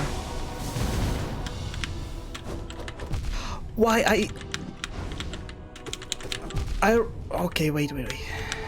Chill.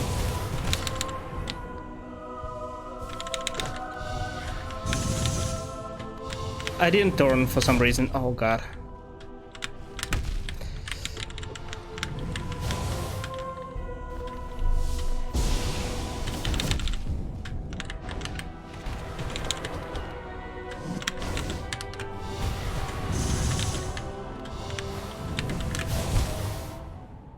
Okay, I didn't see that I don't have enough soul. I used the dark, but I didn't have enough soul. It's fine.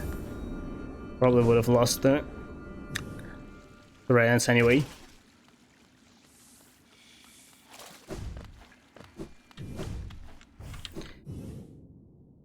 I got a bit unlucky after getting hit by this random tentacle attack. Yeah, I know.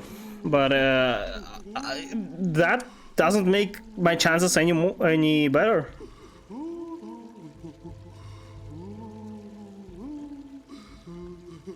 It's still 50-50, I think. But too bad that couldn't get there. I panicked after getting hit 2 times. Also, I think he jumped, and yeah, it confused me. So I got hit 2 times after that. So there is now another problem. I used the dark each time after his dash attack, but because of that, if he teleports to the middle and shoots, I don't know what, small swords, nails, I get hit by it a lot because, you know, downtime of I can't move. I still have invincibility frames, but I don't know how to deal with that.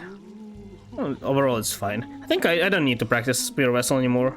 I just need to get a good run. Altergeist is only... Yes, that is the one I played against.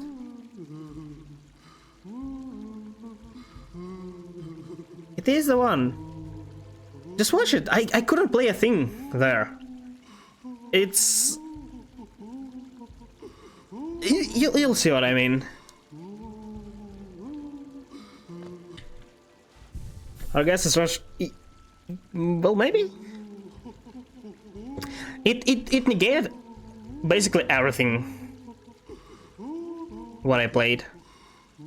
So I think first 3 turns I couldn't do anything like at all. I mean, first 2 or 3 my turns. I won turn 8.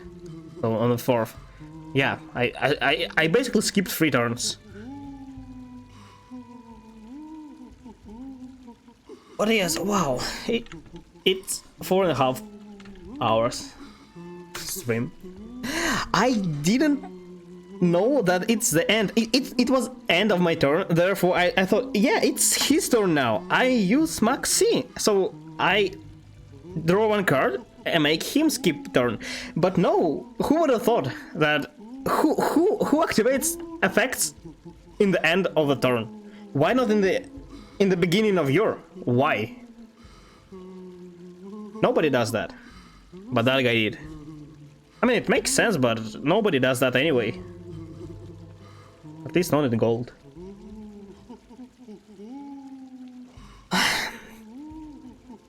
Do I really just keep grinding P5 until I make it? Is there any way to make it easier? Don't think so. Some cards only have effects, and yes, but those weren't that, I think. Yeah, it's smarter to do to prevent max C. That's true, but still, I don't think people care. People literally, like, they see Herald on the table, on the field, and see a billion cards in my hand. Instead of surrender, they still try to make their combo when I literally can negate 10 cards. Then I negate one special summon and they surrender. But why? Do they not know? Do they not read the cards on the field? Do they not know what it does?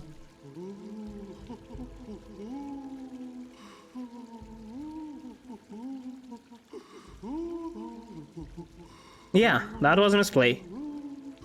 For sure.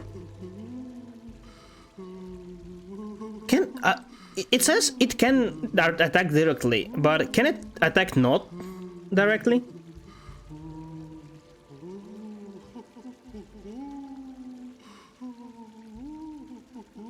They abandon that you might have there is no way. I literally drew 4 light monsters with Beatrice. By tributing Eva and drawing light monsters. It's impossible to be not negates. It can... well, it was their misplay then. They... got punished for that. Just look, I survived at 500 HP.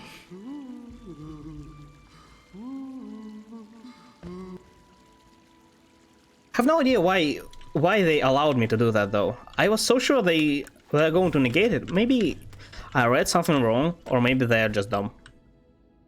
No idea.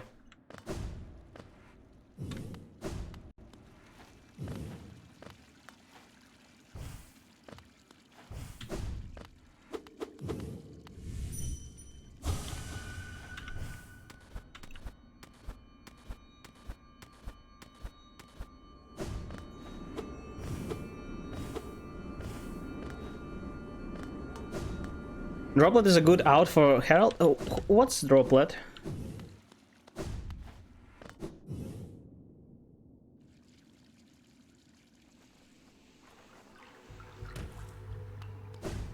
Should I maybe try completing like 8 bindings? It may help me with Pure Vessel. It probably will help me. Might do that.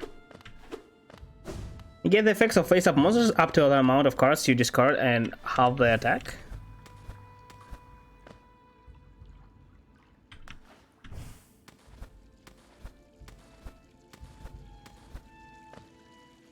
I mean, it seems good. Sounds okay-ish.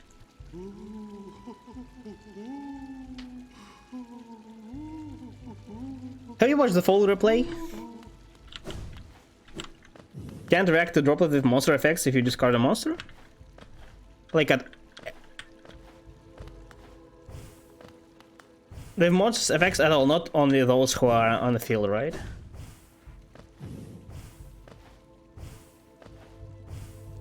If so, yeah, it's very good. I probably have no way to deal with it. I have Nibiru. Giant Rock doesn't care about who is on the field.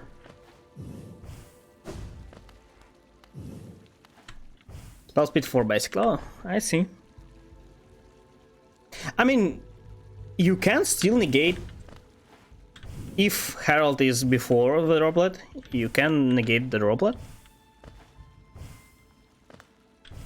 I mean, the summoning of a droplet, not activation.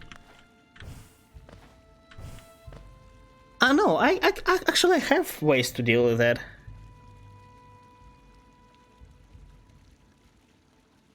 I can literally use Natasha.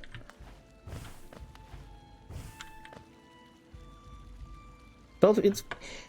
Yes, but you still need to summon it, don't you? You can't do anything about its activation, but you still can stop summoning.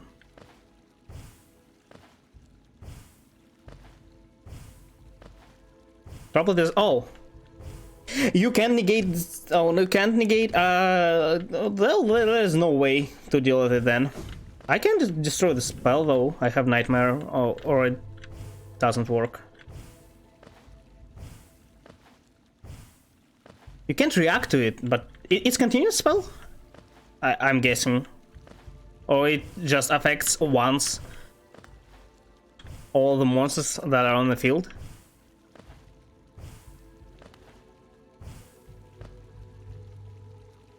For the rest of the turn. If so, yeah, there is no way to deal with it for me. If it's a spell, I can still destroy it with Nightmare, thanks. It's just a spell, not okay. Okay, then it's... yeah. Pretty good then. I didn't see people use it though. Need to discard a card per... but it works for the rest of the turn, right? Not forever. Need to discard, I guess. I mean... well, I don't know.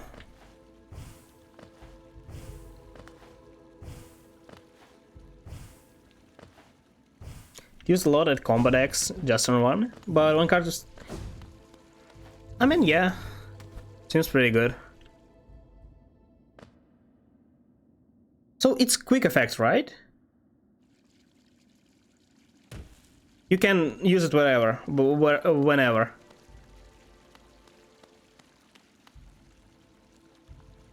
To cast a complete stop a Herald? Yeah, but I do have still more negates, not only Herald.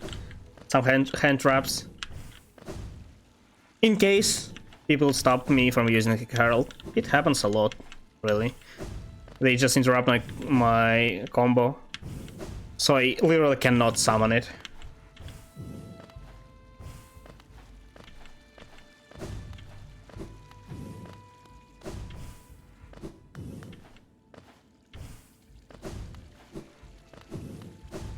I think my deck is overall pretty strong. For now. Have ways to I mean, I theoretically have ways to deal with almost everything. Although if I don't get lucky with the cards I get, I won't be able to do anything. I literally can just draw all my real monsters in the starting hand, and there is no way after that. But the chances are small. And traps a lot less troublesome than Herald. I mean, overall, yeah, but Heralds of different light do all, I mean, overall the same. Herald of orange light negates the effect of the card and destroys it. Pretty much as Herald, one of the effects of Herald, of possible. Herald of purple light basically destroys the spell trap that activated. Also, somewhat the same. You only can't stop special summoning.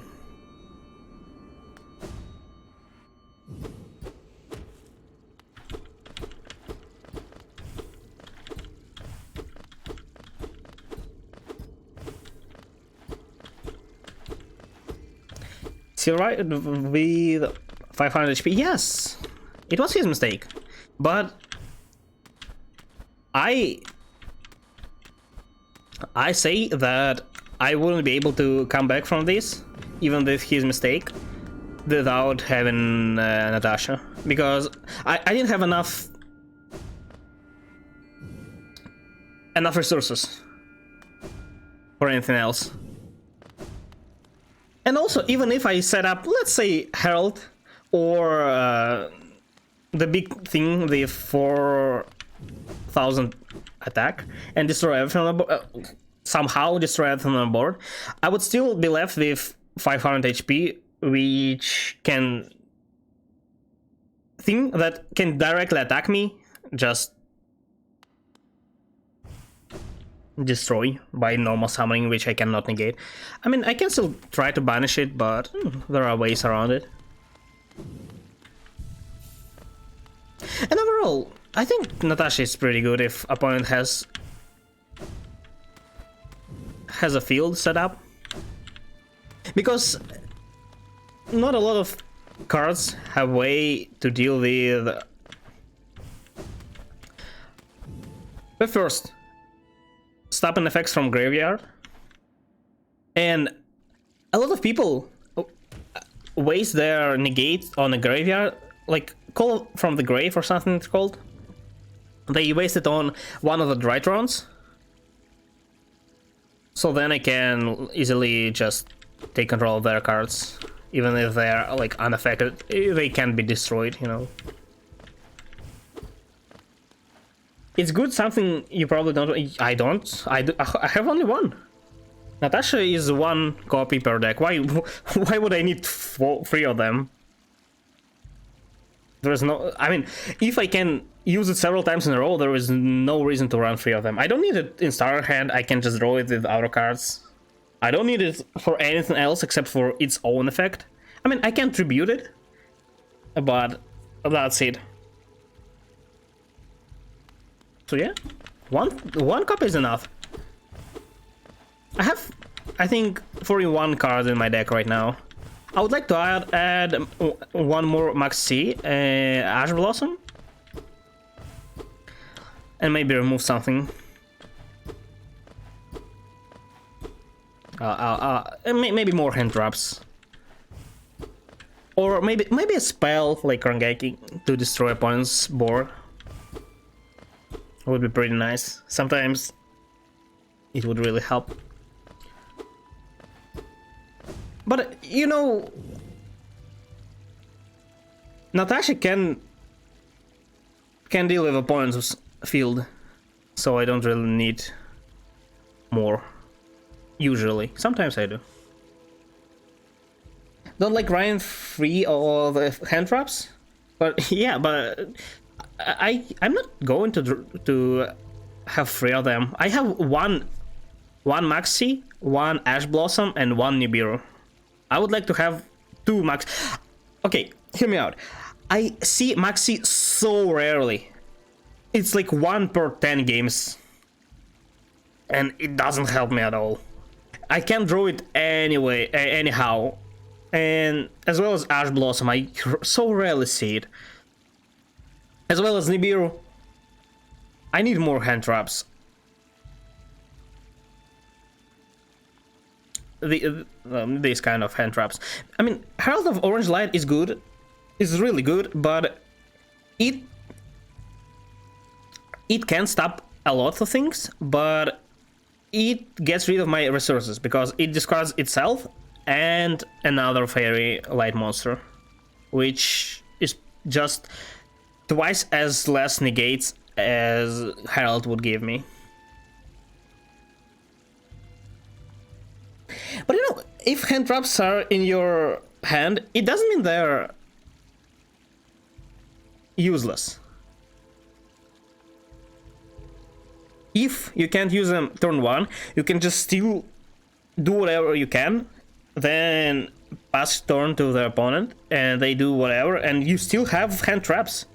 It's not like you can't use them after turn 1.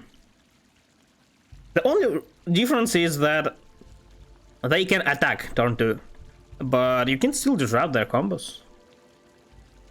I don't think it's such a big deal drawing. I never was disappointed that I drew Nibiru turn 1, or like never. I always had. I either won without it, or I used it and won. Also, I don't know. Can you tell me, how do you demote? How many games you need to lose to get demoted? Because I got like promoted and immediately lost and didn't lose anything, like my rank. Imagine drawing Nibiru. Nibiru is pretty strong, especially now. I have. Oh, I forgot the card. I have in my special deck card that.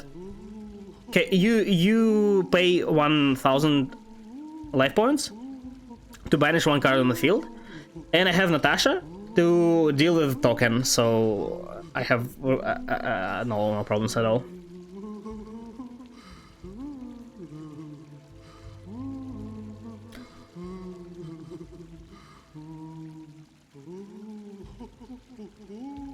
So I don't know. Overall, I'd say I really need the deck made full of hand traps. And I don't know. Okay, hear me out. You just put Exodia 5 cards, and everything else is just hand traps. You eventually will win by drawing all of them, right? Eventually. That's not gonna happen. Because it might have been a decent strat if opponent, like every deck nowadays has infinite amount of resources. Like, it's not like they drew a card and they only can use it once. No, it's like infinite resources. Each full combo each turn.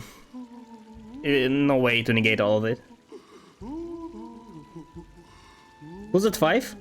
When it says you need 5 to rank up, you can get demoted by losing. No, but wait, 5? How the hell do you need to win 5?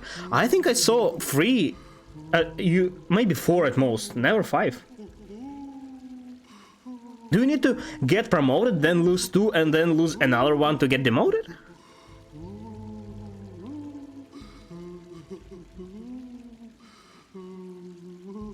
If you lose it, oh, I see. Well, that can't relate. Never happened to me. The thing is, I literally can't play Yu-Gi-Oh more than, I don't know, hour or 2 a day. No, not hour or 2, but just a few matches in a row. After that, I get so tired. I just can't play anymore.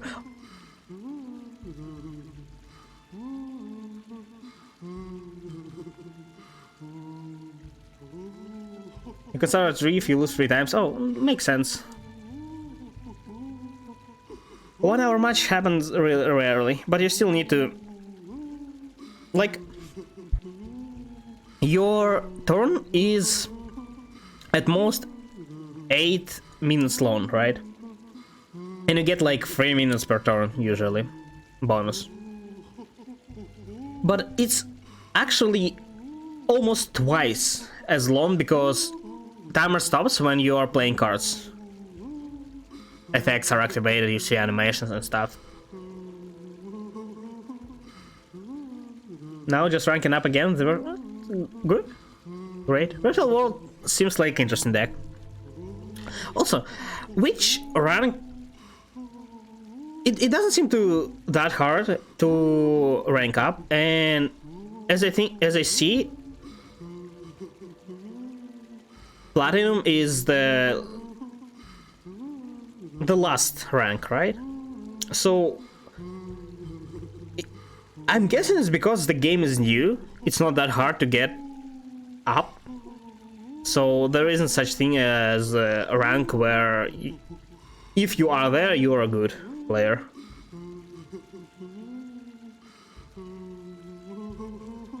Parallel World is as strong as the top tier decks. But Nibiru though? Has it any way to deal with Nibiru? I didn't see anything negating Nibiru. Plat 1, but they announced other ranks. Would be great to see.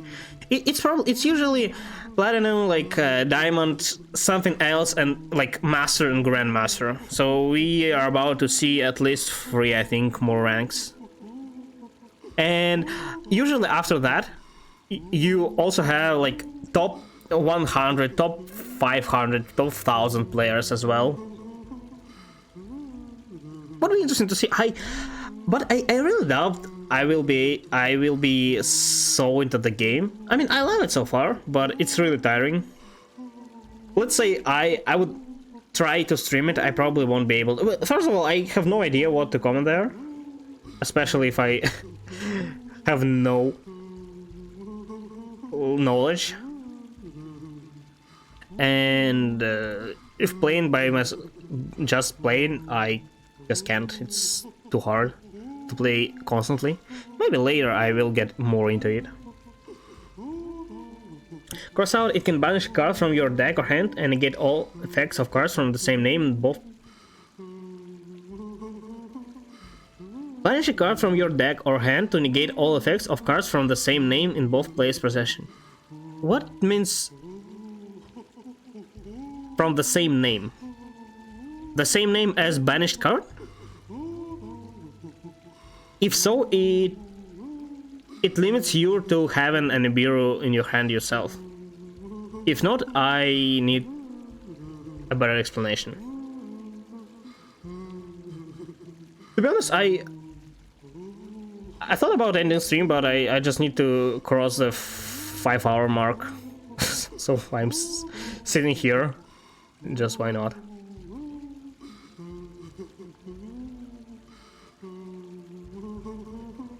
Nobody would be able, if you banish Nibiru from, yeah, from your, oh, you can do it from your deck. Okay, I see. But yeah, I mean, yeah, fine. But you need to have a Nibiru. I guess it's not a bad thing, that hard.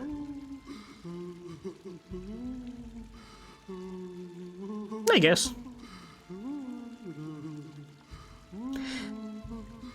I'll need to think about the second deck as well. To be honest,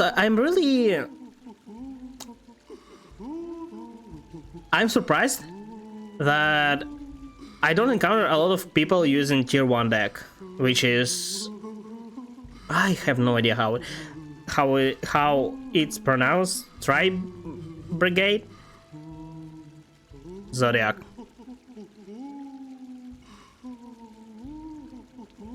I so rarely see it. I saw it like once, I think. I encountered another Drytron deck once, and the guy played it so terribly that I just won without any hand traps turn 2. Why terribly? He didn't have a bad starting deck. He had all cards he needed, but he just messed up by, I don't know, drawing something random. No, not what he needed. Try as an triple 3 brigade. Or Brigade. I know. Zudai.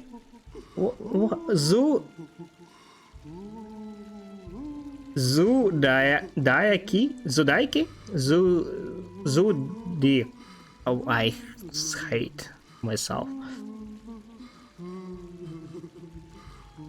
3 Brigade. Zodiac. It's Kai or key in the end. 3 Brigade. Zudayaki. Is that how it's pronounced? Key. 3 Brigade Zudayaki. Dayaki. Or Dia.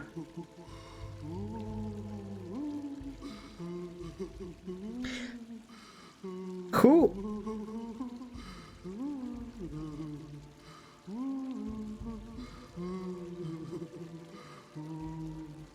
Three Brigade Zodiac Key or Zodiac.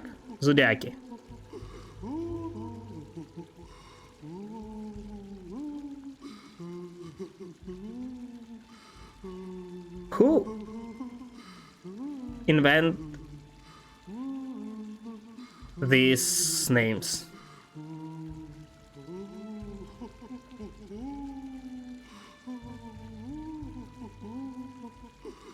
Restron Halkifibrax.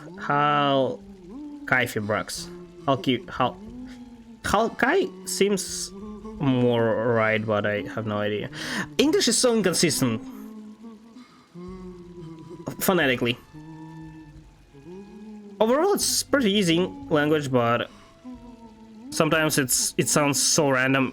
I mean, you can guess how it sounds, but sometimes it's something. Got it first try! Yay! Great. Hard words. Sometimes I get even the simplest words wrong.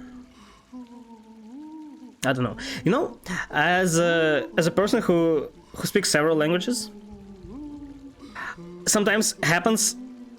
It happens that you know the word in one language and don't know in the other. And not only I know the word in my native language, but I like now with streaming I speak English so much, probably more than I speak Russian.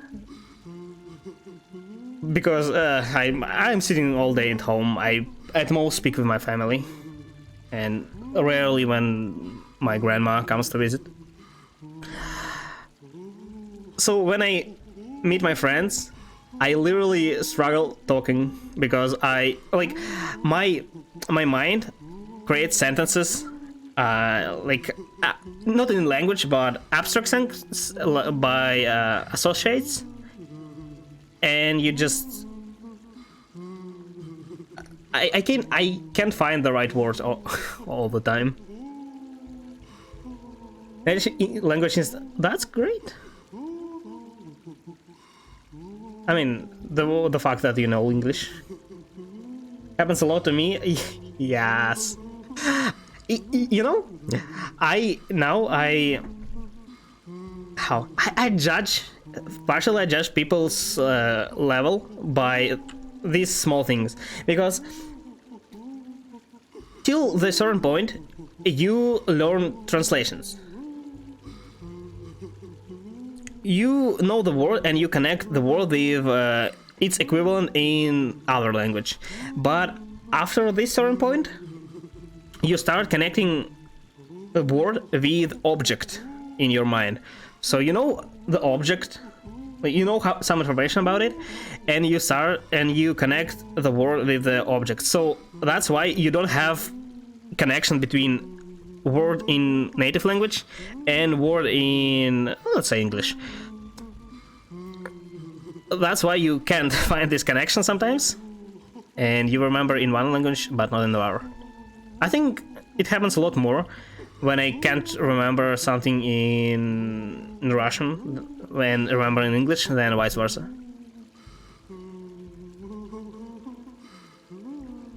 It's really interesting, these things.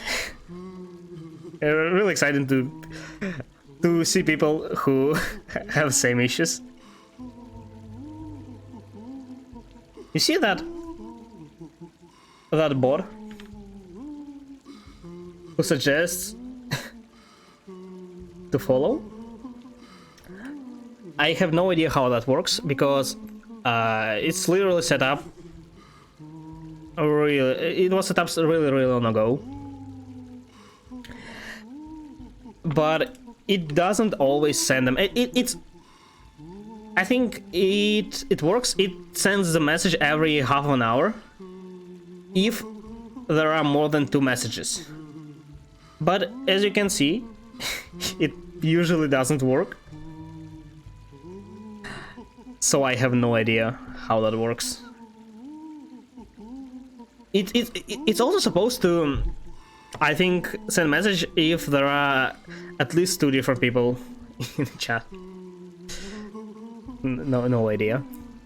It passed the 5 hours, so I guess it's time to end.